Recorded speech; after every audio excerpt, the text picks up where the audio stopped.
Chapter 963. After breakfast and watching the morning news, Li Huaqing, who rarely had a leisurely morning, walked through the backyard and came to his office. The buildings in the Hidden Dragon Sea didn't have a specific office space. The 9 directors each had a standalone building that wasn't small. There was a front yard and a backyard. The backyard was the resting area. After passing by a small yard with grapevines, the front yard was the office area. Ma Si, the chief secretary of the president, had come to the office 10 minutes before Li Huaqing came. He cleaned the office, boiled a pot of water, and sorted out yesterday's documents. When everything was done, Li Huaqing, who had a good sense of time, walked in slowly. "President." Ma Si greeted him with a smile. Li Huaqing smiled, handed him a bag of tea and said softly, "I'm drinking black tea today. It's the taste of home. I miss it." "Okay." Ma Si took the tea. Seeing that the president had no orders, he left quietly. Li Huaqing walked to the desk and saw at a glance a document that Ma Si deliberately put in a conspicuous position. The document was printed with the seal of the Ministry of Security of Zhongzhou State. It was bright red, which meant that it had a very high priority. Li Huaqing frowned slightly, picked up the document and glanced through it quickly. He seemed a little surprised, then lowered his head and read it again slowly. Ma Si pushed open the door of the office, walked in with boiling water, and began to make tea. "Is the news confirmed?" Li Huaqing raised the document in his hand and asked softly. A strange color flashed in Ma Si's eyes, and then she nodded. "It's true." Now the whole dark world should have known the news. Li Huaqing was a little speechless. After a few seconds he laughed and said, "Of course I know it's true, but—" He looked at the seal at the bottom of the document. With this seal, it proved that the news was 100% genuine. But some things, even if they knew it was true, were still unbelievable. "I probably feel the same as the president. I also think it's a little unbelievable. It's just that this thing really happened." Ma Si laughed and said with some emotion, "A mysterious expert challenged Donghuang Li Tianlan. If the opponent is not tired of living, then it can only mean one thing." "Tut." Li Huaqing shook his head.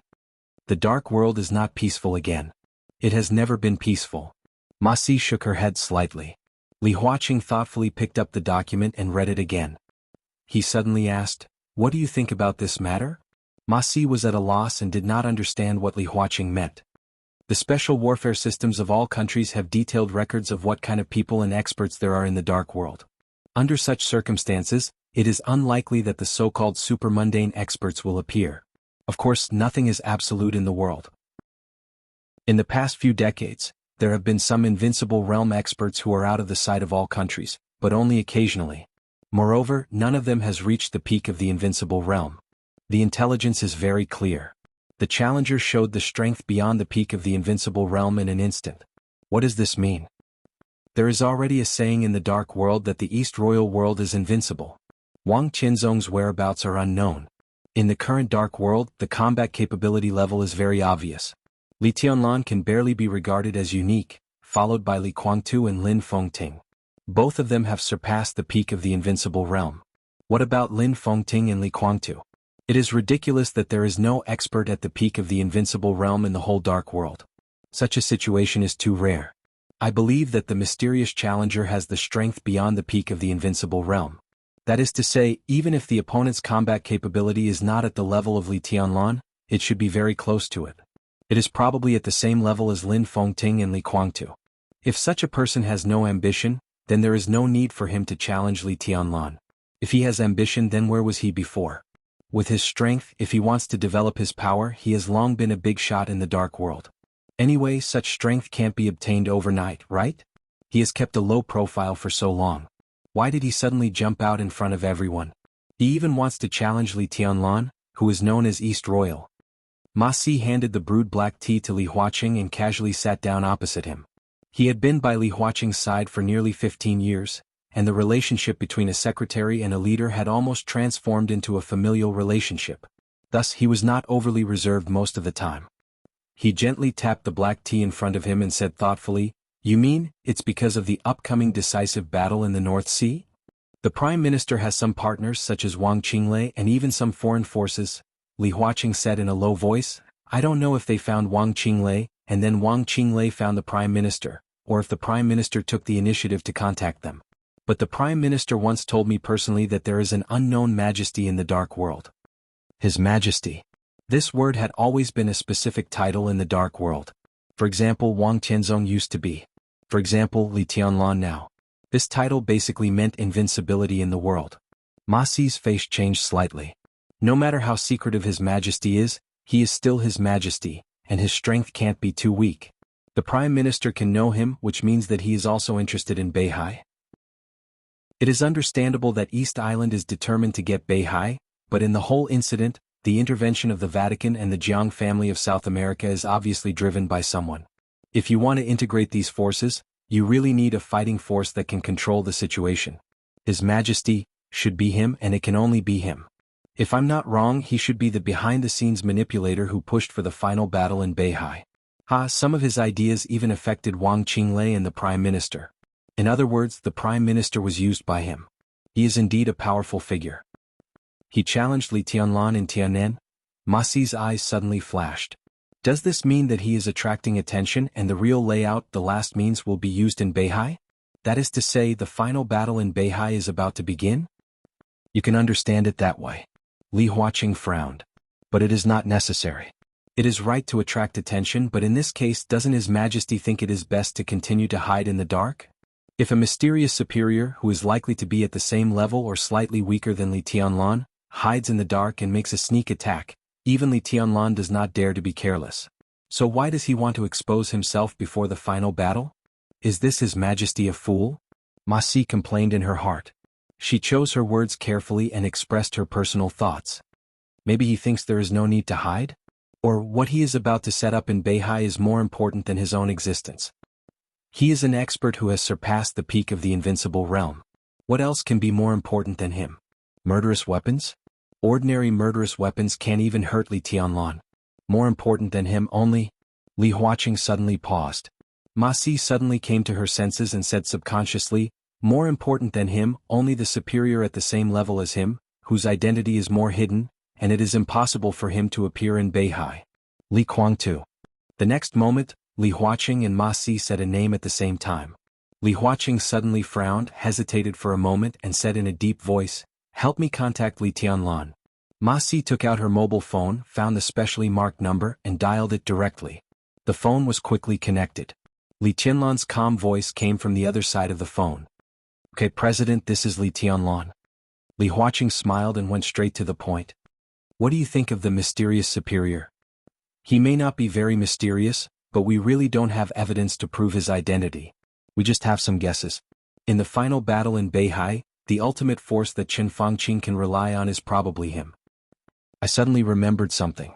Li Huaqing quietly waited for Li Tianlan to finish and then slowly said, "There has been no news from the Purgatory of Heaven capital for more than 2 years.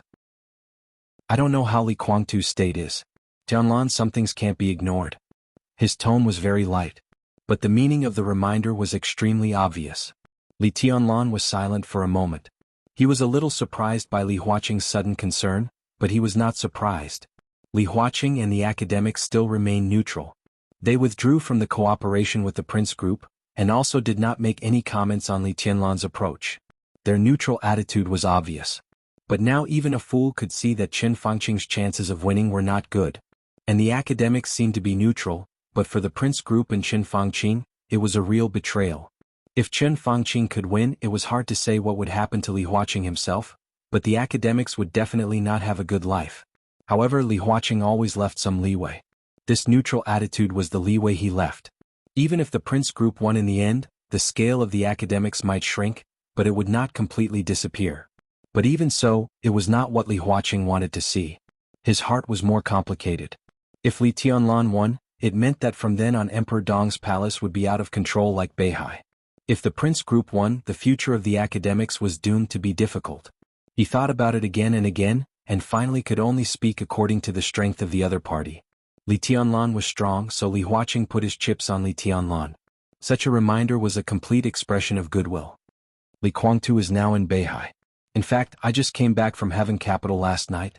Li Tianlan said calmly, "What is certain is that if the final battle will break out in the near future, then no one in the Purgatory of Heaven capital needs to worry except Li Kuangtu." Li Huaqing's heart suddenly shook, and he subconsciously narrowed his eyes. He couldn't understand the meaning of Li Tianlan's words for a while, but the point he wanted to say was not this.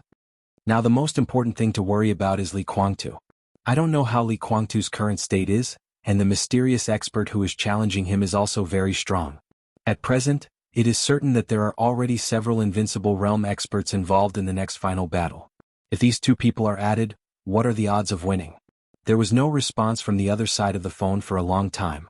Just when Li Huaqing thought that the phone had been hung up, Li Tianlan's voice sounded. Don't worry. His tone was calm with extreme confidence. They can't make any waves. I'm going to have breakfast. He said slowly, goodbye. The phone was hung up directly. Li Huaqing looked at the phone in his hand, lost in thought. The whole dark world was now speculating how strong Li Tianlan was now. But to this day, Li Tianlan's strength was still a mystery. The strength he had shown so far was not enough for others to have a clear judgment of his combat capability. He thought of Li Tianlan's tone. It was a kind of peace and calmness that everything was under control. Did Li Tianlan really have the absolute confidence to overturn the luxurious lineup of two experts who had surpassed the peak of the Invincible Realm and several Invincible Realm experts by himself?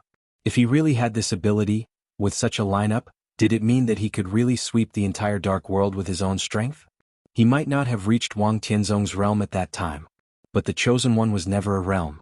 If he could do this, Li Tianlan would be the real Chosen One of this era before Wang Tianzong recovered from his injury. Li Huaqing took a deep breath. He picked up the teacup and took a sip of his hometown's black tea. After a long time he sighed sincerely. The times are really going to change. Just as Ma Si was about to say something, his phone rang again.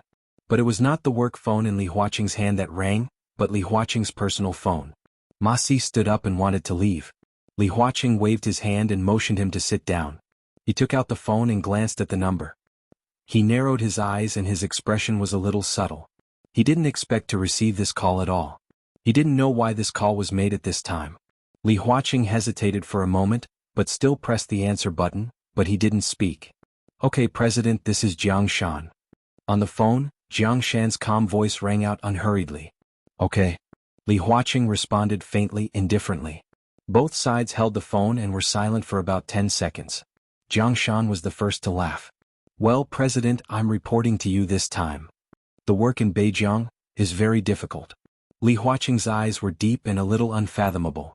Did something unexpected happen again? Ma Si finally knew who was on the other side of the phone. He raised his head in surprise and glanced at Li Huaqing. No. Jiang Shan chuckled and said, Beijing is still stable now.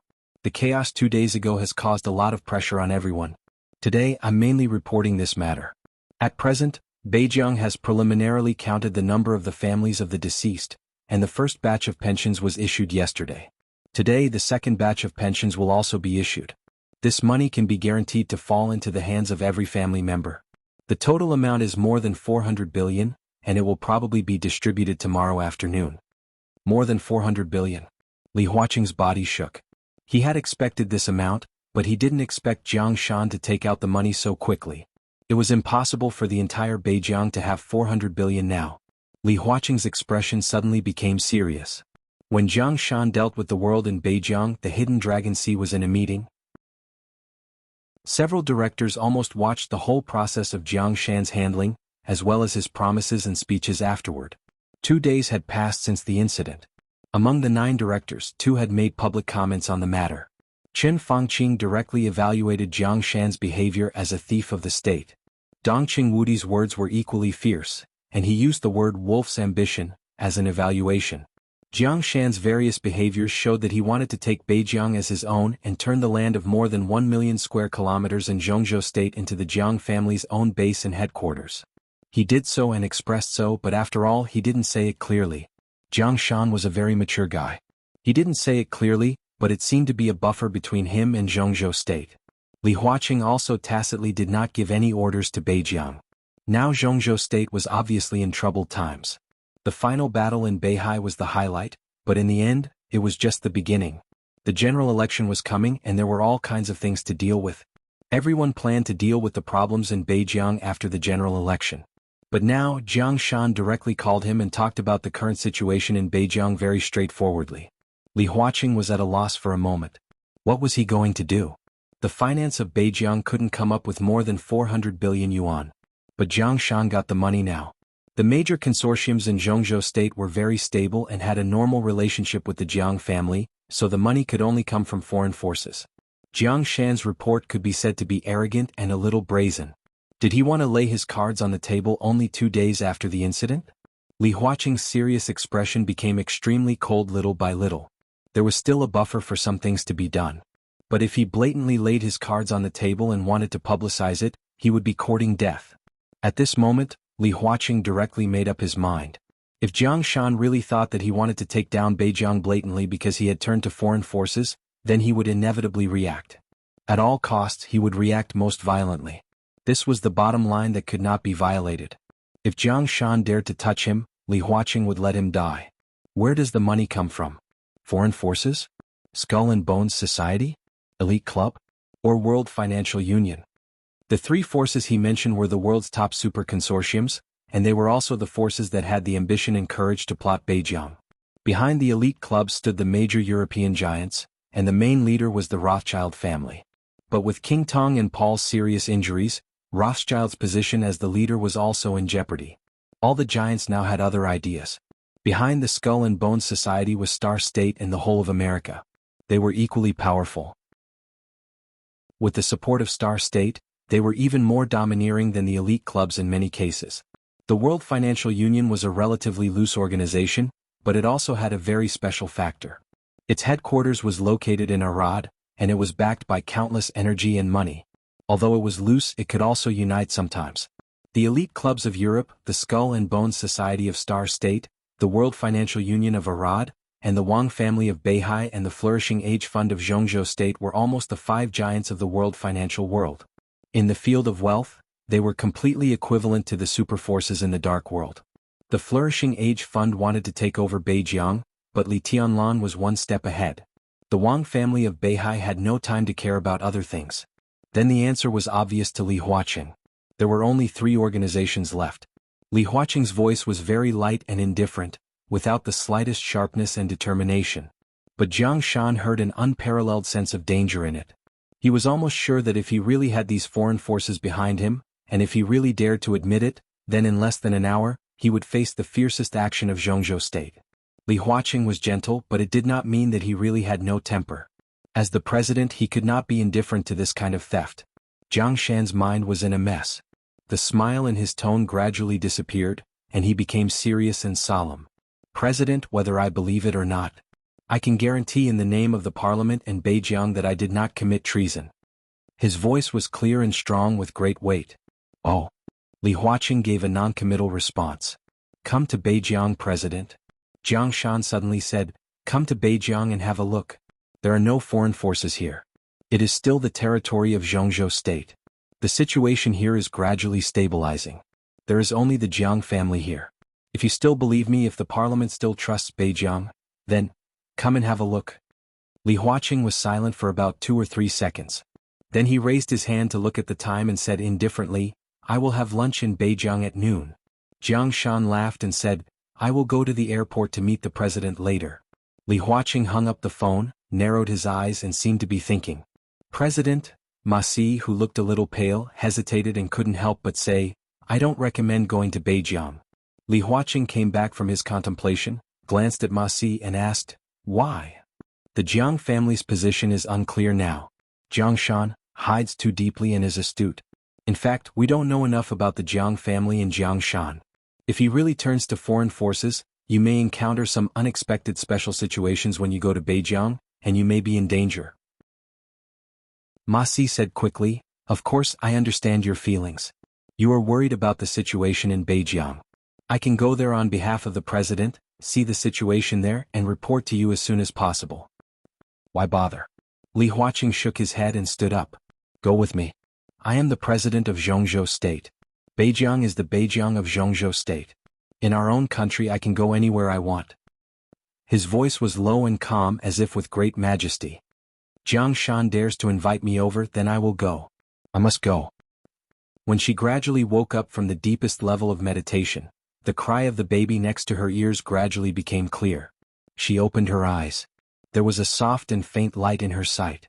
A still graceful and even beautiful figure in pajamas leaned against the other side of the bed, holding a baby and carefully comforting him. Her eyes were a little dazed and the bright electric light flickered slightly in her pupils. After about half a minute she came to her senses, turned around subconsciously and whispered, "Mom, let me do it. Tutu, Mom is here." The baby, who was less than 2 years old, had been weaned. She took the baby and kissed him gently on the face. The crying baby seemed to feel his mother's breath, and he became quiet. He grabbed his mother's arm with his little hand, hummed softly and slowly fell asleep again.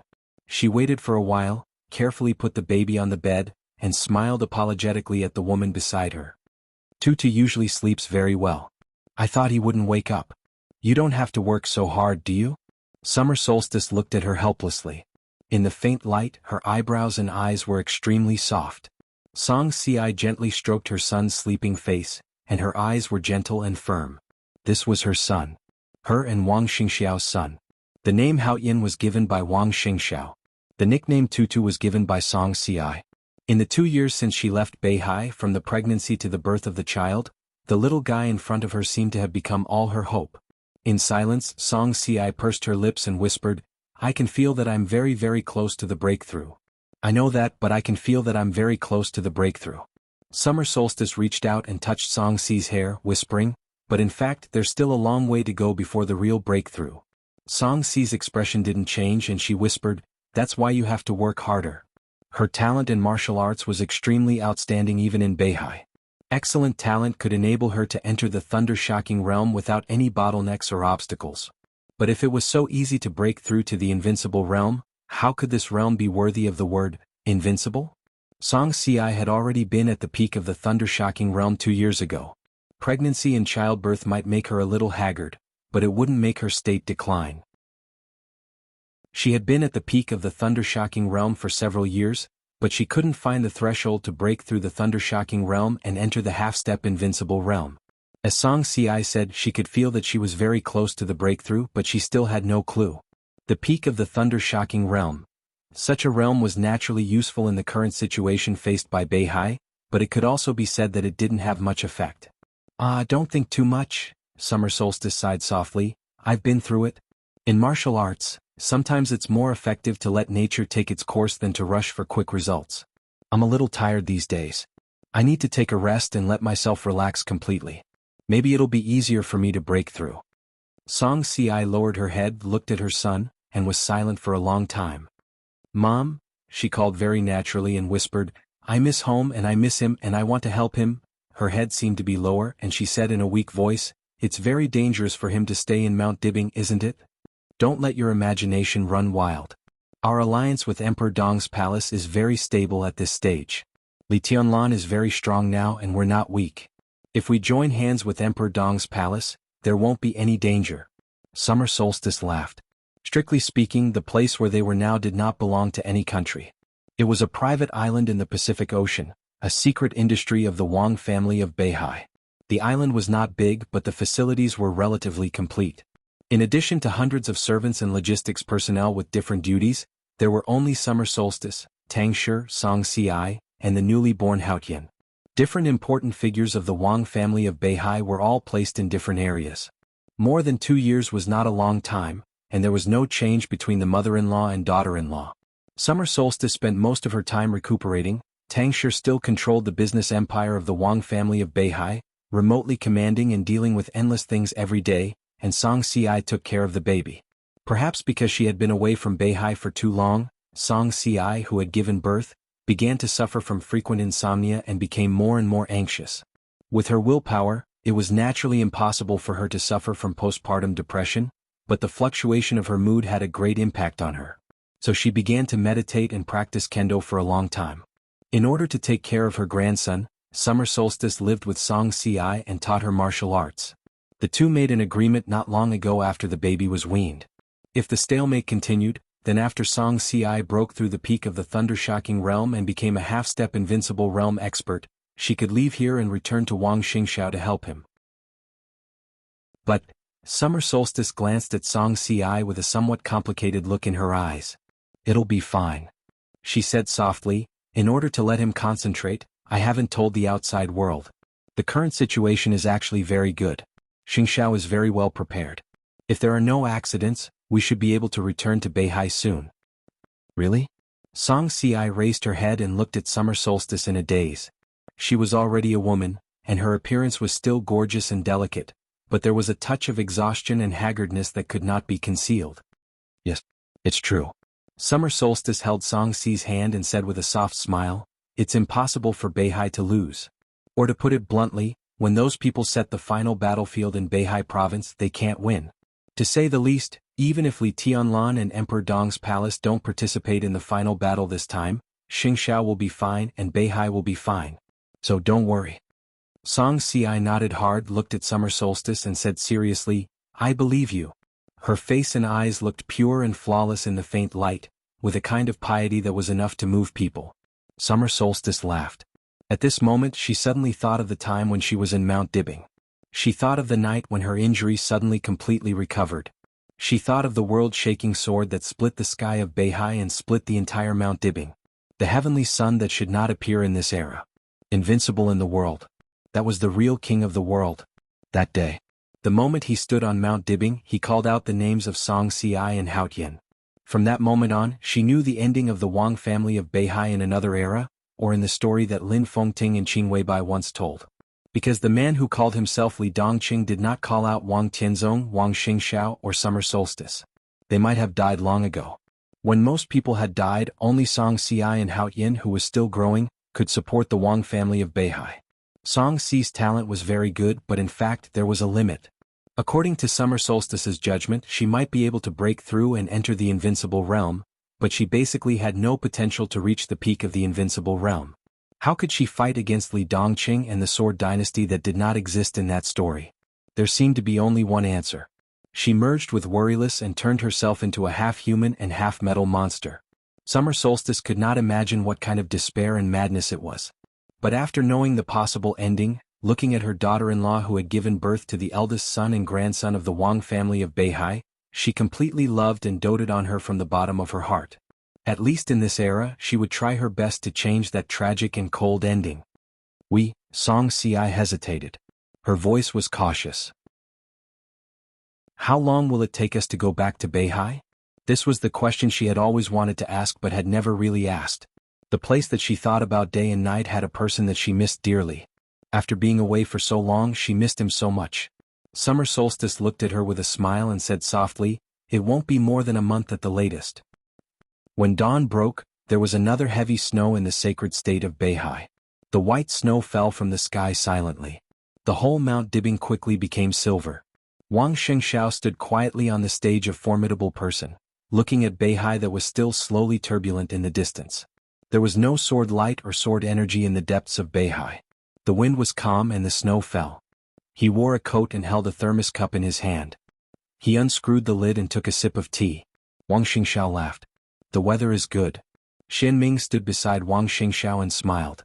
He whispered, "The average temperature of Beihai this year is 1.5 degrees lower than in previous years. It's still a little cold. I like this kind of weather." Wang Xingxiao nodded and said slowly, "It can make people more clear-headed." Xian Ming kept his smile and said nothing. "Is there any result?" Wang Xingxiao suddenly asked.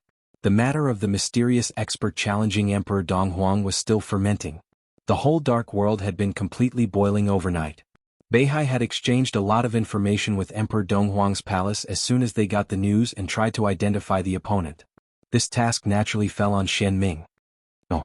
Xian Ming was a little helpless. There are too few experts at this level. Whether now or in the past, there are only a few of them. Lin Fengting and Li Guangtu can be ruled out. The former will not challenge Li Tianlan, and the latter will not do such a thing. And they practice swordsmanship. There is sufficient evidence that the mysterious expert who challenged Li Tianlan mainly practices the domain. Neither Lin Fengting nor Li Guangtu is suitable. Domain? Wang Xingxiao narrowed his eyes and muttered to himself. Xian Ming looked even more helpless. For hundreds of years, the dark world had always been dominated by swordsmanship. Although the domain was also a way of martial arts, and it was a way to directly enter the invincible realm, for hundreds of years, the real pinnacle of force in the dark world had always been swordsmanship. Experts who had entered the invincible realm in the research field had been emerging, but there were very few who could really reach the peak of the invincible realm. Shortening the time range, in the past 50 years, The experts at the peak of the invincible realm in swordsmanship included the two patriarchs of the Wang family of Beihai, the two patriarchs of the Lin clan, Li Honghe and Li Guangtu of the Li family, and Li Shi. These names represented the peak of the invincible realm, and they were all martial arts giants in the field of swordsmanship. And there seemed to be only one expert who had reached the peak of the invincible realm in the field of domain in the past 100 years. Saint War Angel Arsis, who had died in the hands of tribulation. But Arsis was not an absolute expert at the peak of the invincible realm. Even when Wang Tianzong had not broken through to the peak of the invincible realm, Arsis in the state of coronation was a little worse than Wang Tianzong. As for the others, Gu Xingyun, Jiang Qiansong, the patriarch of Rothschild, Paul, at best they were only close to the peak of the invincible realm. Before the invincible realm, there was no advantage or disadvantage between swordsmanship and domain. But after the invincible realm, it was an almost irrefutable fact that swordsmanship was superior to domain. But now, a mysterious expert who had directly broken through to the peak of the invincible realm in the field of domain suddenly appeared, and he even dared to challenge Li Tianlan, who was vaguely the top expert in the dark world. When the major forces got the news, they all felt that their worldviews were shattered. After the shock and astonishment, they were confused, because such a person seemed to come out of nowhere. In everyone's knowledge, there was no expert who could reach the peak of the invincible realm in the field of domain at present. Then where did this expert who had surpassed the peak of the invincible realm come from at this time? Is there no clue at all? Wang Xingxiao asked. No. Xian Ming smiled bitterly. According to our intelligence, such a person shouldn't exist at all. At present, the only scientific explanation is that he has been secretly strengthening his strength. Even when he reached the peak of the invincible realm, he didn't expose himself until he broke through to the peak of the invincible realm and approached the supreme realm. That's the only explanation, but it's also, he hesitated. But it's also the most nonsensical explanation. Wang Xingxiao added with a smile. Xian Ming nodded with a bitter smile. That's true. If there is such a person, I can't imagine how wretched he will be. Even an expert at the peak of the invincible realm doesn't dare to enter the secular world. How can such a person break through to the peak of the invincible realm? Wang Xingxiao looked at the sea in the distance in silence and didn't speak. Xian Ming hesitated and wanted to say something. Say what you want to say. It doesn't matter if you're wrong. Wang Xingxiao said blandly. I think, Xian Ming frowned, hesitated for a moment and said softly, when exchanging intelligence with Emperor Dong's palace, it was military counselor who contacted me.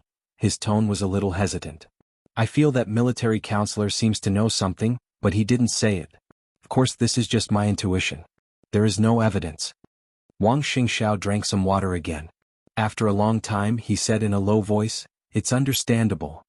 At least in this matter, if military counselor really knows something but doesn't tell us, it means that they are not honest enough with us. Xian Ming said softly. There's no need to worry about this. Wang Xingxiao coughed and laughed. We also don't tell Emperor Dong's palace something. Cooperation is just cooperation. And it can be foreseen that after the final battle, the situation in Zhongzhou state will be in a new balance. Our cooperation with Emperor Dong's palace will also end at that time. At that time, we may become opponents fighting for interests. It's normal for them to hold back from us.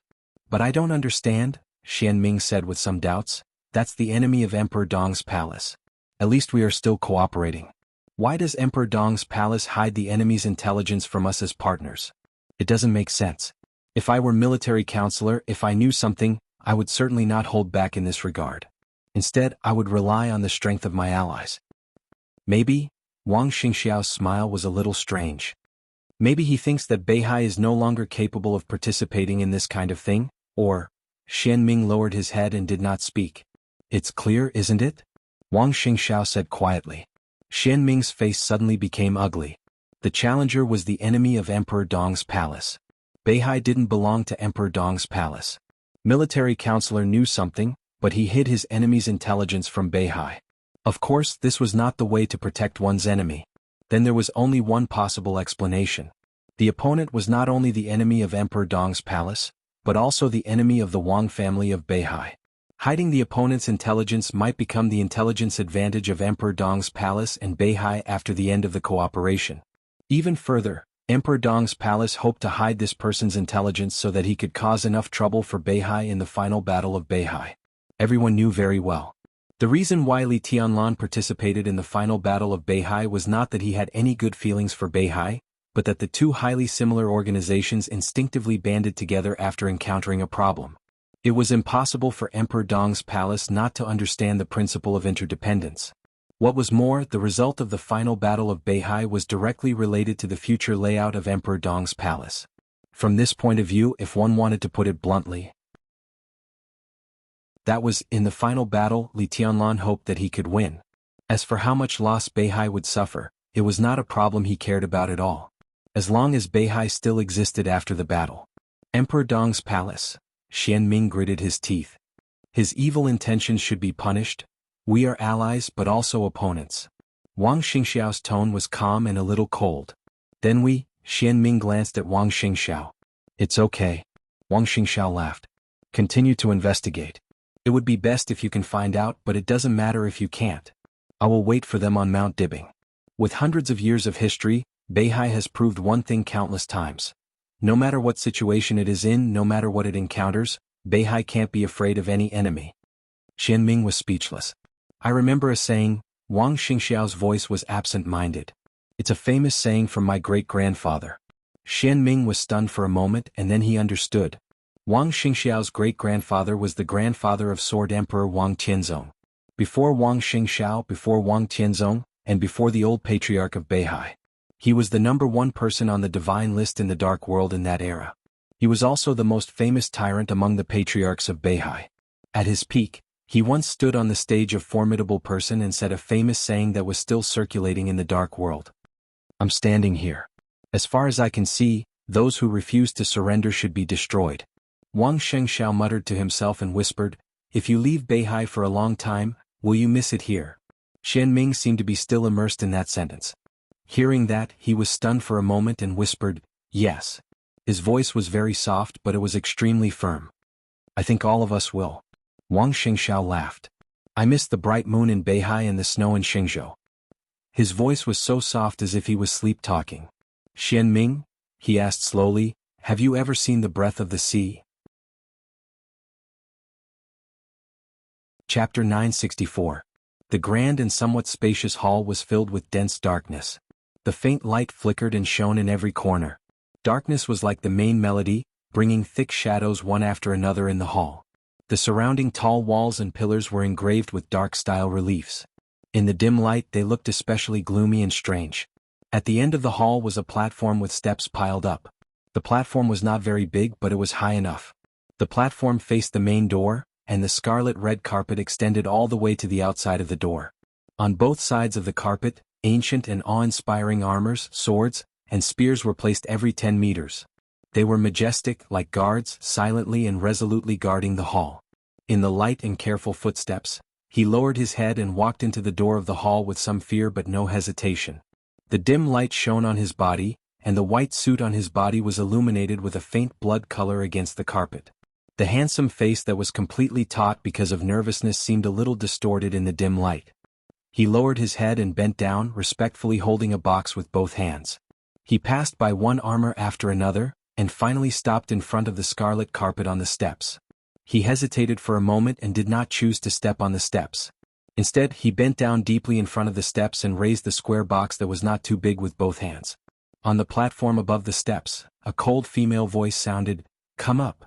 The light in the hall was dim and the highest platform was completely dark, without any light, as if it could devour everything. He held the box, his body trembled slightly. He gritted his teeth and carefully stepped on the steps. 13 steps. What an unlucky number. He thought silently, staring at the steps and carpet under his feet from beginning to end, and did not look up. The female voice in the darkness did not sound again. So he braced himself and walked forward. Stepping on the steps and walking forward for about 10 meters, he saw an extremely old bronze table. The pattern on the long metal table was blurred because of the lack of light. Behind the long table, a woman sat quietly on a long black chair. She could not see her figure, her face, her expression, and her age clearly. She could not see anything clearly. She was like the deepest darkness, quiet and soundless. His head was still lowered. From his point of view, he could only vaguely see a pair of fair and slender legs in the darkness. She only glanced at it unintentionally, and then lowered her head in fear. She maintained her posture of bending over, and once again raised the box in her hand. What is it? The emotionless female voice rang out in the darkness. "This is my gift to you." He maintained a humble posture as if he could crawl on the carpet at any time. The box was placed on the long bronze table. In the darkness, a slender yet excessively pale hand reached out and opened the box. He bowed his head and said nothing. There was a sudden silence in the darkness for a few seconds. "Milos." There was no reaction of surprise. Instead, the female voice spoke with some astonishment. "Milos Pong Edwards. Code name Death Penalty, the top expert of the half-step invincible realm, the chief executioner of the Jiang family of South America. He was the closest person to the real invincible realm in the dark world. He was like Di Jiang before the breakthrough, saint before the breakthrough, firmament of the Wang family of Beihai, military counselor of Emperor Dong's palace. Milos's strength was great. In the state of full outbreak, he could almost fight against an ordinary invincible realm expert in a short time. This state would not last long, about 20 seconds, but it was enough to make him one of the most dangerous people under the invincible realm in the dark world. And now Milos, the chief executioner of the Jiang family of South America with the code name Death Penalty, Jiang Guichu's right-hand man, and in charge of all things of the Jiang family of South America and Europe, was now in the box. There was some blood in the box. Milos's face was treated and looked clean and clear. This was a head. Milos's head. "Yes, I heard that he offended you verbally some time ago, so I think you will like this gift. Milos is planning a big action against the Dark Knights recently. He didn't say it clearly, but it should be aimed at all the peripheral forces of the Dark Knights in Europe. He also invited me, so he is here now." The woman in the darkness was silent for a while. "Very good," she said indifferently. "I like this gift very much. What's your name?" "Randa." "Your Highness, my name is Randa. I have a second gift for you. That is myself and more than 70% of the assassin's strength." The assassin. It sounded like a small, unfashionable organization. But in fact, it was the invincible realm force in the dark world.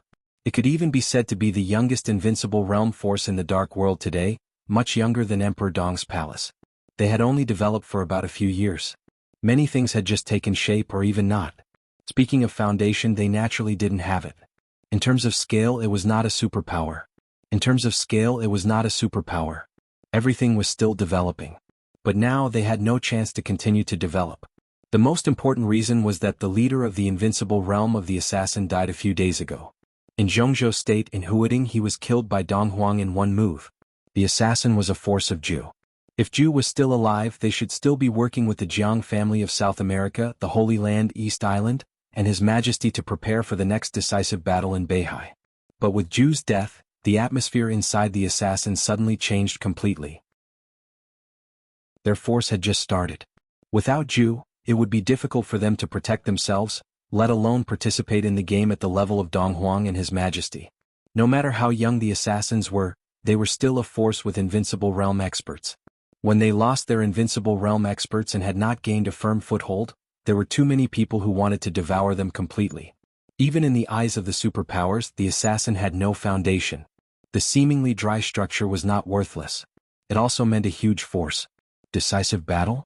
As soon as the news of Zhu's death spread inside the assassin, all the higher-ups in the assassin almost gave up the idea at the same time. They didn't even think about revenge for Zhu at all. They didn't discuss it at all. Revenge for Zhu?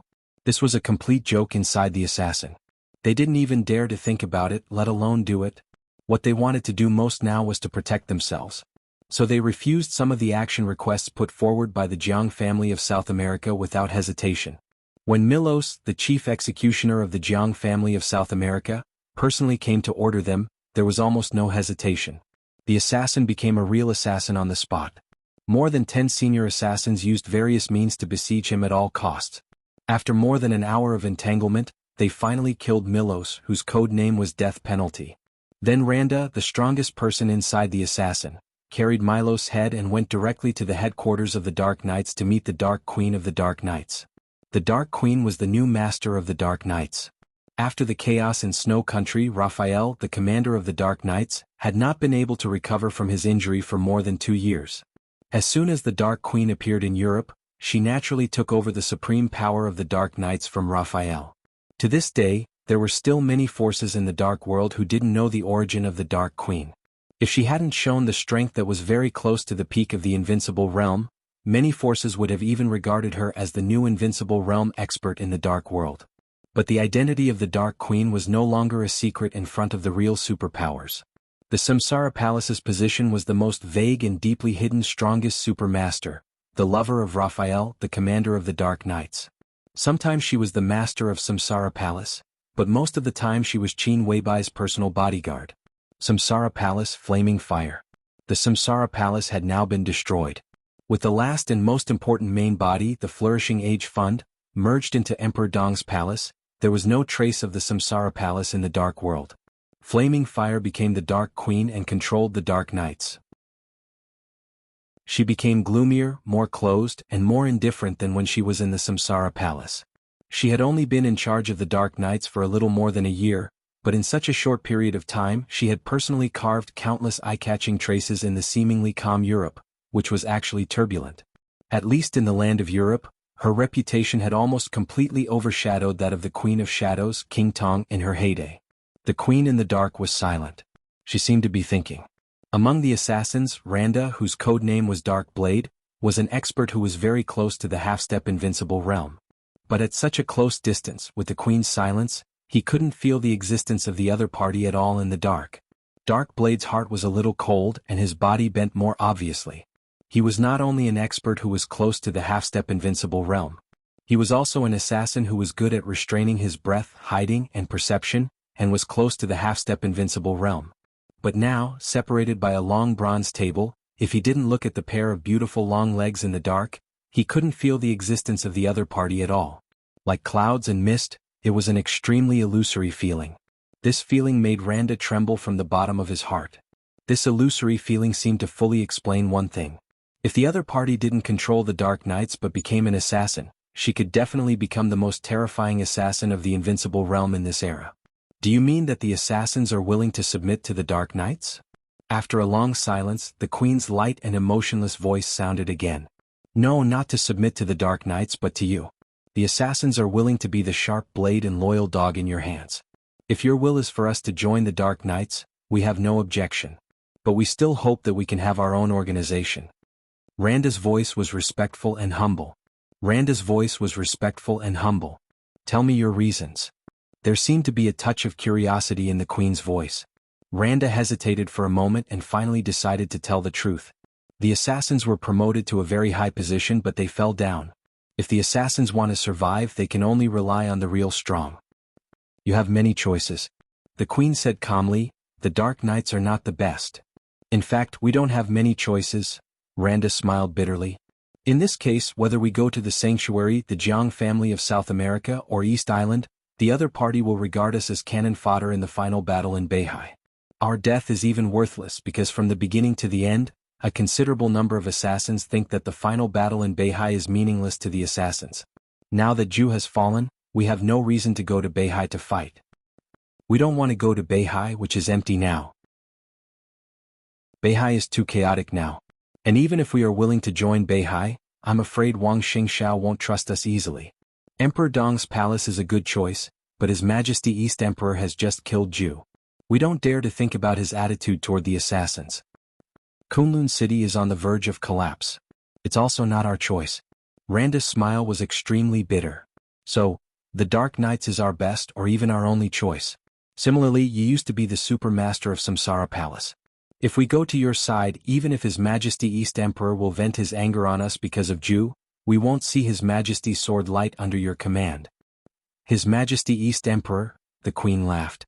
Her emotions grew stronger and stronger, and she became extremely sarcastic. What does East Emperor have to do with me? Just because I used to be the super master of Samsara Palace? What? Randa lowered his head and said nothing. Why did Flaming Fire become the Dark Queen? It had always been a strange thing in the Dark World.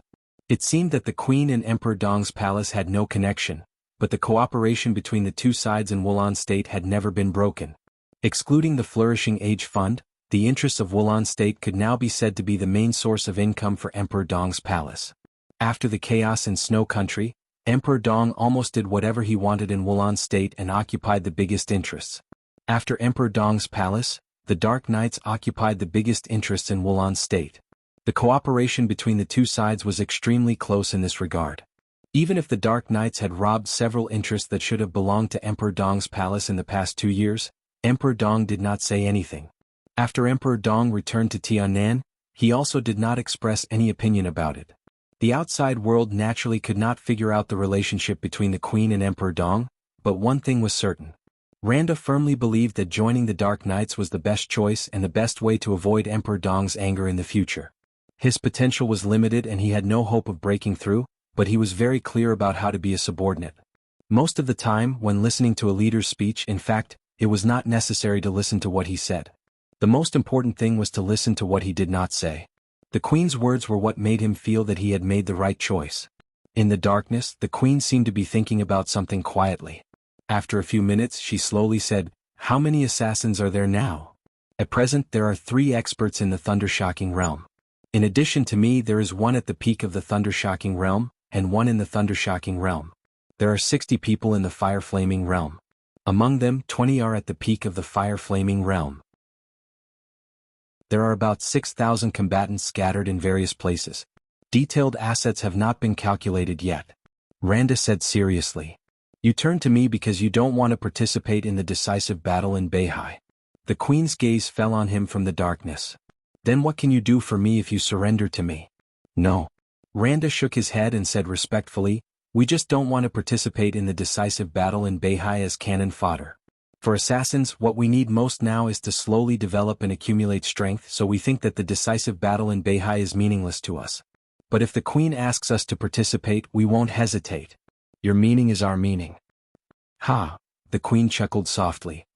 "Go to Annie," she said slowly. "He will arrange your position." Annie was her personal bodyguard. Strictly speaking, she did not belong to the Dark Knights. Since the assassins turned to her, the arrangement of the assassins naturally had to be handed over to Annie, not to the higher-ups of the Dark Knights. Randa nodded and bowed deeply to the Queen in the darkness. Little by little, he walked backward down the steps and slowly walked out of the dark hall of the Dark Knights. The Queen sat on the dark platform and watched his figure slowly disappear, leaving the hall completely. She took a deep breath and suddenly coughed violently. Puff! A mouthful of blood spurted from her mouth and fell on the long bronze table and the bright red carpet in front of her. She was short of breath and curled up slightly. She looked extremely painful. In the darkness, there was a weak and pale face. Chapter 965. The severe pain lasted for a long time before it slowly subsided.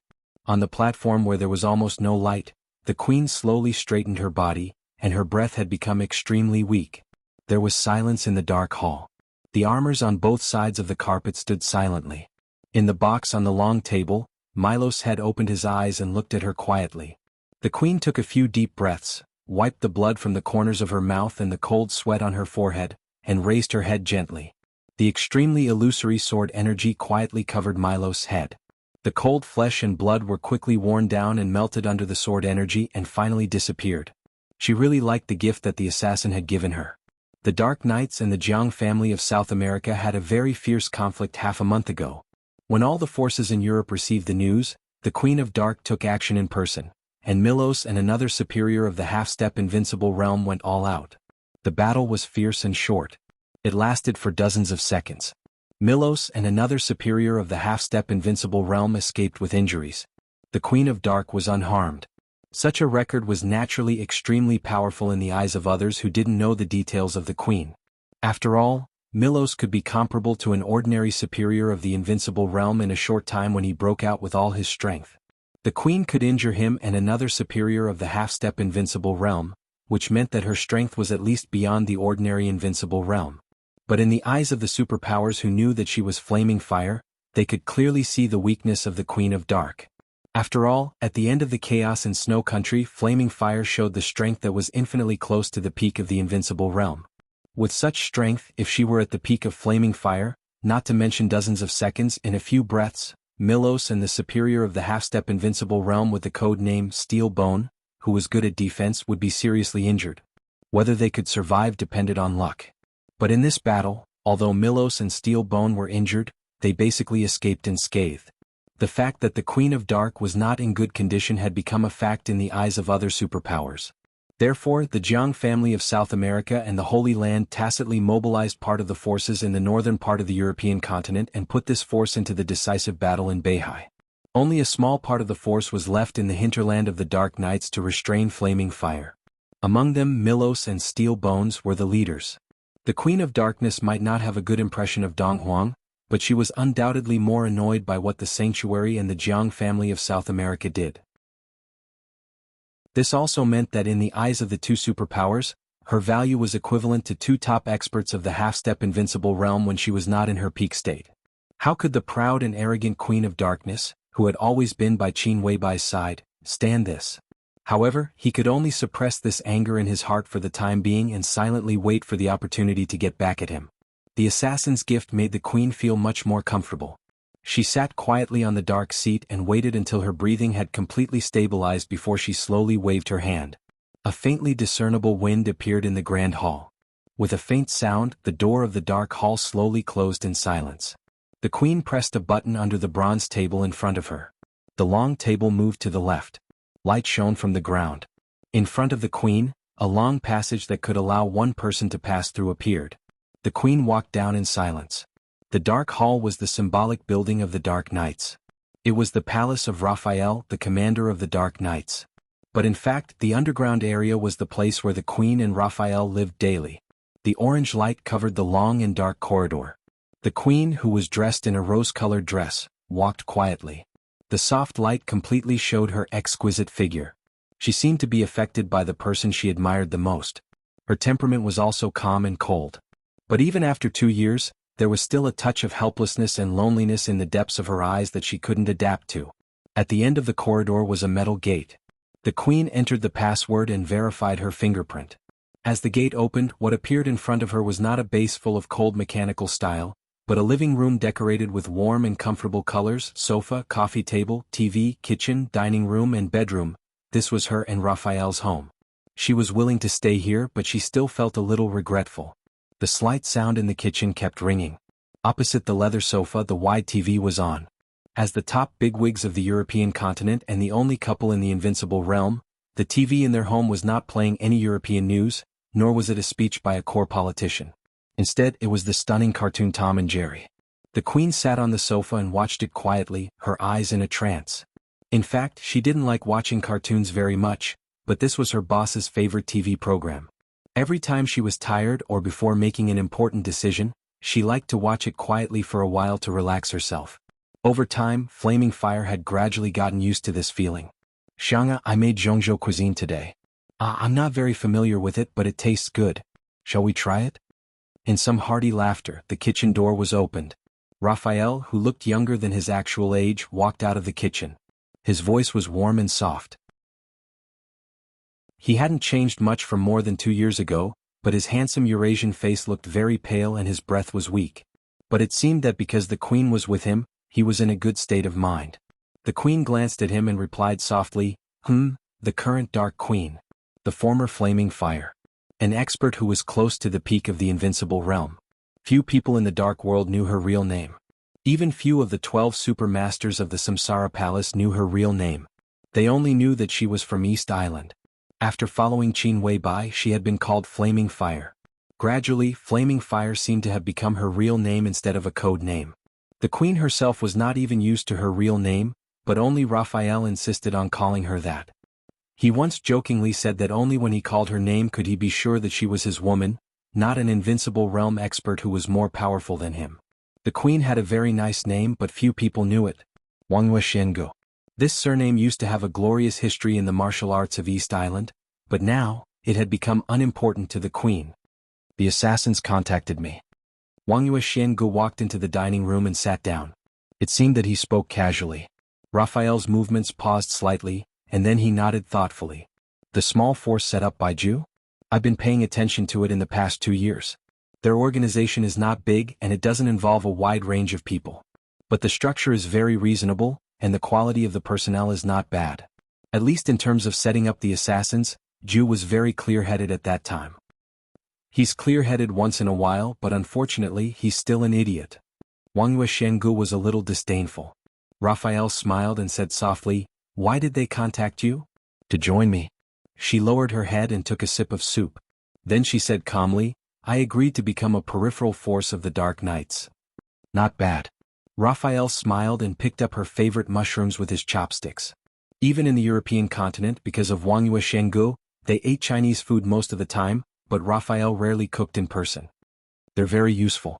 Wuxia Chronicles raised her head and looked at Raphael seriously. Her eyes were clear and pure.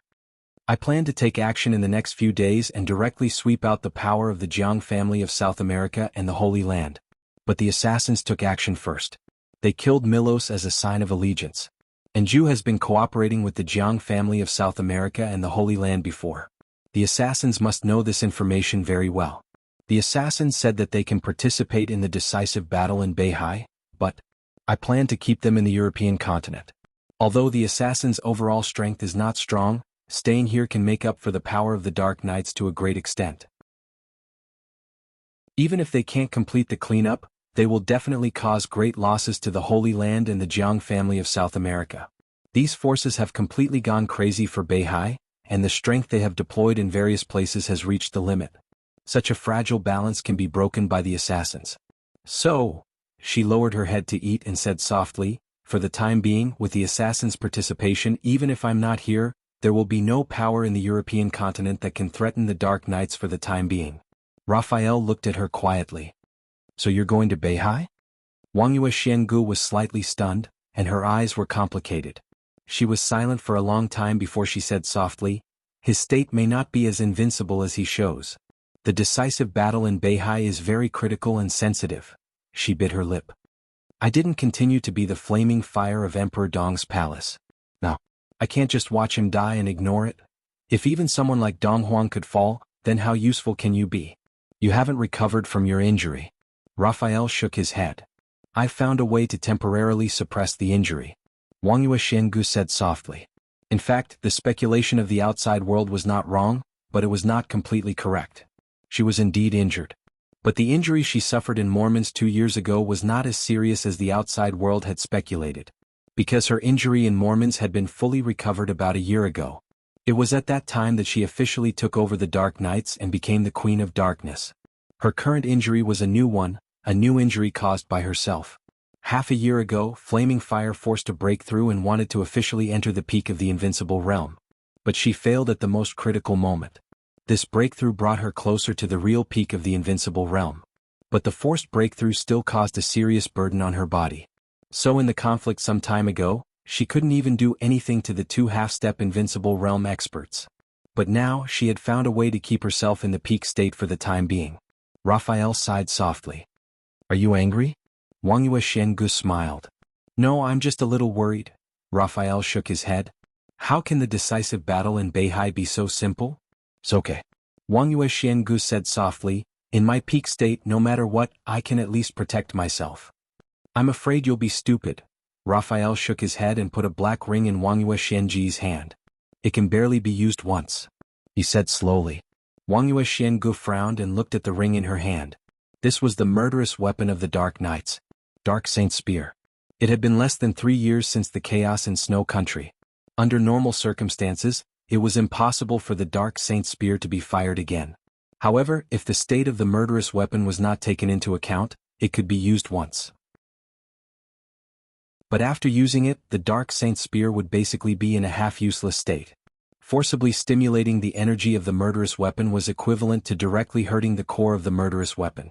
It could be foreseen that once the Dark Saint Spear was fired in the decisive battle in Beihai, the gunshots of the Dark Saint Spear would not be heard again in the Dark World for at least a few decades.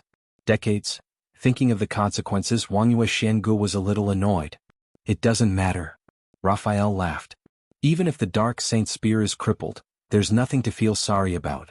When the time comes, we can just hand it over to Dong Huang. It can make Wuqing more powerful. Moreover, with our friendship, I believe that the compensation he gives will be generous enough to make up for the loss of the Dark Saint Spear. He won't come to me. In fact, the Dark Saint Spear is a deterrent, but it can't control everything. If I'm in a better state, I want to go with you. Raphael shook his head with a wry smile. Wuxia Chronicles lowered her head and looked at the ring in her hand.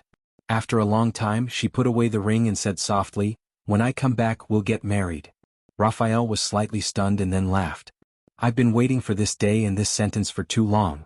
A few years ago, Wuxia Chronicles had promised him that after they married, she would give birth to a child for him. Raphael touched his hair with some emotion and sighed. If you had said that a few years later, I would have almost become the child's grandfather. Wangyue Xiangu blushed slightly and glared at him. Flaming Fire was 35 years old this year, while Raphael was 47 years old. In terms of age, Raphael, who was 12 years older than Wangyue Xiangu, really couldn't afford to wait. Wangyue Xiangu combed her hair and said softly, "Wait for me to come back." After the destruction of the Samsara Palace, she did not stay in Emperor Dong's palace. Even in the 2 years since she came to the Dark Nights, she had never contacted Emperor Dong's palace. But in any case, she couldn't just watch Li Tianlan be in danger and do nothing. During the time when she was delayed in the northern part of the European continent, she had been studying ways to suppress her injury. Originally, she had planned to forcibly suppress her injury and directly kill the forces of the Jiang family of South America and the Holy Land here. Then she would let the Dark Nights shrink. She would go to Beihai and come back quickly. But now with the addition of the assassin, everything became very simple. She had to go to Beihai. A large part of the reason was because of the friendship between her and Qin Weibai, but also because of Li Tianlan. Wangyue Xiangu raised her hand. An extremely illusory sword light appeared on her fingertips. Real and illusory. Day and night. The martial arts of the chosen one. In fact, she was also qualified to be called saint. In terms of strength, she was even more qualified than saint. Because like the current saint, she could become a superior of the invincible realm because she also learned Dongqing Huangtu's kendo. She needed Li Tianlan's guidance when she was only a step away from the peak of the invincible realm. Chapter 966. Yunguang was the nearest county to the capital of Beijiang and also one of the largest encampments of the Beijiang army. Considering the environment of Beijiang, Yunguang was developing well. Besides paying attention to the stability of the situation in Beijiang, Jiang Shan also paid close attention to the economic development. Yunguang was a county that he paid close attention to. In the meeting held in Yuzhou 2 years ago, Jiang Shan personally negotiated an investment with the Hong family, which was also from the northwest. The scale of tens of billions was neither too big nor too small. However, for Yunguang, the effect of this investment was immediate. In the past 2 years, Yunguang had been developing very fast. If there was no accident, Yunguang would be officially connected with the capital city of Beijiang in 2 years. By then, Yunguang County would naturally become Yunguang District. A black car with an ordinary license plate was slowly driving at the junction of Yunguang and the capital city. Li Huaqing looked at the scene outside the window calmly. The temperature in Beijiang was not high, and it was extremely cold in winter. It was quiet outside the window. Only pieces of simple houses flashed in Li Huaqing's sight occasionally. "President, we are still making statistics. After this event, about 60,000 people will choose to settle down in Beijiang. Of course, this is not the final number. Beijiang will solve the problem of household registration for them. By then, I hope the police department can give some support to Beijiang. We will try our best to solve the supporting policies for their families. Of course, it will be better if the parliament can help." The chief lawyer of the parliament, Thomas, was driving. Jiang Shan and Li Huaqing were sitting in the back row. Following Li Huaqing's sight, Jiang Shan's steady voice sounded, "Our preliminary plan is to build a town between Yunguang and the capital city. Well, not from scratch but from the surrounding villages and the existing towns. The new town will be used to arrange the families who are willing to settle down here. If the town is developed smoothly, it can be connected with the capital city. In this way, the area of the capital city will be expanded by about 1/3, and Yunguang will also get better development opportunities. I've already held a meeting with the municipal government. They are relatively well off now, so they can carry out the merger and construction. The merger with Yunguang is the highlight of the work of the capital city in the next year. The newly established town will also become the core area of the capital city and Yunguang. There are many development opportunities and job opportunities here. Meanwhile, it can also solve the work problems of many families. If everything goes well, by next summer at the latest, this area will be completely connected to the capital, and the family members will be able to completely settle down here." Li Huaqing's expression was calm as he listened quietly. When Jiang Shan finished, he nodded and said, "Not bad." Li Huaqing arrived at Huading not long ago. This operation was very secretive. Beijiang did not publicize it. Only Jiang Shan came to pick him up in person. After getting off the plane and in the car, Li Huaqing directly asked to come here to have a look. Jiang Shan agreed without hesitation. Right now, only a small portion of the family members are living in simple houses. Most of them are concentrated in the barracks of the northern frontier military region. After all, it's more convenient over there. The logistics work hasn't been delayed, and there's still a good guarantee in terms of supplies. Li Huaqing nodded but still didn't speak. Their car had just driven over from the camp, so he naturally saw the current state of the family members. Jiang Shan also fell silent and didn't say anything. The atmosphere in the car was so oppressive that it almost froze. Ma Si pretended to be calm as she drove. Her palms were sweaty because she gripped the steering wheel too hard. At this moment, it was completely nonsense to say that he was not nervous. From the beginning, he didn't want Li Huaqing to come to Beijiang. In his opinion, this was completely risking himself. Jiang Shan's position was unclear. If he really committed treason, the consequences of Li Huaqing's trip would be really unpredictable. From the worst perspective, if Jiang Shan was really crazy enough to dare to attack Li Huaqing, then it would be almost impossible for Li Huaqing to leave Beijiang. As for the consequences, no matter what the consequences were for Jiang Shan, it had already happened. For people, even if all the Jiang family members were killed, it had little to do with him.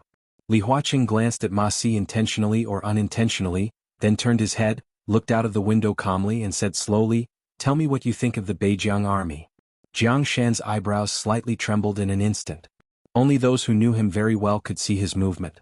This was a sign that he was completely focused.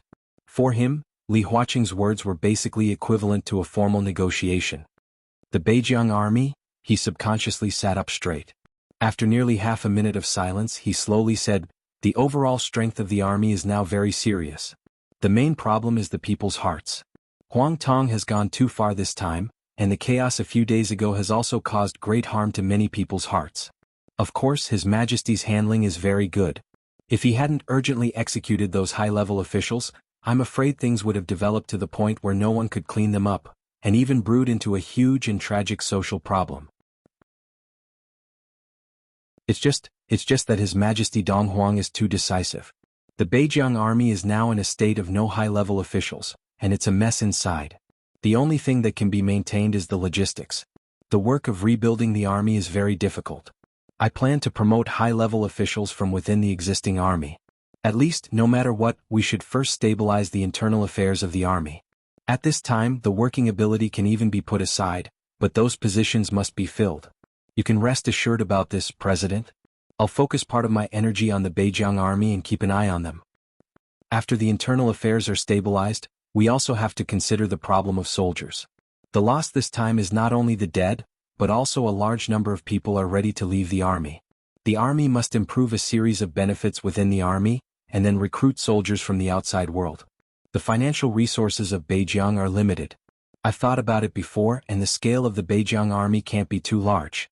Now, I plan to recruit 150,000 to 200,000 soldiers from the outside world. Of course, these are all recruits and it will take some time for them to have combat effectiveness and 150,000 to 200,000? Li Huaqing directly interrupted Jiang Shan's words. Ma Si quickly glanced at Jiang Shan through the rearview mirror, as if she was looking at a madman. The Beijiang army was not a large-scale army in Zhongzhou state, let alone compared with the Border Control Corps. Even in its heyday, its total scale was less than 200,000, or even 150,000. Jiang Shan needed 200,000 soldiers for a single recruitment? This also meant that there were nearly 300,000 soldiers in the entire Beijiang at once, including the soldiers who stayed behind. 300,000. What did he want to do? The most important thing was that he told the plan without reservation. Jiang Shan looked at Li Huaqing and calmly said, This time, he simply omitted the previous number and nodded, saying, 200,000. You really have a good appetite. Li Huaqing smiled. His smile was calm and indifferent, but it carried a touch of coldness and sharpness that was hard to fathom. If the northern frontier recruited 200,000 soldiers, then there are at least 300,000 soldiers here. Tell me, what do you plan to do with these 300,000 soldiers? Who are they going to fight against? Jiang Shan took a deep breath and said calmly, These 300,000 soldiers are the power that I think can stabilize the situation in Beijiang. No matter now or in the future, their only responsibility is to protect Zhongzhou state. To protect Beijiang. Li Huaqing looked at him for a long time. You're much more clear-headed than I thought. He smiled faintly. I thought you would only say to protect Beijiang or put Beijiang before Zhongzhou state. If that's the case, then there's no need for us to talk, right? Jiang Shan also showed a smile. After all, Li Huaqing was the commander. Beijiang was the Beijiang of Zhongzhou State. If he had just answered that he would protect Beijiang instead of Zhongzhou State, or that he would protect Beijiang first and then Zhongzhou State, Li Huaqing might not have said anything. But after he went back, the entire Beijiang would be in a desperate situation. Jiang Shan did not want to commit treason, and he had never thought about it. So he would figure out the seemingly meaningless but actually the most important primary and secondary. Li Huaqing's smile remained unchanged and he did not comment. I have a question. Jiang Shan suddenly said. Go ahead. Li Huaqing's voice was calm. How many people know that the president is coming to Beijiang? Jiang Shan's voice was a little playful. Not many. Li Huaqing said with a smile. Minister Dongqing, Deputy Minister Yi and Minister Zhou, only these people know. Dongqing Wudi, Yi Dongxing and Zhou Yunhai. The three of them represented three different groups. The Prince Group did not know, nor did the Special Warfare Group. The president is very thoughtful. Jiang Shan said softly. He knew very well how important the three people in the know were. Once something happened to Li Huaqing in Beijiang, Dongqing Wudi could make the decision. Countless artillery fire would destroy everything of the Jiang family in an instant.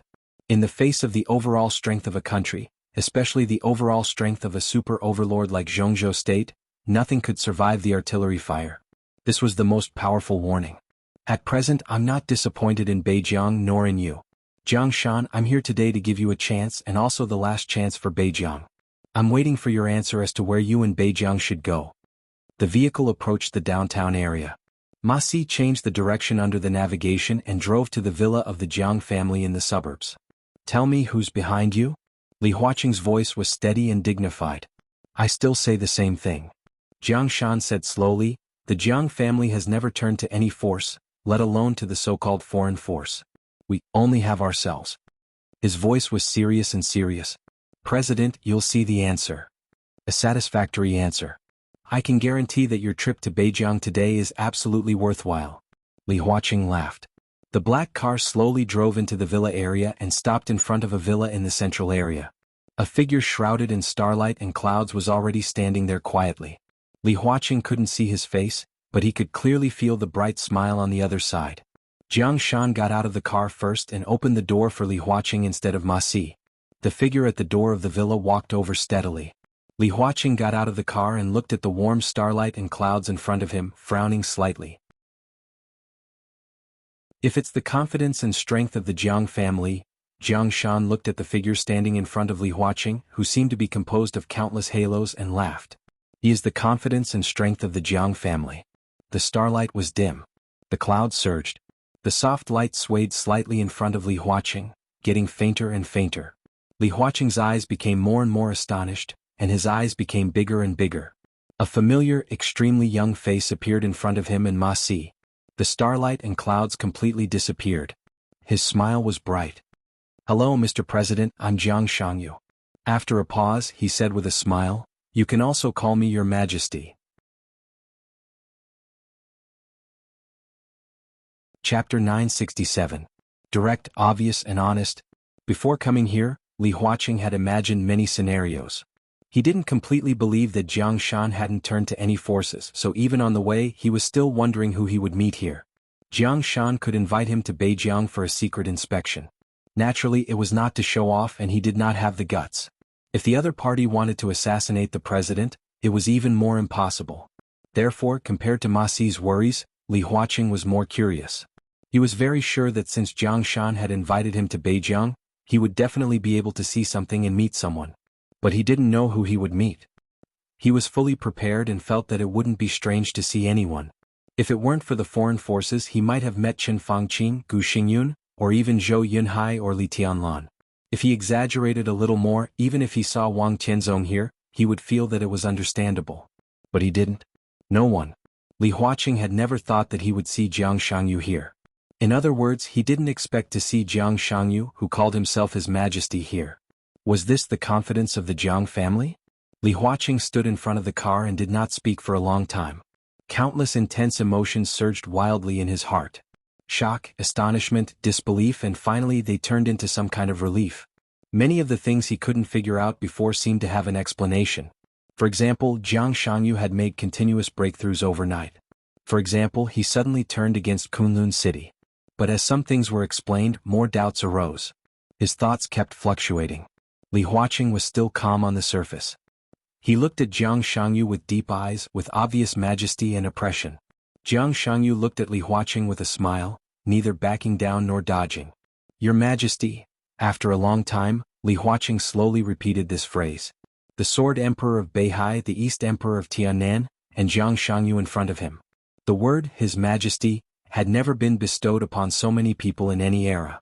At least in the past few hundred years, there were only two forces that could have the Emperor of the Dark World. One was the Wang family of Beihai. The other was the Li family. Li Huaqing took a deep breath and asked, Was it you who challenged Li Tianlan in Tiannan last night? It's me.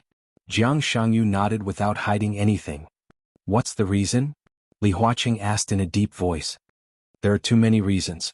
Jiang Shangyu said blandly, To put it bluntly, he is not my friend, so he can only be my enemy. In the cold air, his smile was as bright as the sun. President, please come in, we can have a good chat today. I'll accompany Deputy Ma for a walk. There are a lot of things to deal with in the northern borderline. I'll communicate with Deputy Ma about a lot of things and Deputy Ma will relay them to you later. Jiang Shan looked at Li Huaqing and suddenly said with a smile. Ma Si finally came back to her senses. Her expression changed and she wanted to say something but stopped. Jiang Shangyu was the emperor. He was now the third majesty of the Dark World.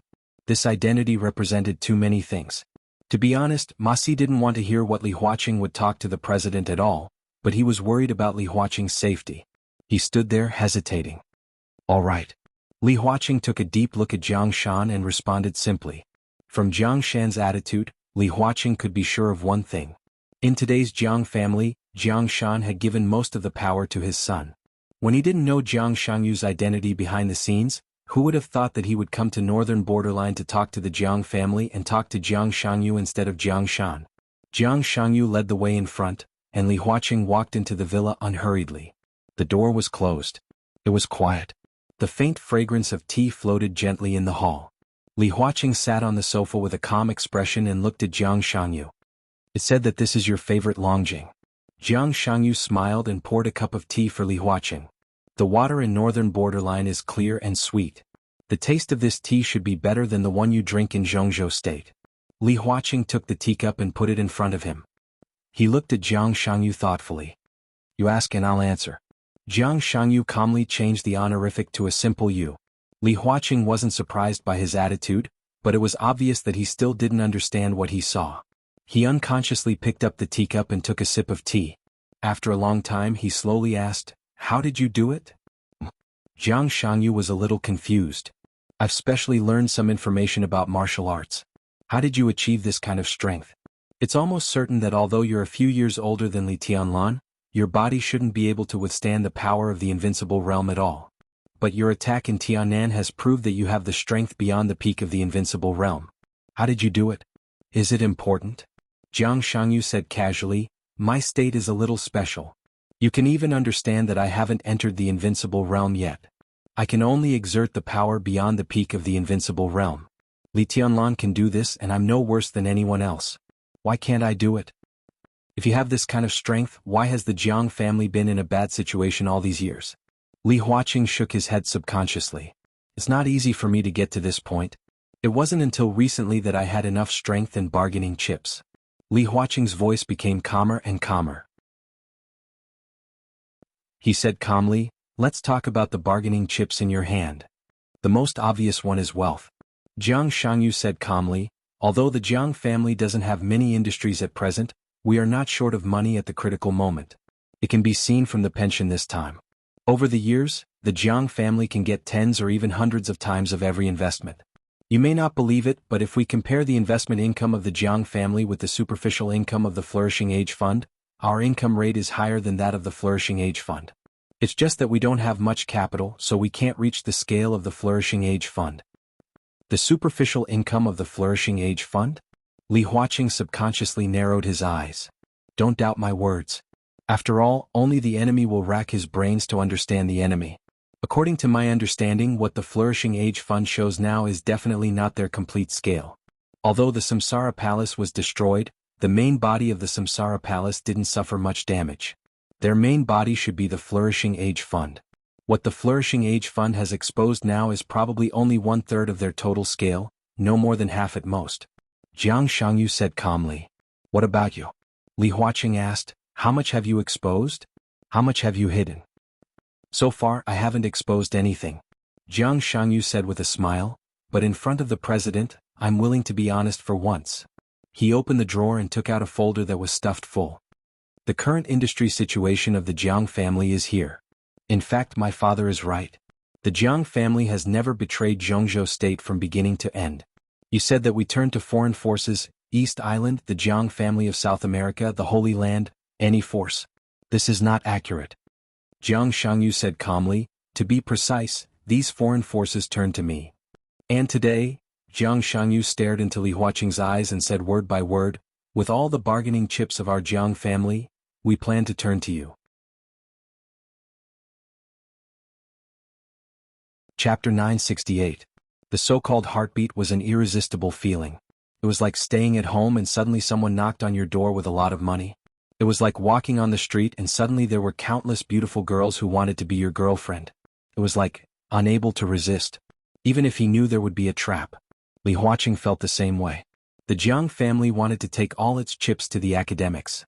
Even if Li Huaqing was a fool, he knew what this meant. As a supergroup that occupied the president's position, the academics was not strong most of the time compared with the Southeast Group and the Prince Group. The reason why the academics could get to where they were today was largely because of Li Huaqing's wisdom. Before Li Huaqing became a director of Zhongzhou State, although the academics was also one of the six, its overall scale was even less than that of the North Group. It was a miracle that he could become the president of Zhongzhou State. It had a short development time, no foundation, no strong connections, no support from the top class and no experts. This was the current situation of the academics. In recent years, the academics had developed rapidly and could vaguely compare with the Southeast Group and the Prince Group. Especially in the game of the past 2 years as the Southeast Group and the Giant Group reshuffled, the academics had gained a lot of benefits from it. But the main reason for all this was that Li Huaqing was the president. If he were to step down from this position, the academics would not have the strength to replace his position. This also meant that the academics could at most have 1 or 2 directors, and the major groups would also join forces to squeeze the academics' living space in order to have a greater say. At that time, the strength of the entire academics would continue to be lost. In their current state, their scale might be only a little larger than the North Group. This was an unavoidable rule for any group. The rapid development after getting this position, and the suppression after losing this position. The six had all encountered such a situation. The only difference was that giants like the Southeast Group and the Prince Group, even if they were squeezed early, they could have more chips to balance the deal and would suffer less loss. The academics did not have such chips at present. Although Li Huaqing would still be re-elected this year, he had to plan for 5 years later. If Jiang Shangyu really took refuge with the academics, Li Huaqing's eyes became extremely deep in an instant. Jiang Shangyu pushed the folder in front of him toward Li Huaqing. Li Huaqing watched this scene quietly. For a moment, he felt that the folder was shining with a light that he couldn't look at directly. This is an obvious benefit. If Jiang Shangyu turned to the academics, what benefits would the academics get? The term rely on was very interesting. Not cooperation, not allies. Seek refuge. The Jiang family of South America, Knights Templars and Jifeng Sword Raining School turned to Jiang Shangyu. Jiang Shangyu turned to the academics. This also meant that as long as the academics accepted Jiang Shangyu, it was equal to accepting the foreign network behind Jiang Shangyu. If these hidden pawns played well, they could often play a role that could not be ignored in the deadlock of international games. This meant that these forces would become the peripheral forces of Zhongzhou State. Strictly speaking, they were the peripheral forces of the academics. The Jiang family of South America was a superpower. Even if the Divine Sanctum left the sanctuary, it could still be considered a first-tier force like the Jifeng Sword Raining School. The Southeast Group had the Wang family of Beihai, whose network was all over the world. Now the academics only needed to accept Jiang Shangyu, and the disadvantages in this regard could be greatly made up. Secondly, it was the secret industry of the Jiang family. Li Huaqing didn't know how many secret industries the Jiang family had now, but these could be regarded as the overall strength of the academics. The importance of money to a group was self-evident.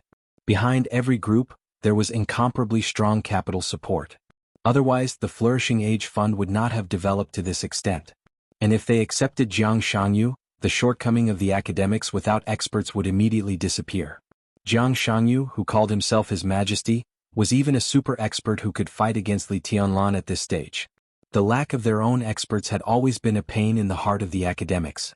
There was no need to say more about the Southeast Group. With the Wang family of Beihai, their experts had always stood at the peak of the Dark World. The Prince Group also had the support of the Special Warfare Group. Even though the relationship between Gu Xingyun and them had gradually drifted apart over the years, the two sides always had the same general position. And before the appearance of Li Tianlan, Mount Shu could also be regarded as the power of the Prince Group. Even the giant group had Jade Pool behind it, which had produced several experts of the Invincible Realm. Only the academics could not produce decent experts. Without experts, it meant that it was difficult for the academics to intervene in the affairs of the special warfare system of Zhongzhou State. It also meant that they had given up the interests of the Dark World. The Wang family of Beihai was stabilizing its internal affairs. Emperor Dong's palace was rooted in Tiannan. Gu Xingyun was now caught in the storm of treason, and his prestige was ruined. He had no time to take care of himself. At this time, if the academics could get a super expert who could rival Li Tianlan, Li Huaqing, who occupied the position of president, could make Jiang Shangyu the new god of war of Zhongzhou State after Gu Xingyun. And with the existence of Jiang Shangyu, the Wang family of Beihai and Emperor Dong's palace could be more balanced. This choice was undoubtedly much better than choosing Lin Yuxian. After all, even if Lin Yuxian's position was not mentioned, at least Zhongzhou State still needed to wait for Lin Yuxian's growth.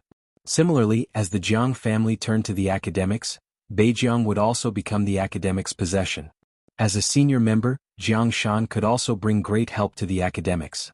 All of them were benefits. The benefits that were enough to drive people crazy were completely placed in front of Li Huaqing with Jiang Shangyu's words. "Turn to me." Li Huaqing was silent for nearly 5 minutes before he said in a low voice, "I have never heard of His Majesty who turned to others. That's because they don't need it." Jiang Shangyu said blandly, "The Wang family of Beihai has His Majesty. They are powerful and have everything they want. They don't need to turn to others at all. In terms of their foundation, they can cooperate with anyone at most. What they protect is their own country. Emperor Dong's palace also has His Majesty, but what is the prerequisite for Li Tianlan to become His Majesty? It is Li Honghe and the Dongqing clan who created Tiannan. It is his personal strength, the unreserved support of Samsara Palace, and the rich Flourishing Age Fund. The Jiang family doesn't have these things. The so-called His Majesty can only be an empty shell. Except for my own combat capability, I have nothing that can compare with Emperor Dong's palace, let alone the Wang family of Beihai. If I want to survive, I can only turn to the academics." Li Huaqing leaned on the sofa, looked at Jiang Shangyu's expressionless face and said slowly, "What do you want?" "I don't want anything." Jiang Shangyu laughed. "The Jiang family doesn't want to be a dog at others' feet, nor do we want to be cannon fodder." Li Huaqing gently tapped the armrest of the sofa and understood what Jiang Shangyu meant. They didn't want to be a dog or cannon fodder. He looked at this sentence from another angle. That was, Jiang Shangyu wanted to be on the same side as the academics. "Tell me about your plan." Li Huaqing was non-committal. "After the final battle in Beihai, Li Tianlan is very likely to die. My force will officially appear in Beijiang, and the Jiang family will officially appear in front of everyone." "In Beijiang?" "In order to dispel other people's doubts, I hope the academics can nominate the new commander of the Beijiang Legion. In addition, I hope my father can still stay in Beijiang." The nomination of the commander of the Beijiang Legion by Li Huaqing was tantamount to announcing the close relationship between the Jiang family and the academics to the outside world. Letting Jiang Shan stay in Beijiang would undoubtedly further stabilize the situation. Li Huaqing took a deep look at Jiang Shangyu. The meaning of this sentence was equally clear. Beijiang could belong to Zhongzhou State or the academics, but it must belong to the Jiang family. Okay. He nodded. Jiang Shangyu also nodded and didn't speak. This seemed to be his only request. It was almost no request. Li Huaqing took a deep breath, stood up, and took the initiative to reach out his hand. "Then the academics welcome you, Your Majesty Jiang Shangyu." He agreed to join the Jiang family. From the beginning to the end, he did not mention the final battle in Beihai, nor did he mention the appointment with Li Tianlan 3 days later. "Thank you." Jiang Shangyu smiled and reached out his hand. President, do you like the great mountains and rivers in Beijing? At 5 o'clock in the afternoon, Li Huaqing finally walked out of the villa. Jiang Shangyu personally sent him out of the villa. The two said goodbye in front of the door and shook hands vigorously. Ma Si, who had received the news 10 minutes in advance, drove the car over and opened the door for Li Huaqing. Li Huaqing got into the car, rolled down the window and waved to Jiang Shan and Jiang Shangyu, who were standing quietly outside the window. Then the car started and slowly headed for the airport. Except for him and Jiang Shangyu, no one knew what they had talked about in nearly 4 hours and what kind of deal they had reached. Ma Si wanted to say something but stopped several times. In the end, he didn't say anything.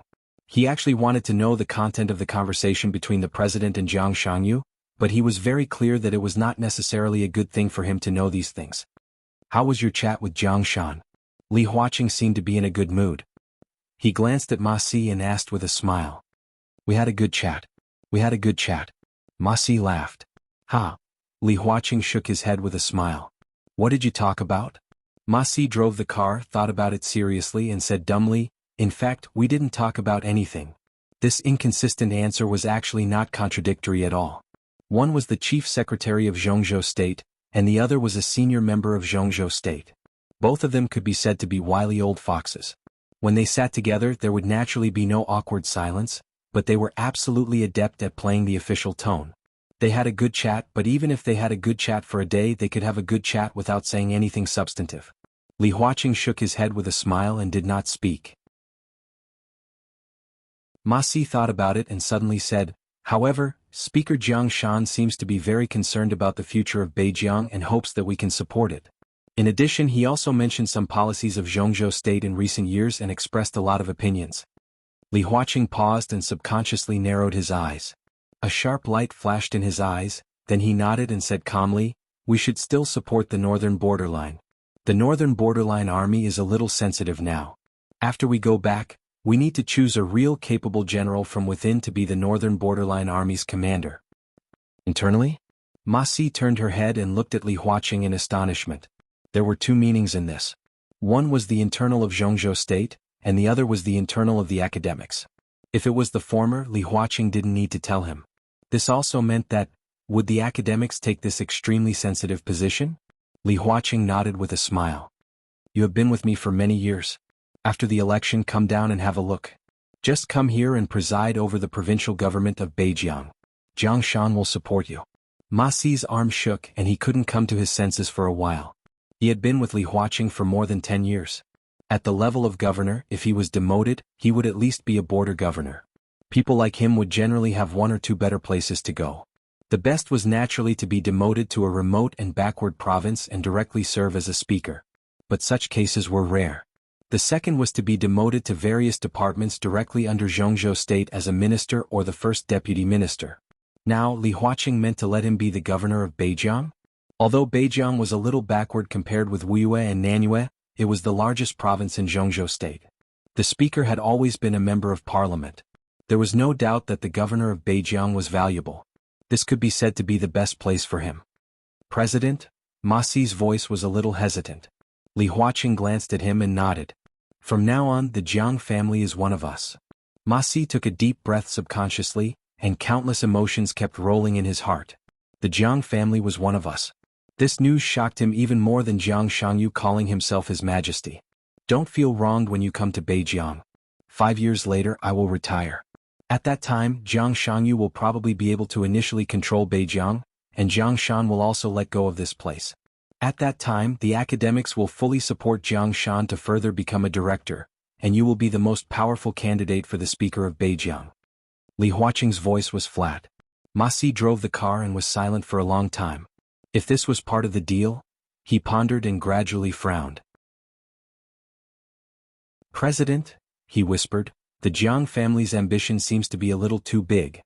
Man? Li Huaqing shook his head. Man's ambition is endless. But the most rational careerist always understands what he really needs. But there are always some people who have the ability, strength, means, and wisdom. But such people never really get what they want, so they will become very confused. They will instinctively want more, even want everything. He does have the ability, but he doesn't realize that his ability is great, but his ambition is greater, which is beyond his ability. Everyone will have such a situation, and the key lies in their own choice.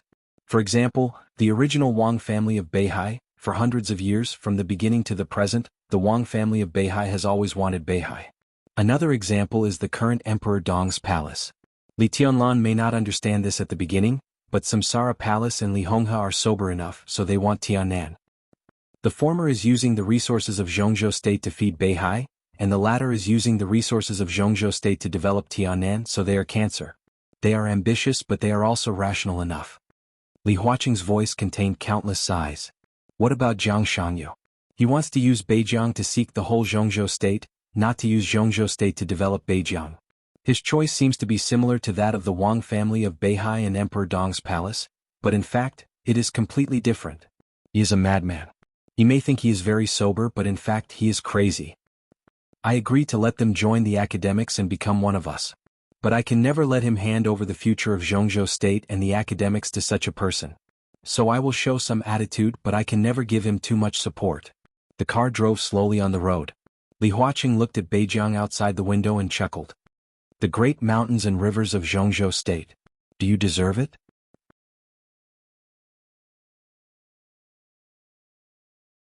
Chapter 969. The river was surging and the wind and snow were howling. In the gloomy night, the lights of the city gradually lit up. The traffic was moving on the street. Looking down from a high place, the few pedestrians were like small black spots on the road. The wind and snow were swirling through the window. He stood in the luxury suite on the top floor of the hotel, and his eyes fell on the island in the center of the river. The exquisite island was still lit, but it was no longer brightly lit as it used to be. The lights flickered slightly in the darkness and the wind and snow, and some sparsely shone on the lake in the river. He looked at it silently and did not move for a long time. Such a Beihai. In the voice with a faint smile, Jianggua, the current patriarch of the Jiang family of South America, came over with 2 glasses of red wine. He handed one of them to him and sighed softly. Such a Beihai really deserves the title of the strongest force in the dark world. In terms of history, the history of the Jiang family of South America is longer than that of Beihai. To be honest, I used to be unconvinced of you. I always thought you were a group of nouveau riche praised by Zhongzhou state. You had the strongest sword emperor, the strongest murderous weapon, the freest system. All this was just good luck. In fact, at that time, I knew very well that the Jiang family of South America was not as good as you, but I was unconvinced. It was a very strange mentality, right? Jiang Guoqiu shook the wine glass in his hand with a smile and looked at the brightly lit city under his feet. This is my first time to Beihai. Such a Beihai is really prosperous. And desolate. Wang Xiaoyao held the glass and commented faintly. Jiang Guoqiu raised his eyebrows and seemed to be a little confused. When I was young, I learned the saber from an old man on that island. Wang Xiaoyao whispered. Jiang Guoqiu said thoughtfully, Heaven Saber DK. The strongest expert of the Wang family of Beihai in the past generations was the peak expert of swordsmanship, but Wang Xiaoyao was an anomaly. Since he was a child, he had been learning the saber. The Jiang family of South America naturally had information in this regard, but it was not very detailed. Yes. Wang Xiaoyao whispered. After the old master died in Li Tianlan's hands, the Kanglin Jiang family began to decline. Now. He shook his head and said, Beihai is indeed very prosperous, but the soul of Beihai is Mount Dibing, and the core is the 7 sword-holding families. According to the intelligence, my good nephew has moved all the important figures of the 7 sword-holding families out of Beihai province, and even some important figures of Mount Dibing are no longer in Beihai. Now those who are left are the combatants of Mount Dibing and the sword-holding family. This is undoubtedly the worst plan. This Beihai has lost most of its soul and core. It looks prosperous on the surface, but in fact, it is desolate. There was an elusive emotion in Wang Xiaoyao's voice. Do you mean that Wang Xingxiao's decision is stupid? Jiang Guoqiu laughed. Incorrigible stupidity. Wang Xiaoyao said flatly, it's simply superfluous. If North Sea is gone, what's the use of those who left North Sea? Such behavior. Other than lowering our own morale, it won't have any positive effect. However, this is a good thing for us. Indeed. Jiang Guoqiu took a sip of red wine and said with a smile, in all of our eyes, Wang Xingxiao is still too young. In the case of Sword Emperor's silence, you are the most suitable candidate to be the new patriarch of the Wang family of Beihai. What a coincidence, I think so too. Wang Xiaoyao raised his glass and gently touched Jiang Guoqiu's glass. The two looked at each other and smiled. In an invisible tacit understanding, Wang Xiaoyao said slowly, "I hope we can cooperate happily in the future." Although the alliance established by the Jiang family was still in a hidden state, the contact between several superpowers had become more and more frequent. If everything went well, after the final battle of Beihai, Wang Xiaoyao would become the new patriarch of Beihai. With the resources and foundation of Beihai, most of the superpowers needed them. The Jiang family of South America also urgently needed some of the technologies of the Wang family of Beihai in some fields. Similarly, Wang Xiaoyao also needed the superpowers. The alliance of the Jiang family did not have a clear superior and subordinate relationship, but was purely bound by interests. As long as the interests were large enough, the alliance between multiple parties was unbreakable. "How is South America?" Wang Xiaoyao asked suddenly, playing with the red wine glass in his hand. "Still in a stalemate." Jiang Guochu shook his head. "But Lin Fengting has appeared in South America. It's certain that he won't appear in the final battle of Beihai. After all, South America is my base camp. We're still sure that we can contain him there." Wang Xiaoyao was silent for a while, then took a deep breath and said, "If Lin Fengting doesn't come, our pressure will be much less." "That's true. But the European continent?" Jiang Guochu gritted his teeth and his face became a little gloomy. Milos, the top expert of the half-step invincible realm of the Jiang family of South America, who could even be said to have the combat capability of the invincible realm, died in the European continent. It could be said that it was the biggest loss of the Jiang family of South America since it participated in the final battle of Beihai. The chief executioner of the Jiang family of South America could almost be said to be Jiang Guochu's real right-hand man. Every time Jiang Guochu thought of it, he felt a pain from the bottom of his heart. With the death of Milos, the news that the assassin had turned to the Dark Knights had spread in the European continent. The Dark Knights were still very quiet, but the situation in the whole European continent had become more and more tense. They all knew the identity of the Dark Queen. So once the stalemate in the European continent was broken, the Dark Queen's position didn't need to be considered at all. She was also an expert close to the peak of the invincible realm. If she could spare some time to rush to Beihai, Emperor Dong's palace could be said to have an extremely powerful reinforcement out of thin air. Flaming fire. Wang Xiaoyao's eyes were a little complicated. He seemed to remember the days when he used to crazily pursue Qin Weibai but got no response. A trace of extremely powerless bitterness flashed in the depths of his eyes. Then he slowly shook his head. "It's too late. Flaming fire can't get here in time." The Dark Knights suffered heavy losses in the chaos of Snow Country. The addition of an assassin won't have a big impact. If Flaming Fire wants to take action, she must act quickly and get rid of the power of the Jiang family of South America, the Holy Land and Snow Country. She was originally injured. Even if she could take action, it would take time. But she has no time. Jiang Guochu narrowed his eyes and nodded gently. 2 more days. 2 days later, it was the time for the battle between His Majesty and Li Tianlan. This battle was bound to attract the attention of the whole dark world. And 2 days later, it would also be the time when they officially provoked the final battle of Beihai.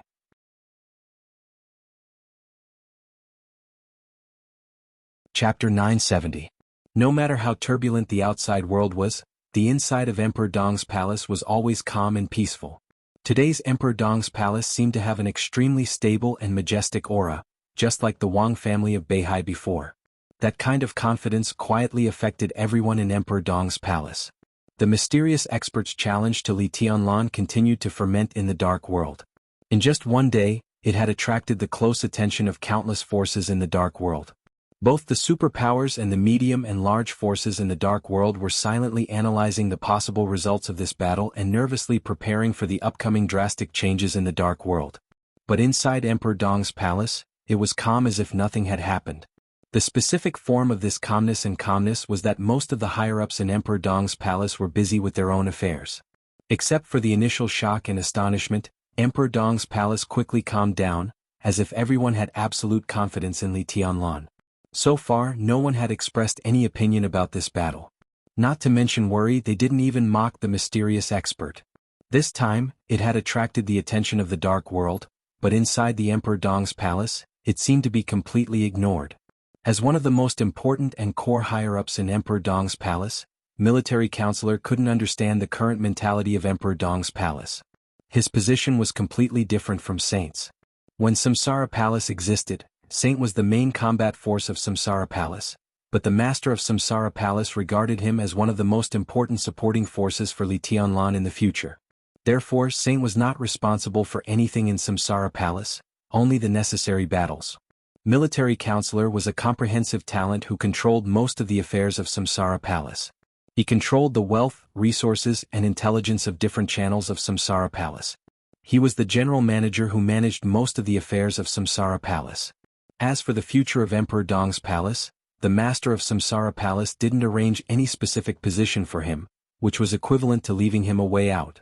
Military Counselor had always been different from Saint. Saint was a top-notch combat talent. Because of his relationship with Samsara Palace, Li Tianlan could trust him completely and even give him the position of Deputy Palace Master. But a management talent like Military Counselor was different, especially a management talent like Military Counselor who was similar to an overview of the overall situation. His position was too sensitive. The master of Samsara Palace could trust Military Counselor completely, but it didn't mean that Li Tianlan could trust him completely.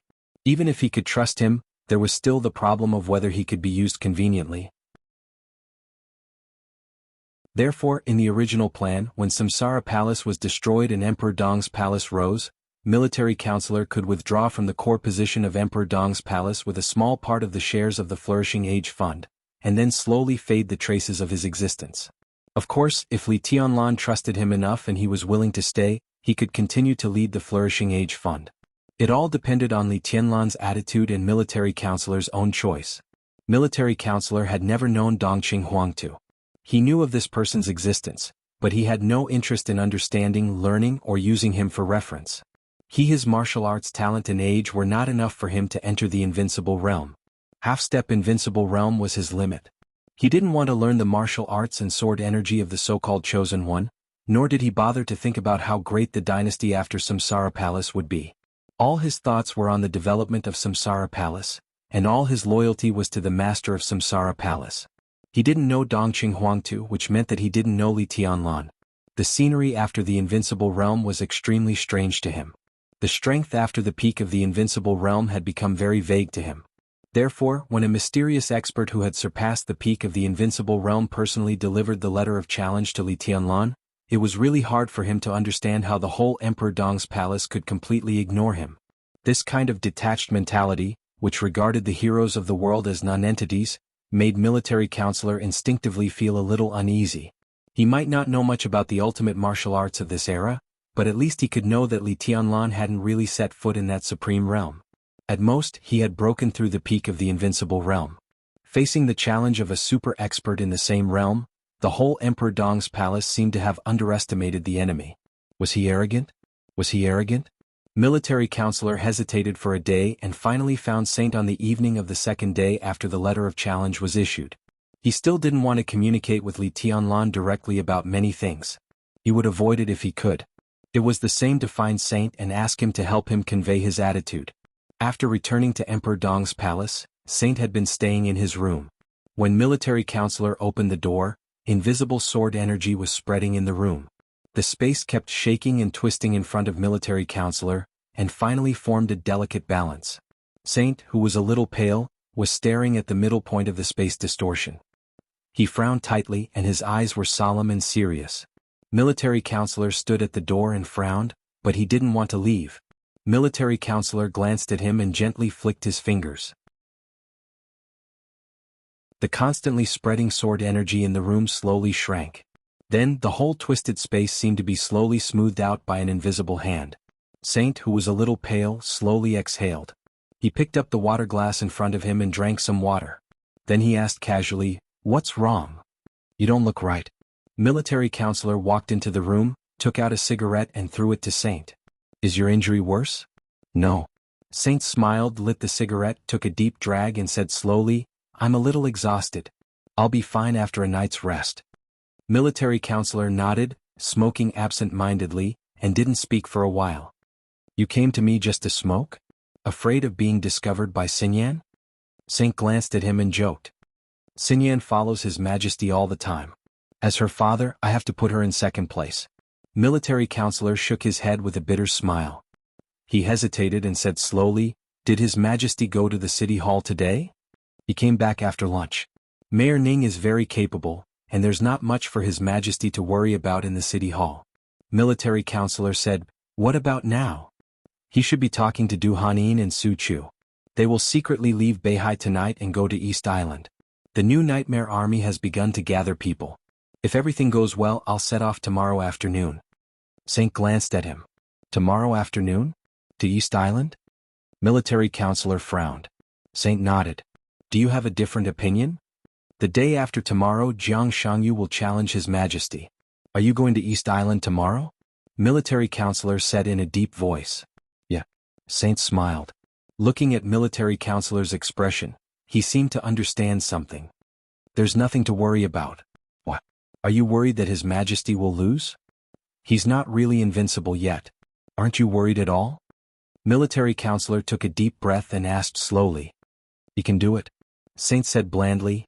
"His Majesty can't lose. In other words, Jiang Shangyu has no chance at all." "By being ruthless?"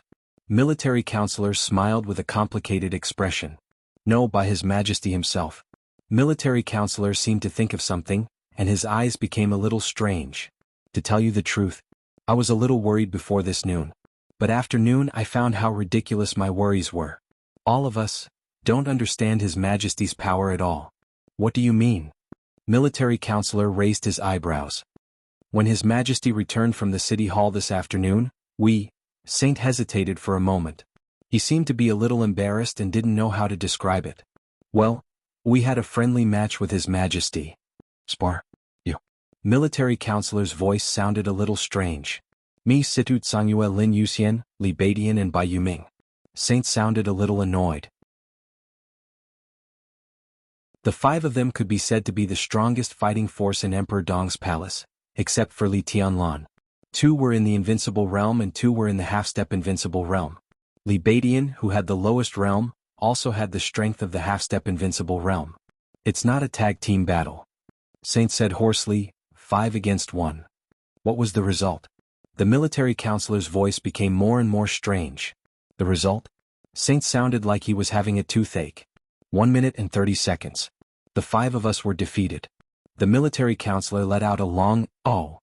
He was silent for a moment before he slowly said, "So, do you think the 5 of you can rival Jiang Shangyu? Is that why you're not worried about the outcome of the battle?" "Of course not." Saint lowered his head and took a deep drag on his cigarette. His voice was in a trance as if he was telling a nightmare. "The key is that in the friendly match just now, His Majesty suppressed his strength to the thundershocking realm, not even the peak of the thundershocking realm. The 5 of us faced His Majesty of the thundershocking realm, and we were defeated in 1 minute and 30 seconds.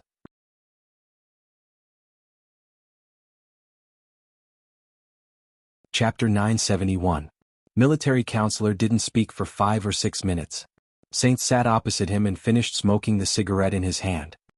He put out the cigarette butt and looked at military counselor silently without speaking. Thundershocking realm. 1 minute and 30 seconds. Complete defeat. These words were very common when they appeared alone, but together, they brought an indescribable horror. Military counselor couldn't believe it. He even thought he had heard it wrong. Thundershocking realm? Military counselor asked again as if to confirm. Thundershocking realm. Saint nodded seriously. To be exact, this should be the state when His Majesty broke through to the thundershocking realm for the first time. His aura was unstable and there was still the aura of the fire-flaming realm. But even so we still lost. Military counselor's pupils dilated slightly. He opened his eyes and subconsciously raised his tone. How is this possible? You have 2 invincible realm experts. Not to mention others, you and Situ Tsangyue are 2 invincible realm experts. If His Majesty suppresses his strength to the thundershocking realm, he can't even break your defense. How did you lose? The corner of Saint's mouth twitched fiercely. Although the voice in his heart told him again and again that it was not shameful to lose to Li Tianlan, he still felt a little shameful when he thought of the scene a few hours ago. Saint didn't think he had to be invincible in the world. It was not that he couldn't lose, nor that he couldn't afford to lose. But losing in that way really made him feel a little ashamed. The problem is defense. So you mean that your Situ Tsangyue's defense didn't resist His Majesty's attack? Military counselor seemed to have heard a joke and laughed. When did the defense level of the invincible realm become so bad? No matter how strong His Majesty is, he only has the power of the Thundershocking realm. Strictly speaking, His Majesty, who just entered the Thundershocking realm, has almost reached the level of the half-step invincible realm. Saint glanced at him discontentedly. But Situ Tsangyue and I joined hands, and Lin Yuxian and others assisted us. His Majesty did not break our defense, but it was precisely because he did not break our defense that we lost. Otherwise, even if we lost, it shouldn't be so ugly. What do you mean? Military counselor frowned and felt a little confused. Saint picked up the teacup and took a sip of tea. His eyes were a little dazed and he muttered to himself, "Too fast." The corner of the military advisor's mouth twitched. He said helplessly, "Can't you be more specific? There's no way to go into details. I don't know what to say either." Saint tried hard to think about the incredible fight not long ago. He spoke very slowly. "Anyway, the moment His Majesty attacked, we subconsciously made a defensive move. After that, we no longer had the chance to attack. We kept defending, and after more than a minute, all of us used up our stamina and even reached a state of exhaustion. That was the end of the sparring session." Obviously, he didn't want to continue this topic and shook his head fiercely. "We are not sure what the real perfect state of the Chosen One is. It was mentioned in the notes that the Palace Master gave me, but it was not clear. The time from Wang Tianzong's breakthrough to his termination was too short, so it was difficult to have a clear conclusion. Now, apart from Wang Tianzong, in terms of combat capability, His Majesty is undoubtedly the person closest to that level, and his physical state is too perfect. Whether it's strength or speed relative to his physical strength, he has almost no flaws in all aspects, so there's no need to worry about Jiang Shangyu's challenge at all. I even think that if His Majesty goes all out, Jiang Shangyu won't even have a chance to resist. That's too exaggerated." Military advisor shook his head. "I guess only Emperor Dong's palace is so optimistic in the whole dark world. After the news of Jiang Shangyu's challenge to His Majesty spread, in such a short time, more than 40 second-class forces in the Dark World have accepted the employment of the Jiang family of South America, Knights Templars, and East Island respectively, planning to directly participate in the final battle in Beihai. And this news was released a few hours ago. You should know what it means." The news of the final battle in Beihai didn't just appear in recent days. It had been brewing in the Dark World for a long time. It was only with the increasingly obvious actions of several superpowers that Beihai received more and more attention. Several superpowers had been secretly recruiting troops or hiring some other forces to go all out to invade Beihai. According to the information that military advisor had, before Jiang Shangyu challenged Li Tianlan, all the second-class forces hired by the superpowers added up. There were less than 20 of them. But since the challenge, more than 40 second-class forces were willing to join the final battle in Beihai. Jiang Shangyu's appearance undoubtedly greatly stimulated the confidence of many forces in the Dark World. This kind of employment at the level of the final battle often represented great benefits, and Jiang Shangyu's appearance also gave them the hope of victory. Many forces expressed their positions, which undoubtedly meant that they put their chips on the joint forces of Jiang Shangyu. In other words, they all agreed that Beihai and Emperor Dong's palace would fail in the final battle. Second-class forces in the Dark World. It didn't sound like much. The level of the superpowers didn't have a more authoritative confirmation, but there were some things that everyone in the Dark World recognized. For example, the Wang family of Beihai, the Jiang family of South America, the Shadow Throne, the Holy Land, and the Mecha Alliance and the Heroes Club that once existed. They had a long history and deep foundation. They had invincible realm experts, murderous weapons, and an unbreakable base camp as their foundation. Such forces were recognized as superpowers in the Dark World. The Purgatory of Heaven capital that first appeared in East Island more than 5 years ago and the current Emperor Dong's palace could barely be regarded as one of the superpowers. The two might not be traditional superpowers, but what they had in common was that the leaders of the two superpowers were extremely strong, and they were not afraid of the real superpowers. The former Samsara Palace, Kunlun City, Jifeng Sword Raining School, Wuji Palace, Sai City, Burning Legion. Such forces were recognized as first-class forces in the Dark World. They might not have enough foundation, a short history, a weak leader, and all kinds of shortcomings, but there would at least be one invincible realm expert in a first-class force. Because of this, the Assassin Association, which had only begun to develop in recent years, could also be regarded as a first-class force. Several superpowers and a few first-class forces formed the top class of the Dark World. After that were the second-class forces. The super-large mercenary corps, the large private armed forces with complex components, and the killer organizations whose business scope covered the world, could all be regarded as second-class forces and the backbone of the dark world. This kind of force might not have top invincible realm experts, but there were always experts in the fire-flaming realm, the thunder-shocking realm, and even the half-step invincible realm. 40 second-class forces accepted the employment of the coalition led by Jiang Shangyu. If they were willing to do their best, it would be a huge force that no one could ignore. In the whole dark world, there were not many second-class forces that could be recognized by everyone. 40 was almost the vast majority of them. Saint frowned slightly and kept silent for a long time. Do you still remember 2 years ago? His voice was a little low. Military counselor raised his eyebrows, glanced at him and said nothing. At that time, the Samsara Palace judged most of the invincible realm experts in the whole dark world. After the trial day we ended Wang Tianzong and brought a new era. Saint smiled. What if we win this time? Most of the forces in the dark world, he said softly, if we win this time we will judge the whole dark world. In the new era there will inevitably be a new dynasty. I'm ready.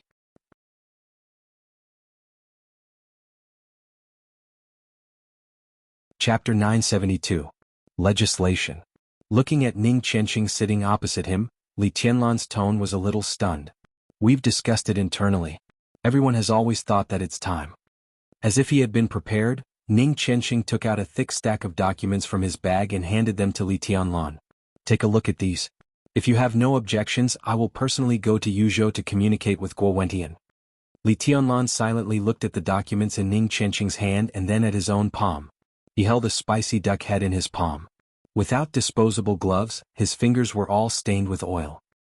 He was silent for a while before asking in confusion, "What are you doing here today?" "Drinking." Ning Qianqing answered matter-of-factly. There were 7 or 8 exquisite side dishes in front of them, and a bottle of Maotai had been half empty. The scene in front of them was definitely not a report. When the two brothers were chatting they talked about the future direction of Tiannan. On a whim, Ning Qianqing directly took out the documents that were strictly speaking not fully prepared from his bag. Now that we've talked about it, you should also take a look. This is one of the most important tasks in Xinyuan City in the next 3 years. Li Tianlan got rid of the duck head in his hand, wiped his hands, took the documents and glanced at them. The dense small words on the documents made him dizzy, as if he had drunk too much. He shook his head and put the documents aside. How many people are there in Xinyuan City now? Is it necessary to make laws at this time? I originally planned to wait until after the election, when everything would be settled and there would be more room for maneuver. But now it seems that we can do it a little earlier. The battle in North Sea is a key. After the battle, we can use your influence to promote the legislation in Xinyuan City. Ning Qianqing took a sip of wine and clicked his tongue. How can it be so easy to make laws? Councillor Guo Wentian of the National Assembly is one of the leaders of the Prince Group. It's not easy to get through him. This matter must have the support of the Assembly, at least the majority support. Xinyuan City needs our own laws. It seems easy to make laws, but the difficult part is to continuously revise and improve the laws after they appear. With repeated improvements, the legal system in Tiannan can slowly mature. This requires a process. Now it seems that there was indeed no need for Xinyuan City to pass laws in a hurry, but they had to prepare for a rainy day. By the time Xinyuan City and even the entire Tiannan City needs laws, our laws will be relatively mature. Otherwise, if we rush to legislate at that time, Tiannan will be in chaos for a period of time, and the development of the entire Emperor Dong's palace will be slowed down. Li Tianlan thought for a moment and looked at the information beside him. Which step are you ready to take now? The city hall has reached a consensus. In addition, we've greeted some people in Zhongzhou State. We've sent invitations to the top judges, lawyers, scholars and professors in Zhongzhou State, and the feedback is good. If Emperor Dong's palace can support it, the city hall will set up a team in a short time. Qiuming will be in charge of the specific work, and I'll be in charge of the external affairs. From the very beginning, the system of Xinyuan City was essentially different from that of Zhongzhou State. There was no Speaker of Parliament here. The one with the highest power was the mayor. Below the mayor were the chief executive officer and the chief judge. The current chief judge of Xinyuan City, Lan Qiuming, was the person he personally asked for from the Zhongzhou State Police Department a year ago, and it was Zhou Yuanshan who strongly recommended him. It was Lan Qiuming's proposal that Xinyuan City prepared to legislate a few years earlier. Li Tianlan was silent for a moment. He picked up the information beside him and looked at it. He nodded and said, "It's ready." Let me know if there's anything I need to do. Actually, there is. Ning Qianqing laughed. I'll go to Yuzhou to set up a team and communicate with Guo Wentian. But I hope you can bring up the matter of Xianyuan City's legislation in the parliament. This matter must be high profile. No problem. Li Tianlan nodded carelessly. Well, there's one more thing. Ning Qianqing reached for the bag beside him again. Li Tianlan felt a headache and waved his hand. Just say it. I'm listening. He was very resistant to the information, especially the information of tens of millions of words. It was so dense that it made him dizzy no matter what. Ning Qianqing took out a pack of cigarettes from his bag and handed one to Li Tianlan. He threw the empty cigarette pack on the table into the trash can. You also have to think of a way to deal with the Ministry of Education. The construction of Xianyuan City is progressing well. Although many places are just empty frames, the construction plan has been approved by the City Hall. We have enough funds. There will be more and more construction teams all over the country, which means the construction speed will be faster and faster. By about August next year, the transformation of the entire city should be preliminarily completed. As for the old city, I plan to set up a campus, including elementary schools, middle schools, high schools, and universities. So we need a lot of talents in education. It's not going very well at present. I mean, the first university in Tianan may not be the most famous key university in Zhongzhou State in the short term, but it must have a few top-level majors. Only in this way can we attract some talents and fresh blood. In the next few years, the focus of Xianyuan City will be on the two fields of legislation and education. In the Ministry of Education, the academics have a great influence. I guess you'll need to talk to Hua Xingyang this time, or directly communicate with the president. Okay. Li Tianlan nodded, raised his glass and clinked it with Ning Qianqing. From nothing to something, Li Tianlan drank up the wine in his glass and looked at Ning Qianqing with a smile. You've worked hard these 2 years. Not really. Ning Qianqing shook his head. There was a look on his face that Li Tianlan had almost never seen before. He was high-spirited and even full of lofty sentiments. It was a kind of restrained but extremely dazzling confidence, just like how Li Tianlan talked about martial arts. I like this kind of life. His smile was very calm. To change a city, to change a province in the future, and even to change a country in the future. To change the fate of countless people. Compared to martial arts, I prefer who I am now. From nothing to something, Tianlan, you don't know how great a sense of accomplishment I feel watching Xianyuan City change day by day. Our future is in our hands. He poured a glass of wine and raised it. Cheers for the future. His cell phone rang. Li Tianlan drank up the wine in the glass, took out his phone and looked at the number. A smile appeared on his lips. He answered the phone and said, I have nothing to do. I'm drinking with Qianqing. His voice was low and soft. Where are you? On the other end of the phone, Qin Weibai's voice came with a smile. I've arrived in Yuzhou. I'm going to Nanyun right away. Tianlan, can you pick me up later?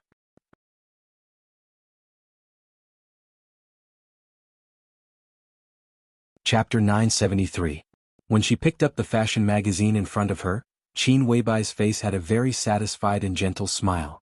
The soft light quietly fell on her, and her whole person seemed to have a touch of indescribable brilliance.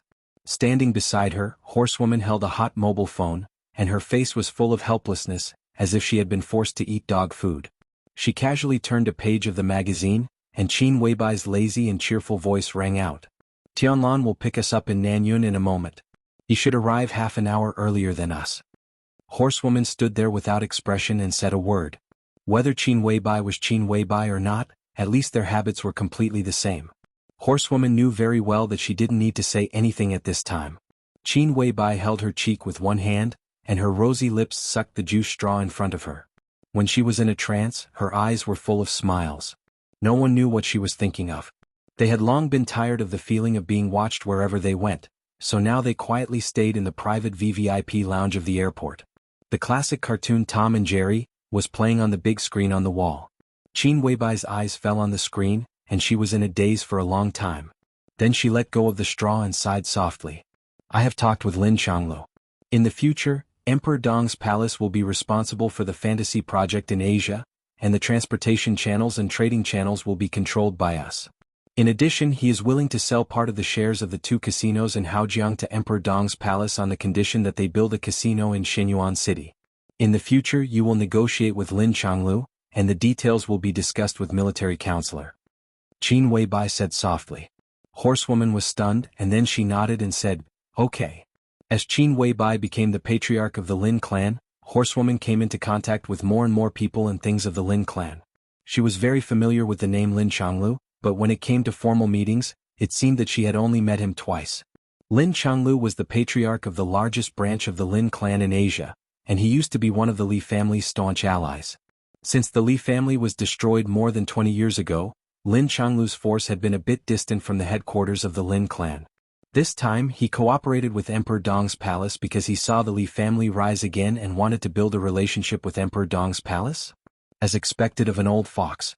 In terms of seniority, Lin Changlu could be regarded as Lin Fingting's distant uncle. He was 70 years old this year, and his family headquarters were in Malaya. Relatively speaking, among the major branches of the Lin clan, his strength was not the strongest, at least not comparable to the branches of the Lin clan in Europe, but his foundation was the most stable. He was known as the Rubber King of Malaya and had different degrees of cooperation with the world's major consortiums. At the same time, he also ran more than 100 large-scale gambling in different countries in Asia. In addition, the signature project of Lin Changlu's family was the fantasy project that Qin Weibai had mentioned. Strictly speaking, fantasy was a kind of drug, but it was an extremely high-grade drug. Fantasy also contained a certain amount of opium, but it used hundreds of different drugs to offset the harm of opium to the human body. Fantasy could be made into cigarettes or the most primitive powder, which was high in purity and extremely difficult to imitate. It could be said to be the gospel for drug addicts. The cost of fantasy was about twice that of regular drugs, but the price was 10 times that of ordinary drugs. Although Lin Changlu had been strictly keeping the formula of fantasy a secret, he never refused to cooperate, and he was not stingy when distributing profits. Therefore, with fantasy alone, he had very close cooperation and good personal relations with the big drug lords all over the world. The Golden Triangle, the Silver Country, and Colombia could almost be regarded as his sphere of influence. Lin Changlu's family alone could eat more than 30% of the output of the major plantations every year. This time, Qin Weibai personally talked to Lin Changlu, which basically meant that Emperor Dong's palace had won the agency of fantasy project in Asia. The profits were still secondary. Emperor Dong's palace could mainly take advantage of this to reach out to the big drug lords and further stabilize its position in the dark world. This was what Qin Weibai valued most. Horsewoman looked down at her watch and whispered, "Boss, it's time to go.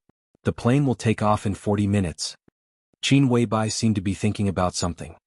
Hearing this, she frowned and subconsciously glanced at the time in front of her. Wait a little longer.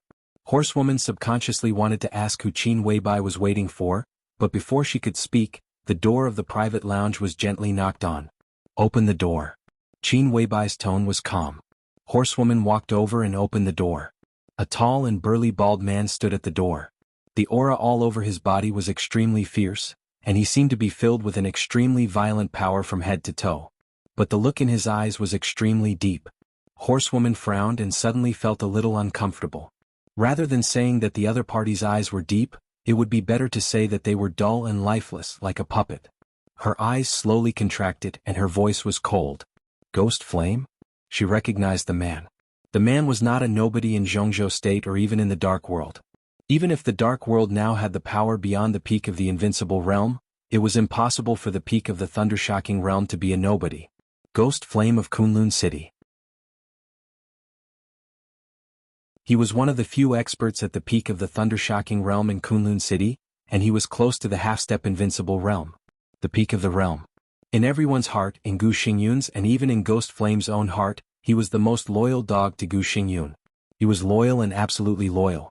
Why was he here? What did he want to do? Let him in. Qin Weibai's calm voice sounded behind Horsewoman. Horsewoman took a deep breath, turned sideways little by little, and then walked quickly to Qin Weibai, staring at Ghost Flame's every move. If it was the master of Samsara Palace, she didn't need to worry about anything at all. But Qin Weibai, who was beside her at this time, really didn't know martial arts. In terms of strength, Horsewoman didn't think she had much advantage over Ghost Flame. In this case, she couldn't help but be nervous. Ghost Flame's movements were a little stiff as he reached into his arms. Horsewoman's body instantly tightened. Ghost Flame's palm slowly reached out from his arms. He held a neatly folded envelope in his hand. Miss, letter. Ghostfire enunciated each word clearly. His voice sounded extremely strained, and his entire person looked incomparably strange. It was an indescribable stiffness. He was muddle-headed and ignorant, as if he were sleepwalking. This state, horsewoman suddenly opened her eyes wide. She was familiar with this state but also strange. She had never experienced it, but she had seen several people in this state. Hypnosis. There was no doubt that Ghostfire had been hypnotized in an extremely thorough way. Under such circumstances, he was completely a puppet of the hypnotized person. Everything he had seen and experienced, whether it was normal or abnormal, was normal in his mind at that moment. A hypnotized expert at the peak of the thunder-shocking realm? Horsewoman felt a little incredible. Qin Weibai reached out to take the envelope in Ghost Flame's hand and opened it. On the neat letter paper, there were countless names densely written in childish handwriting. They were all names. There was no introduction, only names. But for Qin Weibai, this was indeed the most critical information.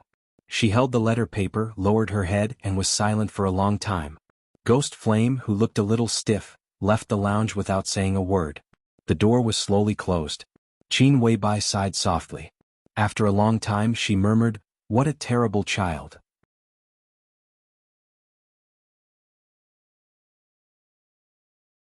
Chapter 974. At nearly 5 o'clock in the afternoon in an old county in the jurisdiction of Southwest City, Qin Fangqing, who was a little tired, sat on a chair with a blank face and slowly drank a mouthful of warm water. The winter night was long and dusk gradually enveloped the sky. The cold wind blew in from the open door of the main hall. It was cold and the old but still spacious yard looked very cold. After the funeral it was dead silent. Qin Fangqing was sitting facing the door, and his expression was a little dull. Behind him was an empty ice coffin, and the room was filled with the smell of burning paper money. He sat motionless on the chair looking a little gloomy. Today was the day of the burial of his daughter, Qin Lijuan. Qin Fangqing returned to his hometown in a low-key manner. The funeral didn't last more than half, which looked extremely simple. In the parliament, Guo Wentian, who was also a banner figure of the prince group like Qin Fangqing, attended the funeral.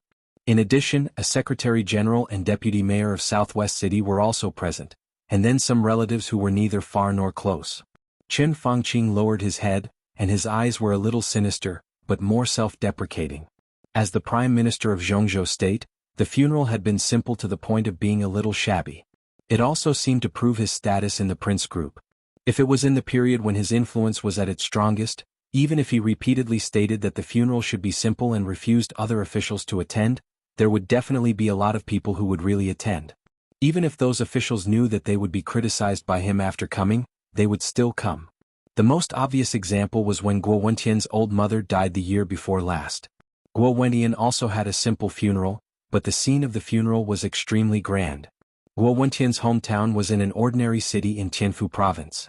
On the day of the funeral, 6 directors of Tianfu province were present, including the speaker of Tianfu and the governor.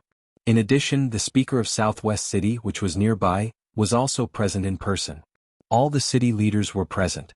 Although Guo Wentian severely criticized those people afterward, no one was unhappy whether they were criticized or criticized. Now, Qin Fangqing's funeral was also simple. Then it really became simple. This alone was enough to show that Qin Fangqing's status in the prince group had reached a precarious point. The Haoyue group's scandal was constantly being exposed every day. From Nanyue province to Tianfu province, it had now become a serious case that swept across 4 to 5 provinces, involving property, entertainment, securities, insurance, and many other industries. The countless dark sides were shocking. This also represented incredible interests. Even Qin Fangqing did not expect that his nephew would do so many outrageous things in terms of accumulating wealth. The stock price of Haoyue Group had been fluctuating violently. In a short period of time, hundreds of cadres in several provinces had been arrested. The Ministry of Supervision of Zhongzhou State personally took action and handled the case swiftly and decisively. But Qin Fangqing knew very well that although everything seemed to be extremely bad, the Ministry of Supervision had not really taken action yet. They were still collecting more evidence. Before the election, the Southeast Group, which had been holding back for more than 2 years, obviously wanted to make a big news. Faced with such a favorable environment, the other party obviously did not intend to make a move easily. Several large state-owned groups controlled by Qin Lijuan were also found to have countless problems. There were also clues that the treason case of the Special Warfare Group had something to do with Chen Fangqing. Such a connection might not be too serious, but at such a critical moment, if such news was confirmed, it was bound to cause another huge storm. The situation was precarious and precarious. Chen Fangqing's but was like an active volcano that would erupt violently at any time, and he might be blown to pieces every minute and every second. In this case, countless people in the Prince Group were quietly distancing themselves from Chen Fangqing, including 2 provincial chairmen he had personally promoted. Chen Fangqing remained silent. He could only be silent, waiting for the opportunity to fight back in silence. Such an opportunity was getting closer and closer, and his situation was becoming more and more dangerous.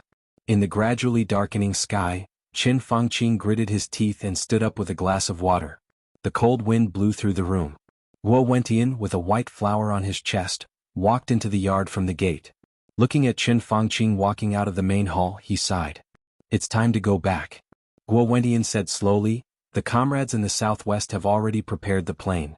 There may be a meeting tonight, so we have to prepare early." He took out a cigarette and handed it to Chen Fangqing. Then he lit one and took a deep breath. Chen Fangqing nodded silently. Today was destined to be a very special day. It was not his daughter's funeral, but for the Dark World, today was a very special day. 3 days ago, Li Tianlan received a letter of challenge from a mysterious expert in Emperor Dong's palace. And the time of the challenge was today. 2 super experts who had surpassed the peak of the invincible realm. And it was very likely that they were in the Dark World. They were the super experts who were in the best state. Everyone was paying attention to this battle, including the parliament of Zhongzhou State. At this moment there were less than 4 hours before the battle. Different results of this battle meant different situations. Not to mention the mentality of the parties, countless people in the Dark World had begun to get nervous. "Is there any movement in Xinyuan City?" Chen Fangqing asked. "There's no big movement." Guo Wentian shook his head. "The representatives sent by all the superpowers have entered the headquarters of Emperor Dong's palace, and Xinyuan City has strengthened its guard. It's normal." On the second day after the letter of challenge was issued, all the forces in the Dark World had contacted Emperor Dong's palace. Emperor Dong's palace did not refuse the request of the superpowers and allowed any force to come to Emperor Dong's palace to watch the peak battle of the Dark World in person at the specified time. It seemed like they were showing off their strength, but it also seemed like they were extremely confident. Every move of Emperor Dong's palace in the past 3 days was full of confidence. From top to bottom, no one seemed to think that Li Tianlan might lose. "What do you think of the result of this battle?" Guo Wentian suddenly asked. Chen Fangqing turned his head and glanced at him silently. "This result is important to us, but it's more important to you." Guo Wentian's tone was extremely calm. Chen Fangqing suddenly laughed. "I don't know," he said blandly, "but this may be my only chance. The result of this battle is hard to say. Li Tianlan may win, but I won't lose. Li Tianlan might win the battle. But the winner of the final battle in Beihai could only be him and the Prince Group." In Chen Fangqing's communication with His Majesty and Li Guangtu in advance, as long as Li Tianlan appeared in Beihai, the possibility of him dying was more than 80%. So the result of tonight's battle was not important. The final battle in Beihai that would start at the same time as this battle was the most important. Guo Wentian looked at his smiling face and was silent for a moment. Then he said in a hoarse voice, "Recently our work has been very passive, and the voices within the group are a little chaotic. I have discussed it with some comrades." He raised his head and looked at Chen Fangqing's eyes that suddenly became sharp. He said blandly, "Old Chen, if the result of this final battle in Beihai is not satisfactory, then you should temporarily stay behind the scenes and recuperate."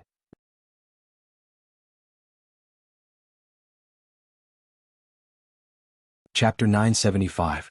Chen Fangqing did not speak. He quietly looked at Guo Wentian in front of him and kept silent for a long time. He and Guo Wentian had known each other for more than 30 years. The two had already known each other when they first emerged in the Prince Group, but for many years the relationship between them had not been harmonious. They were promoted to the level of deputy governor together, and then to the position of provincial governor together. Finally, they became the provincial speaker almost at the same time, and then were elected as members of parliament of Zhongzhou State. 5 years as a member of parliament. During that period, the relationship between Chen Fangqing and Guo Wentian was at its worst. They could almost be said to be incompatible with each other, even to the point of life and death. Because at that time in the Prince Group, there was a person named Zhou Tong. At that time he was a member of parliament of Zhongzhou State and the speaker of Tianfu Province. At that time, Zhou Tong was the recognized leader of the Prince Group and the most likely powerful figure to become the new president of Zhongzhou State. In the process of competing with Li Huaqing, Zhou Tong could be said to be in the lead all the way. Everyone thought that Zhou Tong would be elected without any suspense. At that time the Prince Group was very strong, but it was far from being able to cover the sky with one hand. In order to push Zhou Tong up, the Prince Group also made a lot of compromises in secret. When it was tit for tat with the academics, it promised a lot of conditions to the Southeast Group and the Giant Group. This also meant that if Zhou Tong was successfully elected president at that time, even if the whole Prince Group went all out, it could only push a director who could protect Zhou Tong. This director position could only appear from Chen Fangqing or Guo Wentian. With Zhou Tong's existence, only one of them could go up. This was something that they knew each other since they became members of parliament. At that time, the Prince Group could be said to be the most direct competitors. However, no one had expected that 1 month before the election Zhou Tong, who had been firmly suppressing Li Huaqing, would suddenly be pulled down by Li Huaqing. Furthermore, he was thrown into the abyss. Li Huaqing had caught up to Zhou Tong at the most crucial moment, and Zhou Tong had fallen from heaven to hell, or more accurately into the desert. Zhou Tong went to the desert prison. Li Huaqing became the president of Zhongzhou State. The Prince Group had no time to react. In the end, they could only push Chen Fangqing and Guo Wentian together to become the directors of Zhongzhou State. Chen Fangqing was the prime minister, and Guo Wentian controlled the National Assembly. They are number 2 and number 3 in Central State. But even so, this is still the biggest fiasco and mistake of the Prince Group in recent decades.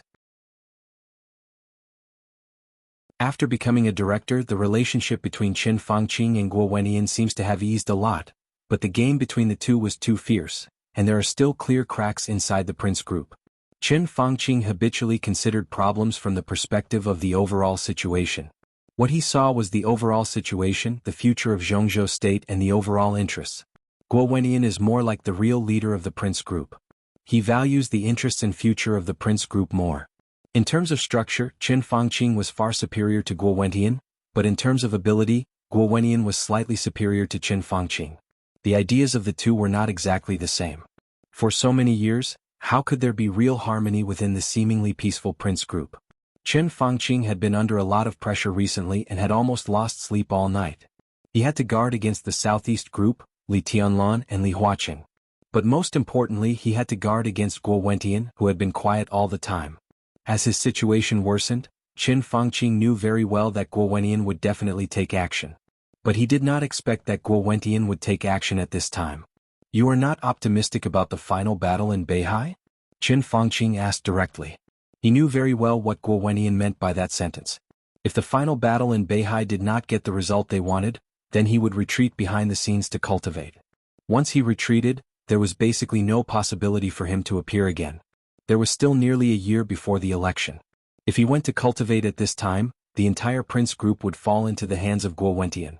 Guo Wentian obviously wanted to use this year to stabilize his position, even if he had to sacrifice a large part of his strength. And this sacrifice was obviously Chen Fangqing's team. No one can predict the future. I'm not optimistic or pessimistic. I just think that there are too many variables in this matter. Guo Wentian said faintly, "Li Tianlan is not a fool, and neither is the Wang family of Beihai. Even if the power in your hands is very strong, I really don't believe that the other party will not have any precautions. Don't forget the strange intelligence channels of the Samsara Palace. How could they not know? And I can be sure that Li Tianlan took Li Shi back to Tianan. On the night he received the letter of challenge, he went directly to the headquarters of the Purgatory of Heaven Capital in Heaven Capital. From Li Tianlan's departure to the present, no one has come out of Heaven Capital for 3 days. Even the Purgatory of Heaven Capital, which is about to start, didn't send a representative to watch the battle. Li Guangtu didn't tell you about sending a representative to watch the battle, did he? What do you mean? Chen Fangqing's body trembled slightly. He had not paid attention to Heaven Capital recently. This was the sincerity of his cooperation with Li Guangtu. They were all allies. Paying too much attention to each other would only cause misunderstanding. No one is sure what happened in the Purgatory of Heaven Capital. But in 3 days, if you want to talk about people, even a dog has not come out of the headquarters of the Purgatory of Heaven Capital, and no one has entered it. The headquarters of the entire Purgatory of Heaven Capital. He was silent for a while and said in a hoarse voice, "It's like death." An indescribable chill spread all over Chen Fangqing's body in an instant. "Is it?" His voice trembled a little. "Li Tianlan killed everyone in the purgatory of heaven capital? I don't know," Guo Wentian said lightly, "but just by this action, we can at least be sure that Li Tianlan already knows that Li Guangtu will participate in the decisive battle in North Sea, but Emperor Dong's palace has not shown the slightest retreat so far.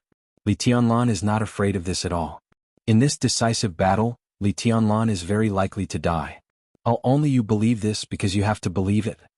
Chen Fangqing's face twitched. He stood there gloomily and did not speak. "At the very least, even if you really win, it may not be a good thing." Guo Wentian continued, "His Majesty and Li Guangtu, who you said will challenge Li Tianlan tonight, are not easy to deal with. Even if you win this time, you may also lose more miserably in the future." "I won't lose."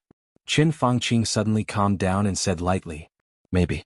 Guo Wentian said quietly, "You said the decisive battle in North Sea will start tonight, then we will wait for the result tomorrow. You have been under too much pressure during this time, and everyone hopes you can take a rest." He deliberately emphasized the word, everyone. Chen Fangqing narrowed his eyes, his face expressionless. "Let's go back to Yuzhou." Guo Wentian moved forward slowly. "You go back?" Chen Fangqing said lightly. Guo Wentian looked at him in confusion. "You're not leaving?" "I'm going to Xinyuan City now, and then fly to North Sea overnight," Chen Fangqing said expressionlessly.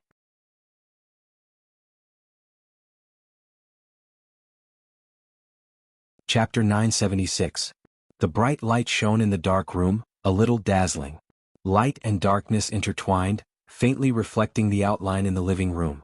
The sound of the softly shaking reclining chair kept ringing. Looking at the gloomy and mysterious living room through the screen, everyone in the conference room looked solemn and dignified. Wang Xiaoyao was facing the screen. Beside them, the two grandmasters of the Invincible Realm in East Island, Tianhai Wuji and Yagyu Kurumi, sat opposite each other. Then Jiang Guochu and Moraid, the current controller of Knights Templars.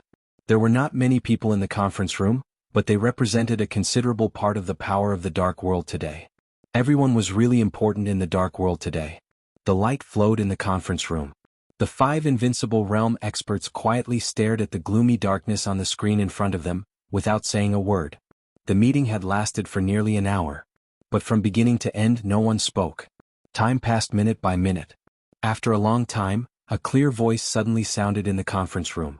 It was like the sound of the lid of a teacup gently touching the edge of the cup, soft, delicate, and extremely pleasant. The 5 Invincible Realm experts present subconsciously turned their eyes and looked at each other. Only then did they realize that the sound came from the other end of the screen. Wang Xiaoyao narrowed his eyes. Moraid, Yagyu Kurumi, and Jiang Guochu stood up almost at the same time. "Your Majesty." "Sit down." On the other side of the screen, His Majesty's voice sounded, and he said unhurriedly, "I'm sorry to keep you waiting. It's earlier than I expected." Wang Xiaoyao said calmly, "Are you ready?" His expression was serious and peaceful, without a trace of impatience. Everyone present knew what the hour they had been waiting for meant. Wang Xiaoyao subconsciously looked at the clock on the wall of the conference room. It was 8:05 p.m. in Zhongzhou State Time. At 10:27 p.m. 3 days ago, Li Tianlan returned to Xinyuan City from Yuzhou and received a letter of challenge from His Majesty. The summit appointment that had caused a sensation in the entire Dark World was getting closer and closer. There were less than 3 hours left. Today the representatives of most of the forces in the Dark World had arrived in Xinyuan City. Behind each representative, there was at least a second-class force that was recognized by everyone. As the party of the summit appointment, His Majesty began his last meditation before the battle at noon that day, and he didn't wake up until now. This was truly a summit meeting. Li Tianlan and His Majesty might not be the only 2 people in the Dark World with the combat capability beyond the peak of the Invincible Realm. But combined with their age, this battle was also endowed with extraordinary significance. The outcome of this battle directly determined who was the first person in the Dark World of this era and whose era it belonged to. His Majesty filled the cup in front of him with tea and stretched his body. He smiled and said, "It's very lively outside now. I can feel that everyone is here to watch the show. I'm going to appear." He glanced at Moraid and suddenly asked, "Are there any new movements in the outside world's gambling?" "There's basically no change." Moraid's attitude was always more respectful than that of Jiang Guochu and Yagyu Kurumi. He lowered his head slightly and said softly, "At present the outside world is generally more optimistic about Li Tianlan. Nearly 70% of the gambling funds support Li Tianlan's victory." Close to 70%. That means less than 70%. Jiang Shangyu was a little surprised. That is to say, in the eyes of outsiders, I have a 64% chance of winning against Li Tianlan? Something like that. Moraid nodded. The summit appointment attracted the attention of the whole dark world. As soon as the news came out, the major financial forces in the dark world, including the Flourishing Age Fund, had already opened bets. They bet on the outcome, the time of the battle, the post-war injuries, and so on. 3 days was not a long time, but the bets had attracted countless funds. The news Moraid received showed that the amount of money betting on Li Tianlan's victory was infinitely close to 70%. But others might not believe it. At least half of the money was bet by Moraid. Moraid bet on Li Tianlan's victory. This was His Majesty's order. Therefore, in this so-called bet, those who were looking forward to an upset bet on Li Tianlan were destined to lose everything. "You didn't play?" His Majesty smiled and shifted his gaze from Moraid to the others. 600 million on Li Tianlan's victory. Tianhai Wuji said calmly. Yagyu Kurumi glanced at him and shook his head. 90 million on Li Tianlan. Beihai bet 2 billion on Li Tianlan. I personally bet 300 million on Li Tianlan. Wang Xiaoyao was expressionless. 1 billion. Li Tianlan. Jiang Guochu smiled lazily and said, "No one expects to make a fortune by betting. It seems that there are more people who are optimistic about me than I thought." His Majesty smiled gently. "Li Tianlan is strong, but how can those people judge clearly when they are in the same realm? There are countless people who want you to win. Many people think that Li Tianlan is not invincible." Wang Xiaoyao's voice was indifferent. "Yes." His Majesty said softly, "It's a pity that these people are going to be disappointed." The 5 invincible realm experts were indifferent. They knew the inside story of the final battle, so they all bet on Li Tianlan's victory under Moraid's lead. Before the battle began, His Majesty made it clear to them that he was not in his real peak state, so his odds of winning against Li Tianlan were less than 30%. This was a battle that he was almost certain to lose. "How are your preparations going?" His Majesty asked casually. "There are no problems. As soon as the battle between you and Li Tianlan begins, we will take action immediately. Finally, we will meet at the foot of Mount Dibing." Wang Xiaoyao took a deep breath and said in a solemn tone, "Very good." His Majesty nodded and said, "It's time for me to make a fool of myself." "You know you will lose, but you still want to make a fool of yourself. Is it necessary?" Tianhai Wuji casually asked. "Ha!" His Majesty's laughter was full of indifference. "I will lose face tonight, but Li Tianlan will lose his life tonight. I will lose to Li Tianlan, and everyone will think that the future will be Li Tianlan's era. But he will die in Beihai tonight. The ultimate reversal. I like this feeling very much. Once he is dead, who will remember my failure?" He picked up the teacup and took a sip of tea. "Believe me, I have been studying Li Tianlan for a long time. His current state is very wonderful, especially when he cooperates with Ruthless. Whether it is now or in the future or in the past, even when Wang Tianzong was in his heyday, Li Tianlan can be said to be the most difficult person to kill. His kendo is perfect." His Majesty was silent for a while and whispered, "But I don't believe that there is a so-called perfection in this world. No matter how perfect a martial arts is, there must be a weakness." Wang Xiaoyao sat up straight and said seriously, "What is Li Tianlan's weakness?" "I don't know."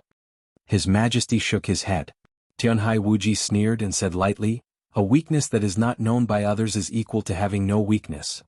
That's why I asked Li Tianlan to fight." His Majesty said coldly, "It's okay for me to lose face once, but as long as I seize his weakness, tonight will be Li Tianlan's death."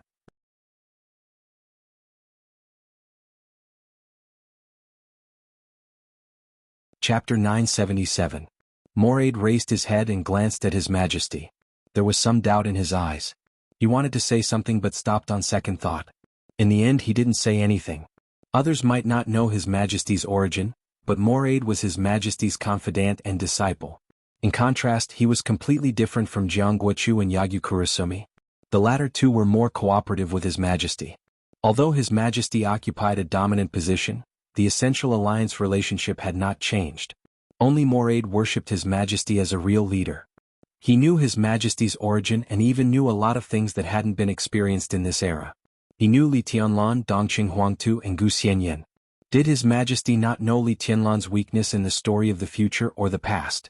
As if noticing Moraid's gaze, His Majesty said calmly, "I haven't fought with him." This sentence sounded a little inexplicable. But Moraid understood His Majesty's meaning in an instant. In that story His Majesty had not fought with Dongqing Huangtu. All his understanding of him was summed up from limited intelligence, combined with some of his own speculations. When Dongqing Huangtu died, His Majesty was forced to fight and then returned here. Moraid was silent for a moment and then laughed. His smile was a little ferocious and insidious. No one knew if he was thinking of His Majesty's forbearance, helplessness, and sadness in that story or something else. His voice was extremely firm. "Your Majesty, don't worry. You're in Tianan. Leave Beihai to me." His Majesty nodded and glanced at Wang Xiaoyao. "It has been arranged." Wang Xiaoyao nodded. "Call the number I gave you. As long as you can successfully leave the battlefield, he will meet you outside Shenyuan City." "Are you sure there is no accident?" His Majesty's voice was cautious and serious. "If there is no accident, he and the helicopter have landed at the predetermined place. The only uncertainty is whether you can successfully leave the battlefield. As long as there is no accident, the helicopter will take you away from Tianan at the fastest speed. In 30 minutes at most, you will appear at Nanyun No. 2 Air Force Base. The fighter plane will arrive in Liaodong within an hour, and then someone will arrange for you to arrive at Beihai as soon as possible." Wang Xiaoyao's voice was flat and casual. The commander of the Tianan Freedom Corps was Ning Ziyuan. It was impossible for Ning Ziyuan to betray Emperor Dong's palace and the Li family, but it didn't mean that the Freedom Corps was full of Li Tianlan's people. Ning Ziyuan was a member of the Southeast Group before Li Tianlan appeared. Dijiang had also led the Tianan Freedom Corps before, so it was too easy for Wang Xiaoyao to plant some people there. His promise was strong enough. As long as His Majesty could leave the battlefield, he would be able to appear in the North Sea from Tianan within 3 hours and participate in the upcoming battle in the North Sea. This speed was extremely fast. At the very least, he could guarantee that he would not be slower than Li Tianlan. "Very good." His Majesty nodded. "That's settled then." He slowly raised his hand and calmly said, "The meeting ends here. Everyone, I will keep my promise and I hope that everyone can do their best. It's 8:25, Zhongzhou State Time." In the vague darkness, he revealed an incomparably arrogant smile, baring his fangs and brandishing his claws. "In 12 hours the dark world will officially welcome our era." Before hanging up, he said indifferently, "Let's meet again in North Sea." The screen went black. His Majesty had gone offline. Wang Xiaoyao stood up, came to the window of the conference room, and quietly looked at North Sea outside the window. This was still the hotel where he and Jiang Guochu met. The 5-star hotel under his feet, as well as the 202 branches all over the world, was an adult gift from Wang Tianzong when he was 18 years old. Wang Xiaoyao could still remember the scenes at that time, but he could no longer remember the excitement at that time. The night outside the window was quiet. It was snowing heavily. The wind and snow were blowing. Wang Xiaoyao narrowed his eyes tightly and was silent for a long time. "Let's get started," he said indifferently, turned around, bowed slightly to the other 4 Invincible Realm experts present, and said flatly, "Everyone please." 12 hours later he would become the new patriarch of the Wang family of Beihai. The new era, the new history was getting closer and closer.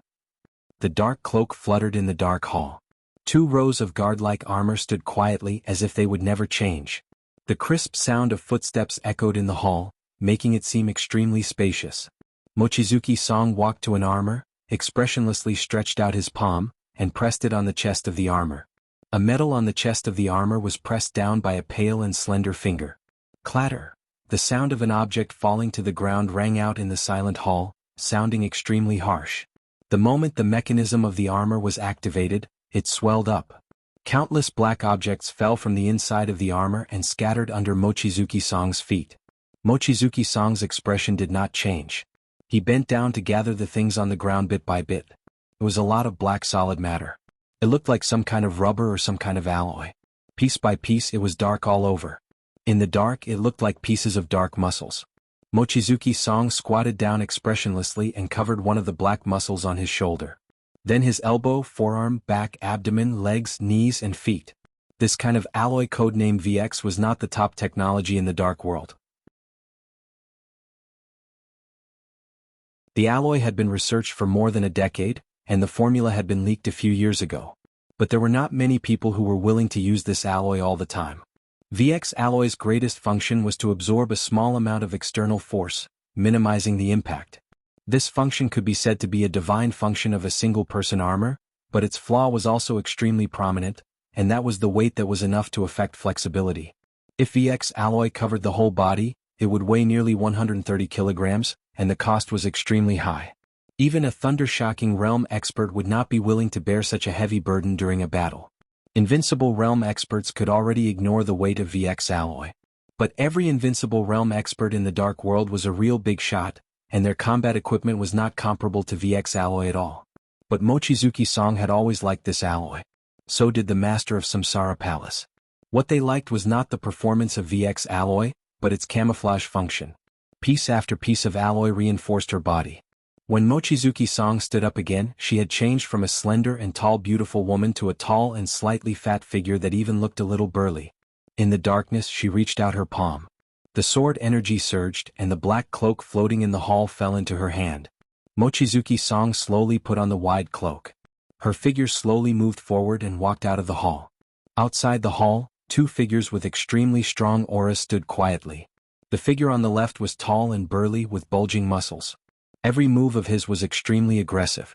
The figure beside him looked a little thin and quiet, but the danger he gave was no less than that of his companion. The black cloak walked out of the hall. The two men standing in front of the door with different figures were obviously stunned. The scene that seemed to have been sealed in the depths of their memories suddenly surged up. Their bodies stiffened and they subconsciously muttered to themselves, "Palace Master." The figure under the cloak gave a faint, Everything felt like it was yesterday. The thin figure took a deep breath, and his emotions became extremely intense in an instant. "I will secretly enter Wulan State from here, and then cross Snow Country to Beihai from Wulan State." Under the cloak, Mochizuki Song's voice was faint, a little hoarse and unquestionable. Even if the Jiang family of South America still has hidden forces, they are now delayed by Mr. Lin in South America. As for Sanctuary and Knights Templars, most of their forces have entered Beihai. Now it's too late for them to come back. So before the end of the final battle in Beihai, you are the top combat force in Europe. An extremely sharp killing intent surged out from under the cloak. "Here, I leave it to you and so do Sanctuary and Knights Templars." "Understood."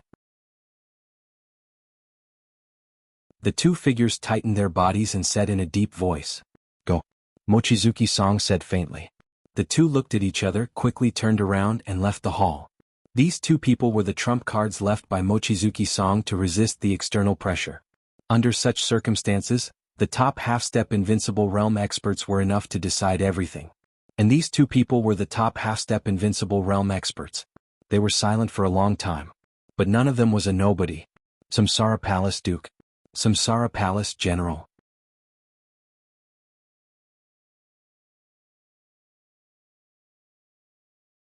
Chapter 978. When the screen dimmed, it seemed that the whole world became silent and clear. The tea swayed slightly. His Majesty lay back on the recliner, looked at the time silently and waited patiently. The recliner creaked and shook with the same rhythm. His breathing slowed down. His heartbeat slowed down. His whole body and mind were completely relaxed. He felt the quieter and clearer world around him. His Majesty was motionless like a dead thing. In absolute silence, the memories that had become a little fuzzy because of too long time surged in his mind. He was Jiang Shangyu. He had the heavenly king heart and the exquisite bone. In terms of martial arts talent, he was not inferior to Wang Xingxiao, Li Tianlan, or anyone else.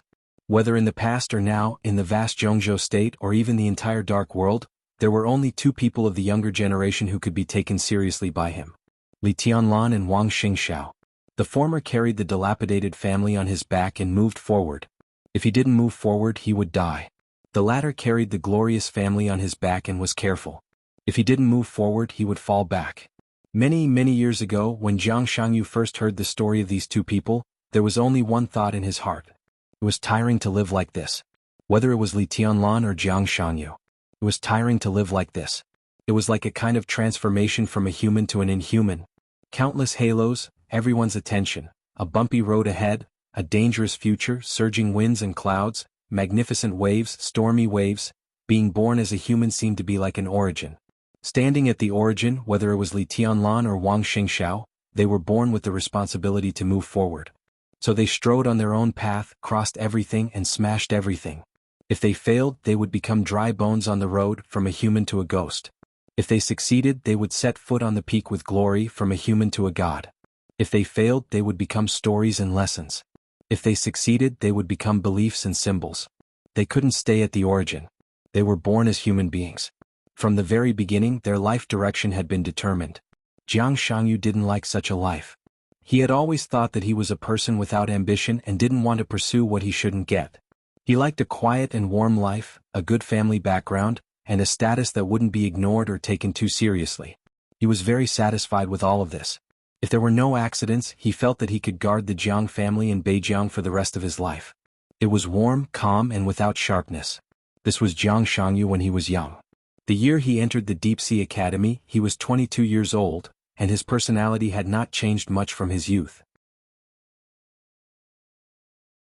He did not establish his own force within the academy, and the reason why he rarely fought with others was because of the academy's missions. He did not hurt the friendliness of others and was always kind to others. Everyone knew that he was very strong, so no one was willing to provoke him, and he did not provoke others either. Gentle temperament, easy to get along with, low-key but powerful. During his 3 years in the Deep Sea Academy, he had made friends all over the academy, even in the Sky Academy. Among them was Li Tianlan. It might not be appropriate to call them friends. He and Li Tianlan never had a heart-to-heart talk. Their friendship seemed to be limited to sitting together and chatting. At that time, Li Tianlan was proud and arrogant. During the 3 years in the Sky Academy, he showed off his abilities. The life of holding the little princess of Beihai in his left arm and the daughter of the Dongqing clan in his right arm could be said to be the peak of everyone's dream. At the end of the first academic year of the two academies, Wang Tianzong personally went to the Li family's camp to propose marriage, promising to marry Wang Yuetong to Li Tianlan, and their first child in the future could be surnamed Li. No one knew whether it was because of guilt or other reasons. Li Honghe joined the Wang family of Beihai. The Li family left the camp in the second year of the two academies and took root in Jiangxia. At the beginning of the third year, Li Tianlan, who had recultivated, was well prepared. 3 months after entering the Thunder-Shocking Realm, he went straight to the peak of the Thunder-Shocking Realm and completely defeated Gu Hanshan, the young master of Kunlun City, in 45 seconds. Li Tianlan was 22 years old that year.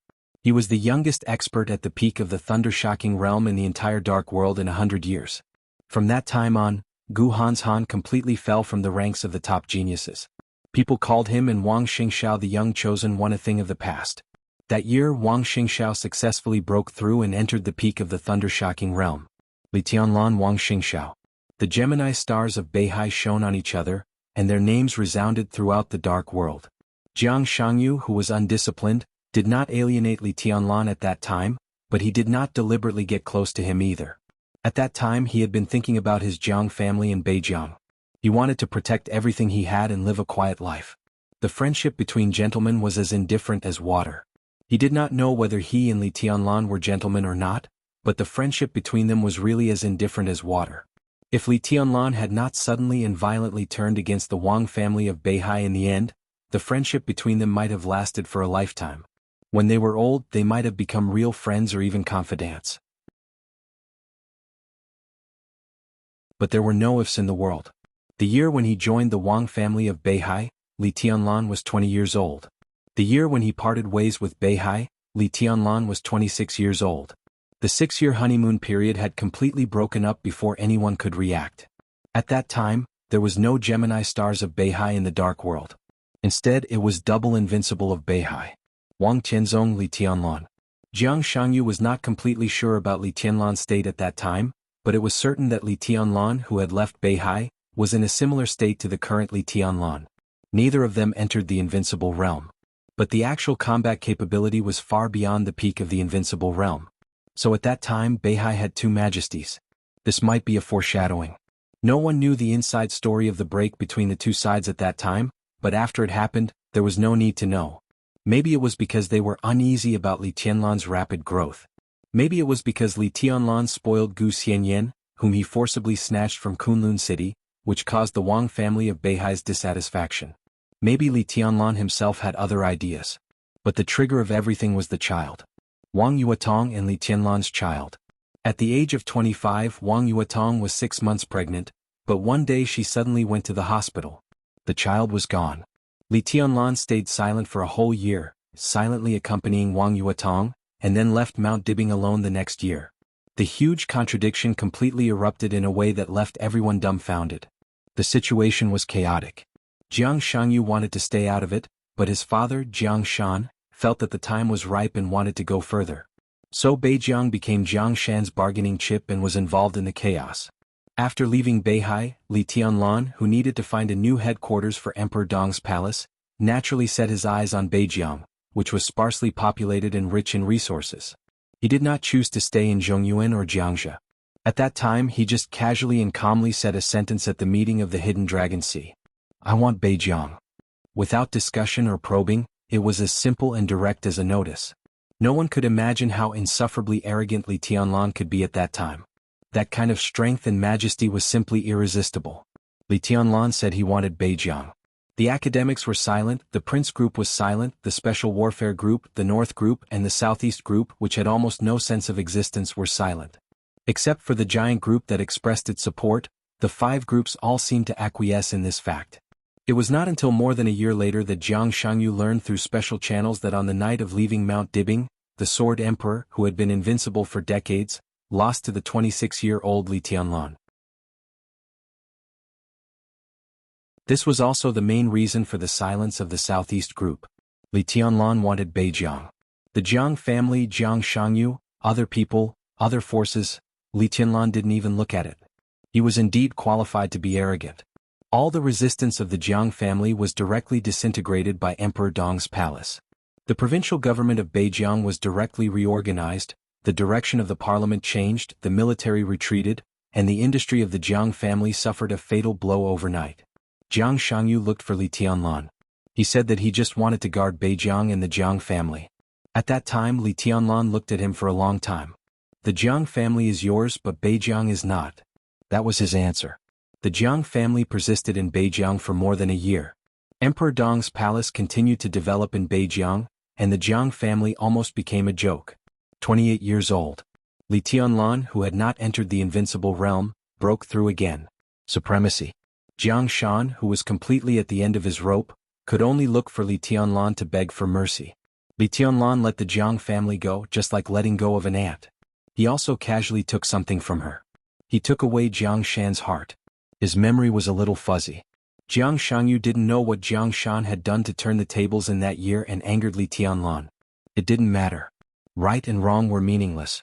Jiang Shangyu only knew that he was guarding the broken Jiang family, watching countless so-called super forces in the dark world bow down to Emperor Dong's palace, watching Kunlun City fall apart little by little, watching the Wang family of Beihai's influence decline, watching the Wang family of Beihai win Gu Xingyun again in order to turn the tables, and watching Li Tianlan die. Half a year after the fall of the Chosen One, he was forced to go to Beihai, facing the completely crazy woman and the completely crazy sword. The sword light rose with the wind, and the poison followed like a shadow. He fell into the darkness, and when he opened his eyes, he returned to his childhood. The scars on his body clearly recorded what had happened. Right and wrong really didn't matter anymore, and he couldn't tell. Jiang Shangyu became his majesty. In this life he still didn't have too much ambition, but he had an obsession. Li Tianlan owed the Jiang family a heart. He wanted to get it back. He wanted to build a dynasty that could completely destroy Emperor Dong's palace from the front. In that era when he was extremely powerless, under the glory of Emperor Dong's palace, even the invincible realm experts had to bow down to the thunder-shocking realm experts of Emperor Dong's palace. Peak of the invincible realm? Super forces? Top experts? They were as humble as dust, as non-entities, as wild dogs, worthless and not worth mentioning. Jiang Shangyu didn't want to experience that era again. He didn't want to be a ghost nor a dog. He just wanted to live like a human being. The bell rang in the dark living room. The bell reverberated and rang 10 times in a row. At 22 o'clock at night, Jiang Shangyu moved his body slowly. Time was passing. Tick-tock. Jiang Shangyu stood up and drank the tea beside him. He closed his eyes and felt every part of his body, every joint, every muscle, and even every cell. He stood there quietly, but all the power in his body was unprecedentedly active and surging. The darkness in the living room grew deeper and deeper, swallowing the light and covering everything. At 22:15, he opened his eyes. In the dark room, the world in front of him became extremely clear. His heart was beating slowly.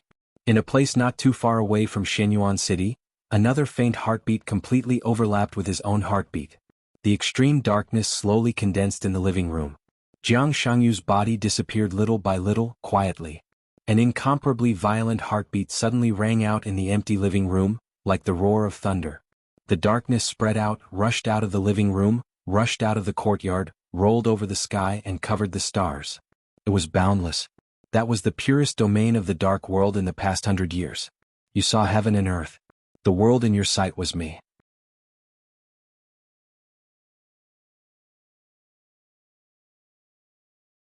Chapter 979. The sky became darker in the darkness. On the lawn inside Emperor Dong's palace, Li Tianlan, who had been quietly standing there with his eyes closed, suddenly opened his eyes when he heard the violent heartbeat in the distance. It could not be said that they were telepathic or attracted to each other. The moment he opened his eyes, the world in front of him seemed to have changed.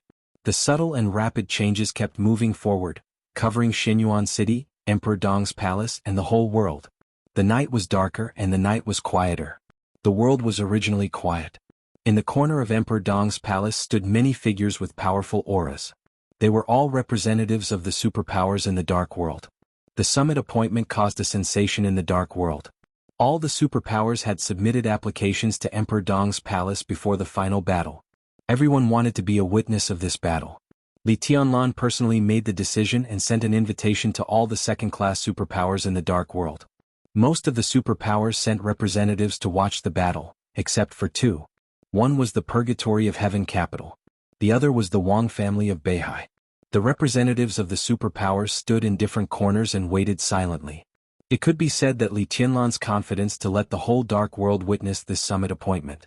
It could also be regarded as a naked show of force by Emperor Dong's palace.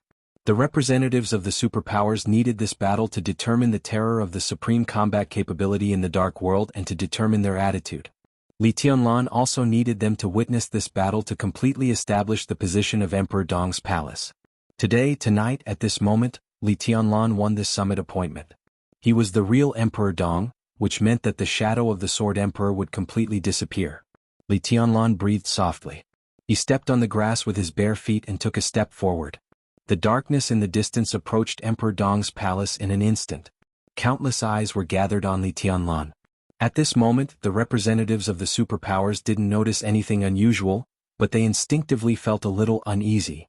Li Tianlan silently looked at the night sky in the distance. The darkness that seemed to be integrated with the night spread rapidly in the distance and covered everything. Bang! The second violent heartbeat suddenly rang out. In an instant, darkness completely covered the whole Emperor Dong's palace. Like smoke, like fog, dead silence, gloomy. All the lights in Emperor Dong's palace disappeared in an instant. The starry sky was completely swallowed by darkness, leaving only darkness between heaven and earth. Lightless city. A night without light. All the spectators couldn't even see the battlefield. There was only darkness left in front of Li Tianlan. Why did you choose to be my enemy? A calm and gentle voice rang out without warning. It rang in Li Tianlan's ears. It rang in everyone's ears in Emperor Dong's palace. The voice was low and sweet, and it kept echoing within the area of Emperor Dong's palace. Sound. Li Tianlan's pupils contracted slowly, and his eyes became extremely focused. It really is you, after a pause he continued, it's really you. His tone seemed to contain countless emotions, but it also seemed like he had no emotions at all. Who am I? In the darkness, the voice was like the whisper of a demon, reverberating in everyone's ears. Li Tianlan opened his mouth.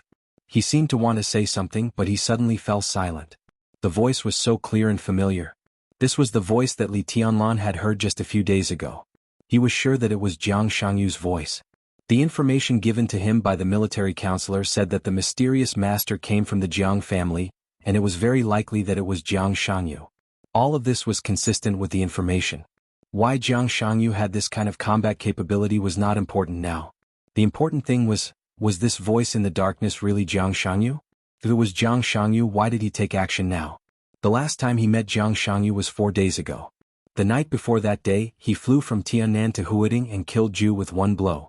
Then, in the middle of the night, he went directly from Yuzhou to Kunlun City in Beijiang, seriously injured Gu Xingyun, and took Li Qingqing away. Jiang Shangyu went to the hospital because of Li Qingqing. He traveled thousands of miles in a day and faced two invincible realm experts. There was no doubt that Li Tianlan consumed some energy.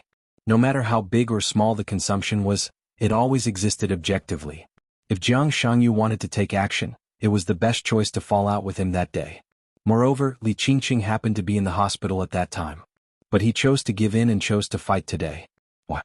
There seemed to be many reasons, but no matter which one, it was a bit far-fetched. The most reasonable explanation was that Jiang Shangyu did not have the ability to challenge Li Tianlan that day. If Jiang Shangyu didn't have this ability that day, then was the voice in the darkness Jiang Shangyu really Jiang Shangyu? Who are you? Li Tianlan took the initiative to ask. His voice could not be covered by the darkness, and it also resounded through the whole world. Is really you?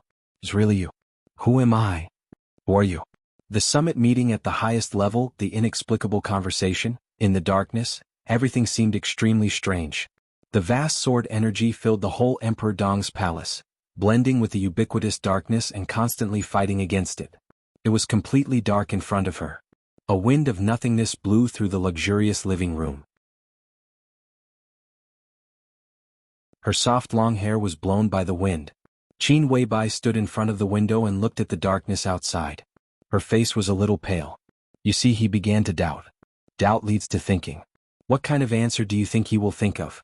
What kind of fact will he perceive? Suddenly, Jiang Shangyu's voice rang out beside Qin Weibai with a hint of laughter. The area where the sword energy and the darkness intertwined. Suddenly there was a slight blank.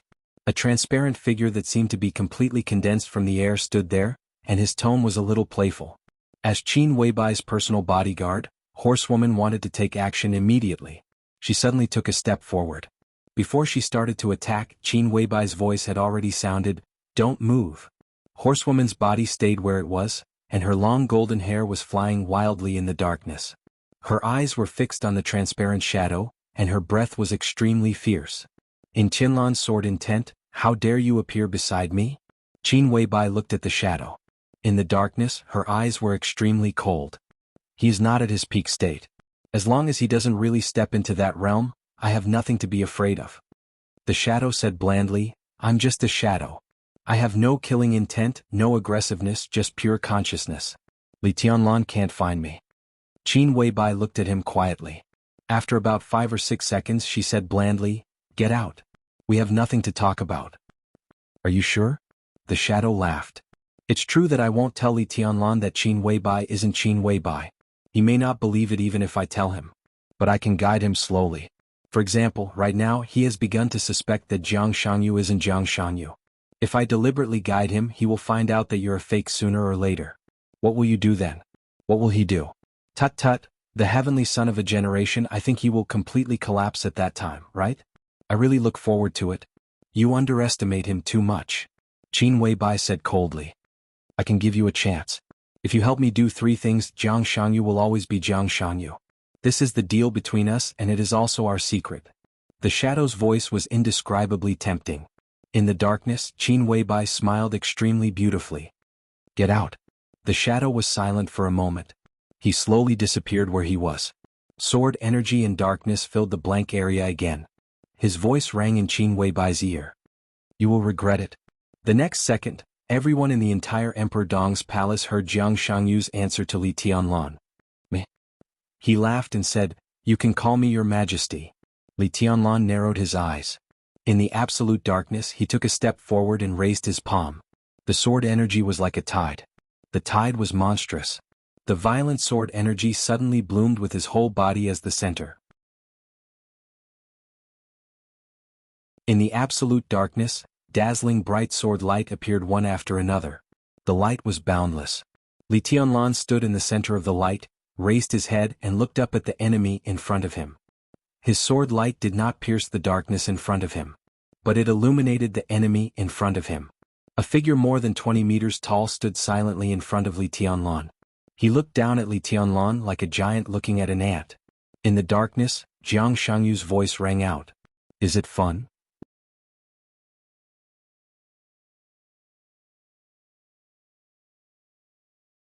Chapter 980. The whole picture seemed to be completely out of reality for a moment, and it became extremely weird. The dark figure was extremely deep and solid in the light of the sword light. He was more than 20 meters tall and had strong limbs. There was absolute power and silence. The surging darkness continued to converge toward the giant like black shadow. The giant's body moved. The next second, there was a sudden violent roar between heaven and earth. The giant, who was more than 20 meters tall, raised his arm and punched Li Tianlan hard. It was a strange domain that had never been seen before, an incredible fighting method and a nightmarish fighting style. This was the domain. It was a domain that surpassed the peak of the invincible realm. No one could have imagined that the domain above the peak of the invincible realm would have such a change. Li Tianlan frowned. The huge fist blocked almost all of his vision above his head. The giant's upper body tilted and his knees bent. The solid fist broke the space. As his whole body sank, the surging darkness madly gathered on his fist. His body was getting smaller and smaller, more and more illusory, but the black fist was constantly getting bigger and bigger. Li Tianlan's figure flickered slightly and was 100 meters away in an instant. Boom! Amidst the deafening roar, the black fist directly smashed into the verdant grassland.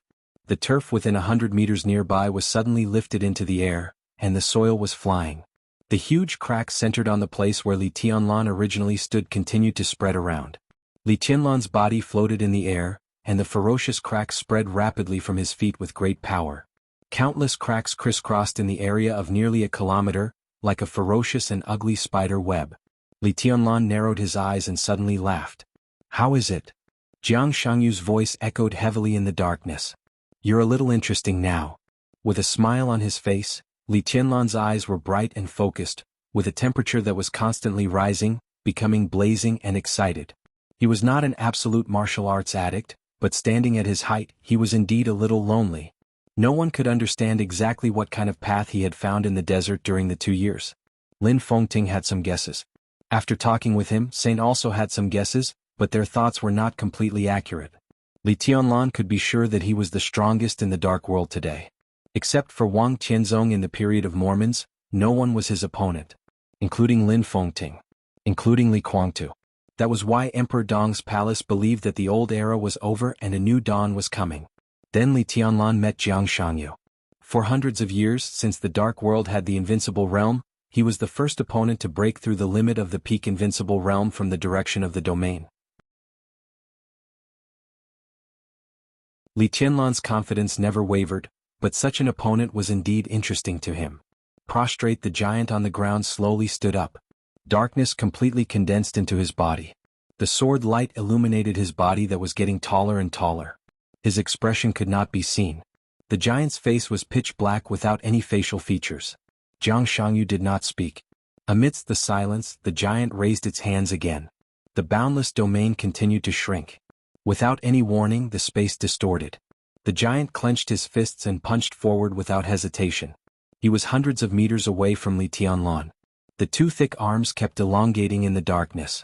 In the blink of an eye, they had covered a distance of hundreds of meters and were directly in front of Li Tianlan. Li Tianlan's figure slightly intertwined in the sword light and the darkness, just avoiding the huge fist. The powerful shock wave surged unscrupulously inside Emperor Dong's palace, and the whole palace was shaking. The arms that seemed to be able to easily smash everything suddenly moved horizontally at the moment when Li Tianlan dodged. In the dense sound, the neat forest behind Li Tianlan was completely swept away. Countless trees flew around and leaves fluttered. Light and darkness constantly intertwined. Li Tianlan's footsteps did not stop. As his step fell, an identical shadow appeared beside him. The two Li Tianlans took a step in opposite directions at the same time. So the two Li Tianlans became 4. The 4 identical shadows moved again. Under the giant's iron fist, there were 8 identical Li Tianlans, but their movements were completely different. Boom! Without any hesitation, the giant waved his arms wildly. When the huge force surged out from the left and right sides, the pressure on the top suddenly increased. 2 arms appeared on both sides of the giant's body again, and then 2 more. It was an incredible scene. What an appalling power. 6 dark arms spread wildly, like a windmill, smashing down along Li Tianlan's shadow without interruption. Violent wind and rainstorm. 8 shadows were moving. Li Tianlan's body shuttled freely among the shadows. This was the shadow formula he learned from tribulation. In Li Tianlan's view, This could almost be said to be the most amazing unique skill in the dark world in the past 100 years. At this moment, in his hands, it had almost been exerted to the extreme. The sky was full of fist shadows. From Li Tianlan's perspective, the huge fist shadows were like wild beasts rampaging in the dark sky. His body moved and the eighth shadow stayed where it was. The sword light shone, and the 8 figures condensed by sword chi became more and more fierce. Li Tianlan slowly took a step forward in the sky full of fist shadows. The 9th and last shadow appeared where it was. In an instant, Li Tianlan stood on the head of the giant. The 9 shadows still maintained Li Tianlan's appearance. But Li Tianlan turned into a sword light in an instant. It was a soundless step, a step without any smoke or fire. His bare feet stepped on the giant's head. In the darkness he became the most dazzling and blazing blade. What? The sword light all over the sky did not break out, but quickly gathered toward Li Tianlan's body and condensed to the extreme. Countless sword lights and monstrous sword chi completely illuminated the whole night at this moment. The light shrank along Li Tianlan's body. The 9 shadows disappeared one by one. Li Tianlan's body became brighter and brighter, more and more dazzling. The 6 arms of the giant frantically grabbed his head. Li Tianlan gently stamped his feet. He was not ruthless. He was barehanded. His whole body was like the sharpest magic weapon in the world, and also like the most dazzling light in the world, piercing the darkness in an instant. Endless light tore the giant's body in the darkness and it fell down. The giant's figure was broken by the sword light little by little. The giant disappeared. Li Tianlan stood on the ground, looked at the surging darkness and narrowed his eyes. "What are you looking for?" A soft, low but extremely strange voice rang in Li Tianlan's ears. There seemed to be chaos around Emperor Dong's palace, but Li Tianlan did not hear any sound in his perception. Only the clear sound of footsteps could be heard in front of him. Jiang Shangyu's figure came out of the darkness. Li Tianlan looked at Jiang Shangyu expressionless and did not mean to speak at all. Jiang Shangyu's body stood 20 meters away from Li Tianlan. His figure stopped, but the footsteps did not disappear. Instead they became clearer and more frequent. It was as if hundreds or thousands of people had walked into the darkness, and then walked out from the darkness. They came out. A figure walked through the darkness. Another one. There were more and more figures in the darkness. They were all Jiang Shangyu. Every one of them was Jiang Shangyu. 100, 300, 500, 1,000. Countless Jiang Shangyu completely surrounded Li Tianlan in the middle. "I'm right here." All the Jiang Shangyu spoke at the same time with a roar of voices. "What are you looking for?" Countless Jiang Shangyu did the same action. They pressed their faces. In an instant hundreds of Jiang Shangyu all turned into Li Tianlan's appearance. Li Tianlan stood in the middle, surrounded by countless himself. The voice in the darkness laughed, and even the voice seemed to be exactly the same as Li Tianlan's. Li Tianlan looked at the strange smiling faces on the faces of countless people around him, and his face became cold little by little. "Are you looking for me?" The darkness was still surging. All the Jiang Shangyu became Qin Weibai. "Are you looking for me?" His voice was a little pitiful and mocking. "Poor thing who has been cheated, can you still find me?"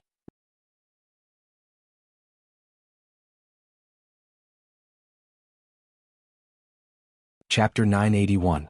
Li Tianlan stood where he was and narrowed his eyes. The countless Qin Weibais around him did not decrease. Instead there were more and more. Hundreds, thousands, tens of thousands of identical figures occupied every place in his field of vision. In front of him, in the distance, beside him, behind him, and in the sky. There were Qin Weibais everywhere. They were clear and vague. The darkness floated quietly around him, like the night of the world. Everything seemed to be the same as the ordinary night. Countless Qin Weibais were half hidden in the darkness in the distance, forming a breathtaking but extremely terrifying picture. The world seemed to be dead. There was no sound at all, only eternal darkness. This was a domain beyond the peak of the invincible realm. Not to mention other people in the dark world, even Li Tianlan himself had encountered such an opponent for the first time. His invincible confidence had never been shaken, but now he really did not see the direction of this martial arts clearly. This could not even be called martial arts. In terms of combat capability and destructive power, Jiang Shangyu was not the strongest. But the extreme change of the domain after surpassing the peak of the invincible realm made Jiang Shangyu the most difficult person to kill and defeat. The dark domain in front of him was extremely clear, but it surrounded him in a trance. It was an indescribable feeling. The other party's domain was in front of him. He could see it but he could not feel it, let alone destroy it. In the dark domain, everything was divorced from reality but it had substance. To some extent they might also be a kind of reality, the reality that only belonged to Jiang Shangyu. For example, the image of the giant that penetrated the sky and the earth, and the boundless figures now. Weird, changeable and incredible. In his own domain Jiang Shangyu was almost invincible. Hiding the head and showing the tail, is this the battle in your heart? Li Tianlan said slowly. His voice was calm, without any wavering or other emotions. I'm right in front of you. Jiang Shangyu smiled faintly. The world you see is me. The boundless crowd in front of him began to change.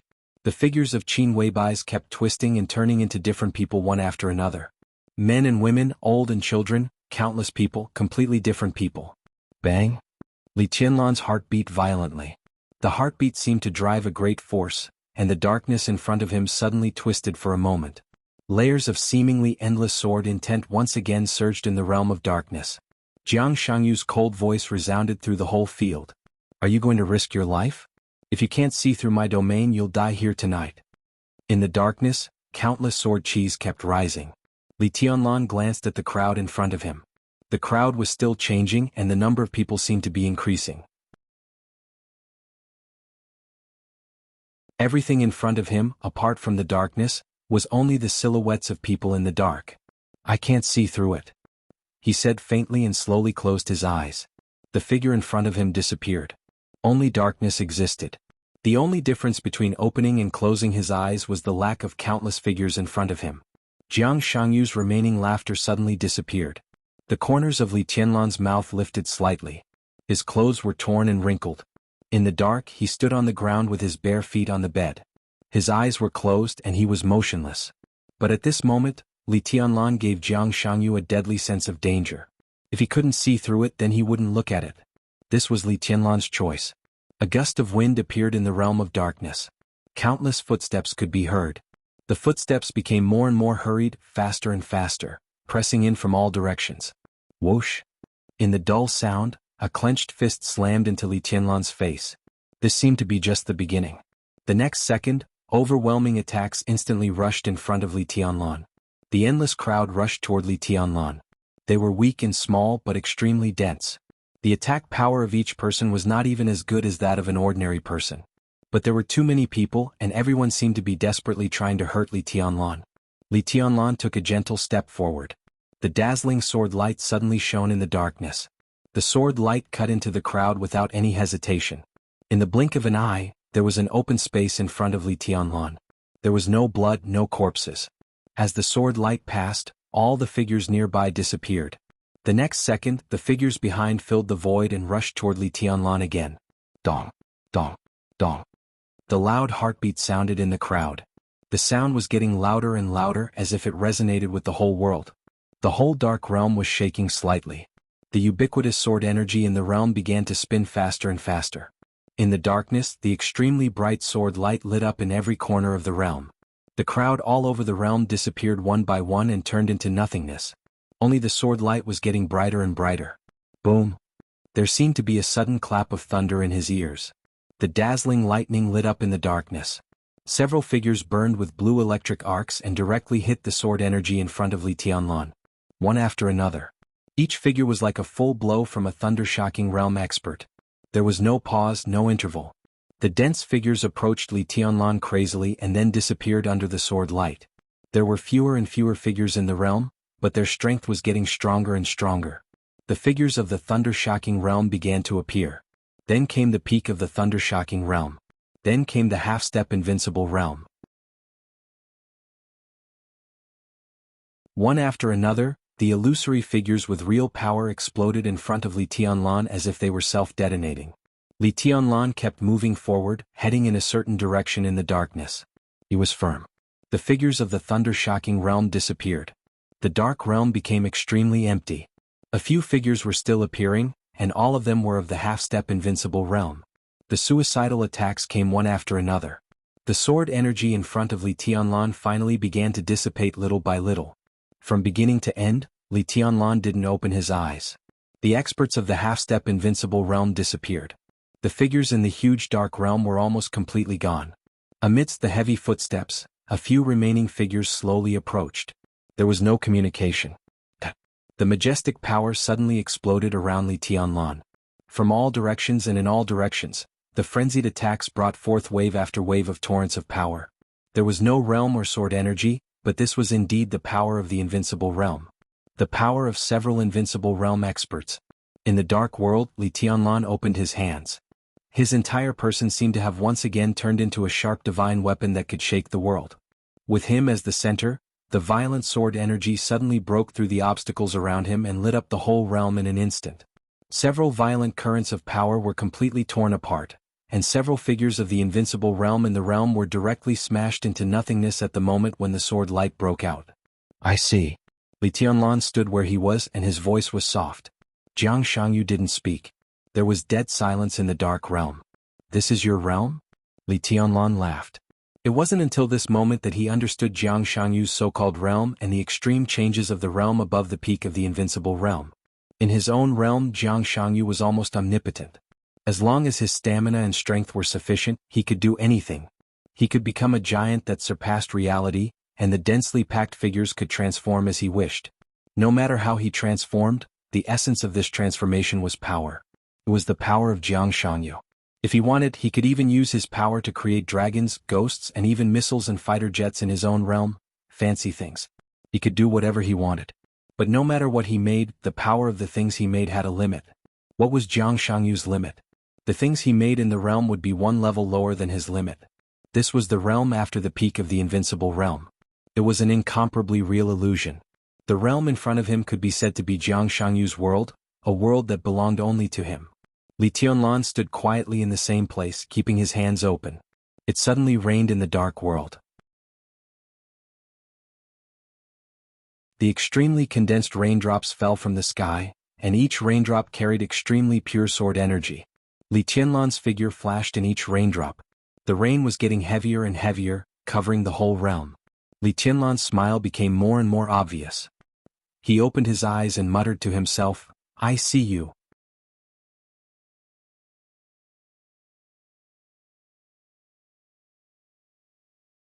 Chapter 982. The rain condensed by the sword chi continued to fall, from light to dense, hurried, and violent. There was a violent roar in the dark domain. The sword rain was like a waterfall as if to overturn the whole world. Li Tianlan's figure appeared in every drop of rain. Every drop of rain was his eyes and even his body. The rain spread out from Li Tianlan's head and covered the whole domain. The next second, Li Tianlan's figure disappeared. The strong sword light, like a meteor, instantly condensed into one point and stabbed straight into the void in the darkness. Light and darkness suddenly intertwined. Wherever the sword light passed, the darkness of the void boiled completely, and the violent power held up against the dazzling sword light. The next moment, Li Tianlan and Jiang Shangyu's figures instantly drew closer. The crazy roar of the dragon reached its peak in an instant. At such a close distance, there was almost no room for the two sides to dodge. Li Tianlan's body seemed to be pulled by his own strength, and the dragon fist full of absolute explosive power directly hit Jiang Shangyu's chest. Jiang Shangyu had completely integrated with the darkness. His body was dark and his whole body seemed to be weightless. The fist that hit his face drove his body to float back half a meter. The moment he avoided the attack, Jiang Shangyu's whole person changed completely. Strong, cold, and crazy. Weird. The whites of Jiang Shangyu's eyes were completely occupied by the black eyeballs. In the darkness, his dark eyes reflected Li Tianlan's every move. His will was absolutely focused, and the storm-like attacks did not stop for a moment. Jiang Shangyu could always dodge half a second or even a few tenths of a second in advance. The darkness and the sword light constantly blended and collided, and the two figures seemed to completely become two flickering ghosts. Dodge, attack, and counterattack. Jiang Shangyu's movements were not as fast as Li Tianlan's, but his perception seemed to be more sensitive than Li Tianlan's. He could always predict Li Tianlan's movements one step ahead. Most of the time he was dodging, but every counterattack was fatal and dangerous. The dragon roar became louder and louder. Li Tianlan was completely combining the 72 styles of dragon fist at will. The overwhelming dragon shadow with majestic power crazily bombarded everything in front of it. Blood splashed out in the darkness. In an instant, the two of them were covered in wounds. Jiang Shangyu's eyes were completely focused, and his dark pupils became more and more terrifying. The moment the blood fell to the ground along the wound, he suddenly stopped. Li Tianlan rushed forward. This time he didn't use ruthlessness at the summit. He didn't even have a sword in his hand. But at this moment his whole body was full of sharp sword light. The sword light was like a tide, completely locking Jiang Shangyu. Heh! Amidst the faint sneer, Jiang Shangyu suddenly retreated. His retreat continued to accelerate. The sword light flew wantonly around him and blood splattered. He directly withstood countless sword lights with his own body and once again got rid of Li Tianlan's blockade. The dark domain surged crazily. Within the domain, torrential rain poured down crazily. Li Tianlan frowned slightly.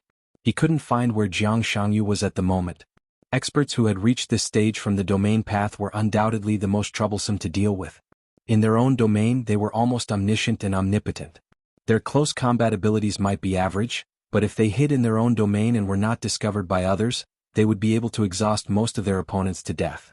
The seemingly substantial darkness was constantly twisting. In the heavy rain, before Li Tianlan could perceive Jiang Shangyu's position, the innumerable darkness had condensed together and changed its shape. The boundless darkness condensed into extremely ferocious-looking machines one after another. Huge and incredibly huge barrels stretched out from the machines, one by one, two more and more densely packed. Without any hesitation, all the barrels fired at the same time. One by one, the cannonballs condensed by the darkness suddenly flew out, covering the sky and the earth. They exploded wildly around Li Tianlan, and the world seemed to be completely overturned. The violent vibration and the strong shock wave tore Li Tianlan's body, which was extremely real. At this moment, Li Tianlan seemed to be really in a tragic battlefield. There were cannonballs and explosions everywhere. Although there was no smoke and fire, the power was almost the same. The cannonball fire covered the entire domain. Countless cannonballs exploded everywhere in the domain. There were more and more ferocious black turrets, and the firepower was getting more and more violent. Without any hesitation, Li Tianlan went straight forward and swept his arm. The dazzling sword light brought an arc of light up to 100 meters long in front of him.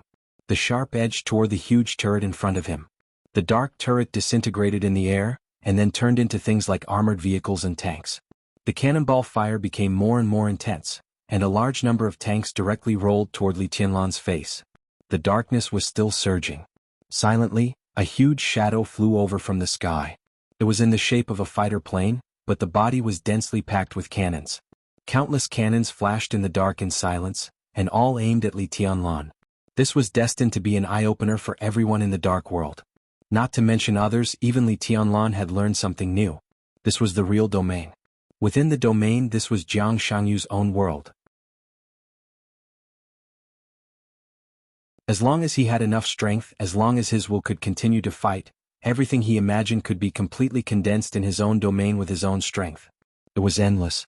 If Li Tianlan couldn't find a way to break the situation, his physical strength would be exhausted little by little, and he would eventually die here. This way of fighting might take a long time, but the possibility was real. The cannonball poured down silently. Main battle tanks, armored vehicles, fighter planes, cannons, rocket launchers, grenades, and all the modern weapons that could be imagined were materialized by martial arts in this domain of martial arts. The pressure was getting greater and greater. Li Tianlan couldn't move an inch. So he stopped. Boundless sword light surrounded him, forming a cocoon that was almost solid. The crazy cannonball fire hit the cocoon around him, causing ripples after ripples. Li Tianlan's eyes were cold. A touch of impatience gradually appeared on his face. With an impatient expression he said calmly, "You've had enough fun, so..." Li Tianlan's aura suddenly fell to the bottom. "It's time to end it." His light voice rang in every corner of the domain. Li Tianlan raised his palm. The aura that had fallen to the bottom began to rise as he raised his hand. Chi-controlling realm, ice-condensing realm, fire-flaming realm, thunder-shocking realm, peak of thunder-shocking realm. The aura that vaguely surpassed the peak of the invincible realm completely disappeared. At this moment, Li Tianlan's strength was at the peak of the thunder-shocking realm. A dazzling blue electric arc lit up on his fingertip, bringing with it sword light, sword intent, and sword energy. Li Tianlan's face turned slightly pale for a moment. Under the bombardment of countless cannonballs in the darkness, he flicked his fingers gently. Crack. Amidst the subtle sound, the blue electric arc flashed in the darkness. The next moment, the whole domain was full of blue lightning. The lightning flickered, completely twisting, exploding, and spreading in the most extreme way, covering everything with the purest destruction. The endless cannonball fire disappeared in an instant. All the cannons and weapons were crushed into powder by the extreme twisting blue lightning. Crack! Only a faint crackling sound could be heard, with an inconceivable frequency, getting faster and faster, faster and faster. The whole domain was completely occupied by lightning. Crack! Jiang Shangyu's incredulous voice sounded. This is... He hadn't finished his words. Everything was gone. The cannonball fire, weapons, and Li Tianlan all disappeared completely. Jiang Shangyu stood in the darkness and his heart kept sinking. He glanced around vigilantly, and his eyes became more and more solemn. In the empty domain, Li Tianlan's voice sounded beside him. What are you looking for? Divine Emperor of Nine Heavens.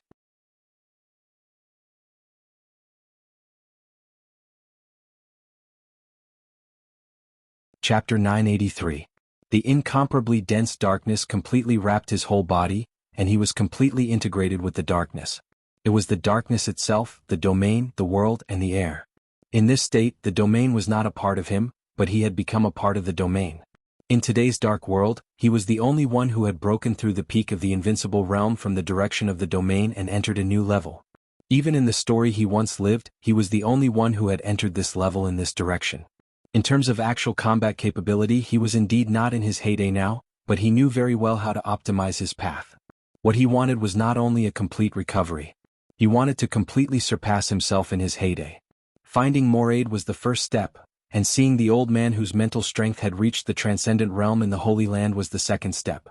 Now he had done a better job in the variability and authenticity of the domain than in his heyday. Back then Dongqing Huangtu had his own day and night. The path that Jiang Shangyu pursued was a clear illusion. So he had enough confidence to challenge Li Tianlan. Jiang Shangyu didn't think he could win, but he didn't think he would lose either. At least he wouldn't suffer a loss. Li Tianlan had never faced an opponent like him, so he hid in the domain and was invincible.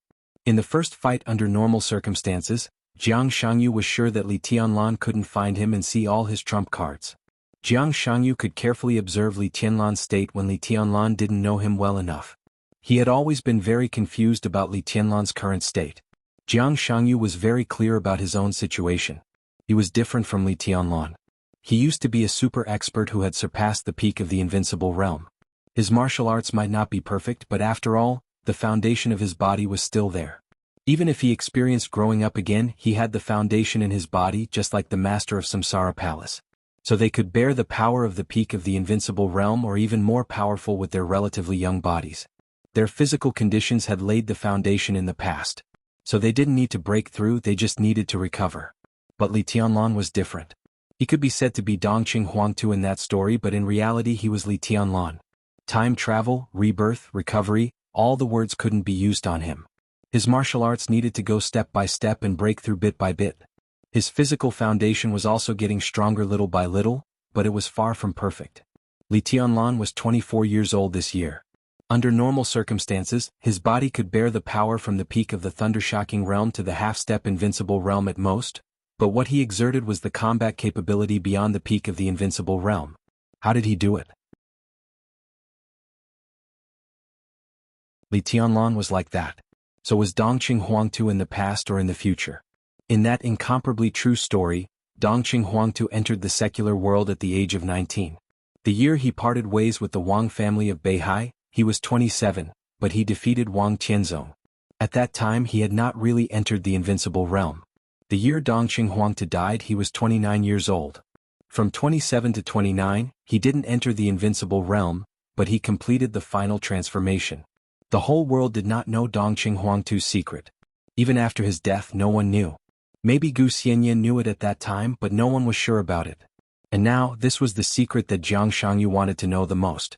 It was the key to him suppressing Li Tianlan, and even the key to his complete transformation to the Supreme. He urgently needed to know what was going on with Li Tianlan's current state. Then, in the seemingly not very fierce but extremely strange and dangerous battle, Jiang Shangyu saw the extremely twisted blue lightning in Li Tianlan's hand. All the secrets were hidden in that seemingly unremarkable bolt of lightning. At that moment, Jiang Shangyu's scalp went numb, and he once again felt a long-lost panic in his heart. Perhaps most people did not know what that lightning meant. But standing at Jiang Shangyu's level, he clearly perceived how terrible the nature of that lightning was. Fast. That lightning with the power of the peak of the thunder-shocking realm was too fast. No matter how fast a lightning with the power of the peak of the thunder-shocking realm was, it could not threaten Jiang Shangyu in the domain. But the problem was that the lightning was not fast. It was the frequency. That extremely twisted frequency. Jiang Shangyu could not determine how fast the lightning twisted, but he could be sure that within a second, the lightning in Li Tianlan's hand directly twisted thousands of times. Every time it twisted, it was almost equivalent to the full outbreak of an expert at the peak of the thunder-shocking realm. At that moment, it was equivalent to countless experts of the thunder-shocking realm attacking at the same time. The spreading lightning covered the whole domain. Every ray of light, every trace of light arc, and every glimmer of light was equivalent to an expert at the peak of the thunder-shocking realm. This was Li Tianlan's current state. His body could not bear the great pressure brought by the invincible realm. But his martial arts were perfect. The dual wind and thunder veins brought him unimaginable strength and speed, and the strong vitality of the dragon vein gave him absolute recovery. In the state of outbreak, when his aura fell to the bottom, his whole body had been completely relaxed. His strength was condensed to the limit in a second, but it was not a one-time outbreak. Li Tianlan divided his strength and sword intent into countless parts, each of which was at the peak of the thunder-shocking realm, layer upon layer. Every part of the power was perfectly within the range that his body could bear. The frequency of every attack, the frequency of the lightning twisting, and the speed of recovery of the body formed a perfect balance. Jiang Shangyu did not know what this meant, but he could be sure that when there were a certain number of experts at the peak of the thunder-shocking realm, even the real chosen one could not withstand the siege of absolute numbers. How many people at the peak of the thunder-shocking realm were there in the whole dark world?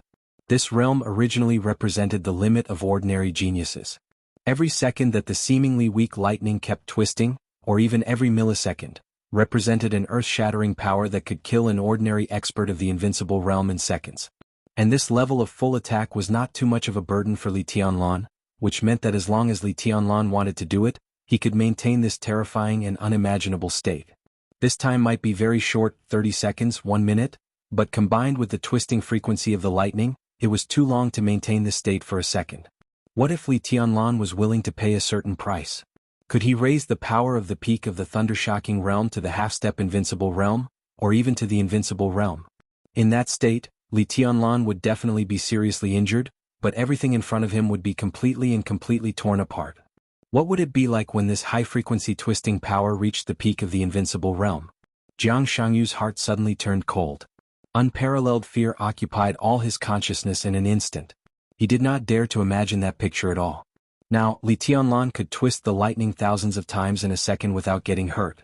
As his physical fitness continued to improve, how terrifying would it be when he could twist the sword intent of the peak of the invincible realm thousands of times in a second? Thousands of experts at the peak of the invincible realm would attack at the same time? That was the power that could completely challenge the whole world. Jiang Shangyu could be sure that even Dongqing Huangtu had not reached this level at his peak. Did this mean that Li Tianlan was very close to Dongqing Huangtu? Countless images and speculations kept flashing in his mind. Invincible. For the first time, Jiang Shangyu had a very clear understanding of this word. There was no sound in the dark domain. Jiang Shangyu's eyes became more and more cautious, slowly scanning everything in the domain. The lightning caused severe damage to the entire domain. Everything in the domain disappeared, and the domain itself was fragmented. Countless darkness slowly surged along Jiang Shangyu's body. Jiang Shangyu's aura became a little weaker, and the domain gradually formed a hole again. Haven't you found it yet? Li Tianlan's voice sounded again. It seemed to be far away but also seemed to be close at hand. Jiang Shangyu's heart kept sinking and his body was stretched to the limit. What are you looking for? Haven't you found it yet? The corner of his mouth twitched and he laughed at himself in his heart. He even wanted to laugh. Everything in front of him seemed to be a joke. He was omniscient and omnipotent in his own domain, but in his own domain he couldn't find his opponent. Li Tianlan must be in the domain. But Jiang Shangyu couldn't find him. What was this? Why was it like this? How did he do it? This was even more of a blow to his confidence than when Jiang Shangyu found out Li Tianlan's true state. After all, the extremely twisted sword light was at the level of swordsmanship. Jiang Shangyu never thought that the domain must be worse than swordsmanship. Li Tianlan's swordsmanship could reach that level, and he believed that the domain could too, but he hadn't found the way to that level yet. But now, Li Tianlan was in the domain, but he was out of his perception. The psychological impact on Jiang Shangyu was completely different from before. This was equivalent to Li Tianlan suppressing Jiang Shangyu's advantage in what he was best at. How was this possible? Crackle, crackle. The faint sound of the electric current was still ringing in the domain, and the extremely huge destructive power would not dissipate for a while. The pain spread from every part of his body to his brain. Because of the absolute tension, Jiang Shangyu's body affected the wound, and his shirt had been completely dyed red with blood. Crackle? In the faint sound, he stared at the faint electric light in front of him, which seemed to dissipate at any time. Here, without warning, a palm appeared on Jiang Shangyu's shoulder. A huge force came down from above and pressed Jiang Shangyu's body down in an instant. The moment Jiang Shangyu, whose face changed dramatically, knelt on one knee, a domineering and fierce leg swept toward his head. The dragon's roar echoed fiercely right beside his ears. Without any room to react, Jiang Shangyu held his head with both hands and rolled to the side in a very embarrassing posture on the ground. The darkness surged, and Jiang Shangyu was 20 meters away in an instant. He turned around and stared in the direction of the attack just now. The darkness there was quiet and stable, and there was nothing strange. Where is he? Jiang Shangyu's eyes narrowed tightly. The dark domain covered the entire Emperor Dong's palace. He could almost see every corner and every detail in the domain. He could even see the ants carrying some breadcrumbs 400 or 500 meters away. But he just couldn't see Li Tianlan. His figure spun quickly in his domain. In all directions. No Li Tianlan. Two arms stretched out silently from behind him and instantly wrapped around his neck. Jiang Shangyu, whose aura was fluctuating violently, did not hesitate and burst out all the power in his body in an instant. In an instant, there seemed to be a black sun rising in the domain. The black sunlight was completely boiling, evaporating everything in the domain. Jiang Shangyu gasped rapidly, and his heart became more and more flustered. The moment the arms wrapped around his neck, he fought back completely out of instinct. When the black sunlight swept everything around, Jiang Shangyu could clearly feel the arms wrapped around his neck. But he could only feel the other party's arms. At that time there was no one behind him. This was not an illusion. There was really no one. Jiang Shangyu didn't know what was going on at all. The domain that he was proud of was completely used by Li Tianlan. In his omnipotent domain he could see through everything. But when it came to Li Tianlan he was like a blind man. The light suddenly lit up in the darkness for a moment.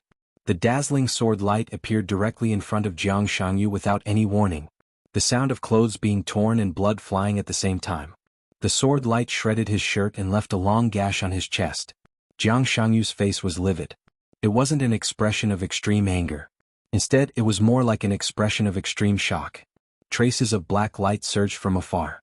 It gradually covered his whole body from head to toe. Jiang Shangyu's body seemed to be covered with a layer of black gauze. Bang! The sound of the crazy vibration of the joints was like a dragon's roar. A fist that seemed to be able to penetrate everything also appeared on his back without any warning. There was no sound of the wind when the fist was waved, only the majestic and incredible power. It seemed to be a sudden burst of strength at a close distance. The hard knuckles smashed on Jiang Shangyu's back. There was a loud noise in his whole body as if his internal organs were crazy. Vibration. The gauze composed of black silk threads suddenly twisted and offset most of the power. But Jiang Shangyu's figure flew out nearly 20 meters under this punch, and a mouthful of warm blood sprayed directly from his mouth. Before the blood fell to the ground, the sword light appeared from behind again and slashed at his neck. There was no time to straighten up. Jiang Shangyu rolled on the ground desperately. His breathing became more and more rapid, his face gradually pale, and the surrounding domain began to become unstable. You look like a wild dog that has been beaten and can't fight back. In the silent darkness, Li Tianlan's voice rang in his ear. The corner of Jiang Shangyu's mouth twitched. He gritted his teeth and said word by word, "I am a human." Li Tianlan said faintly. Jiang Shangyu turned his body and looked around. He was silent for a long time before he gritted his teeth and asked, "Where the hell are you?" This was definitely not a question that he should ask. But he asked it. This was definitely not a question that Li Tianlan would answer. But Li Tianlan also gave the answer. "Look back," he said. "You're tuning in to the Han Li's Wuxia Chronicles YouTube channel. We're so grateful for your support, and don't forget to subscribe to join us on this incredible journey through captivating stories. Your generosity through donations truly makes a world of difference, as it's the primary source of revenue that allows me to expand and enhance this channel for you. Thank you from the bottom of my heart for being a part of this adventure.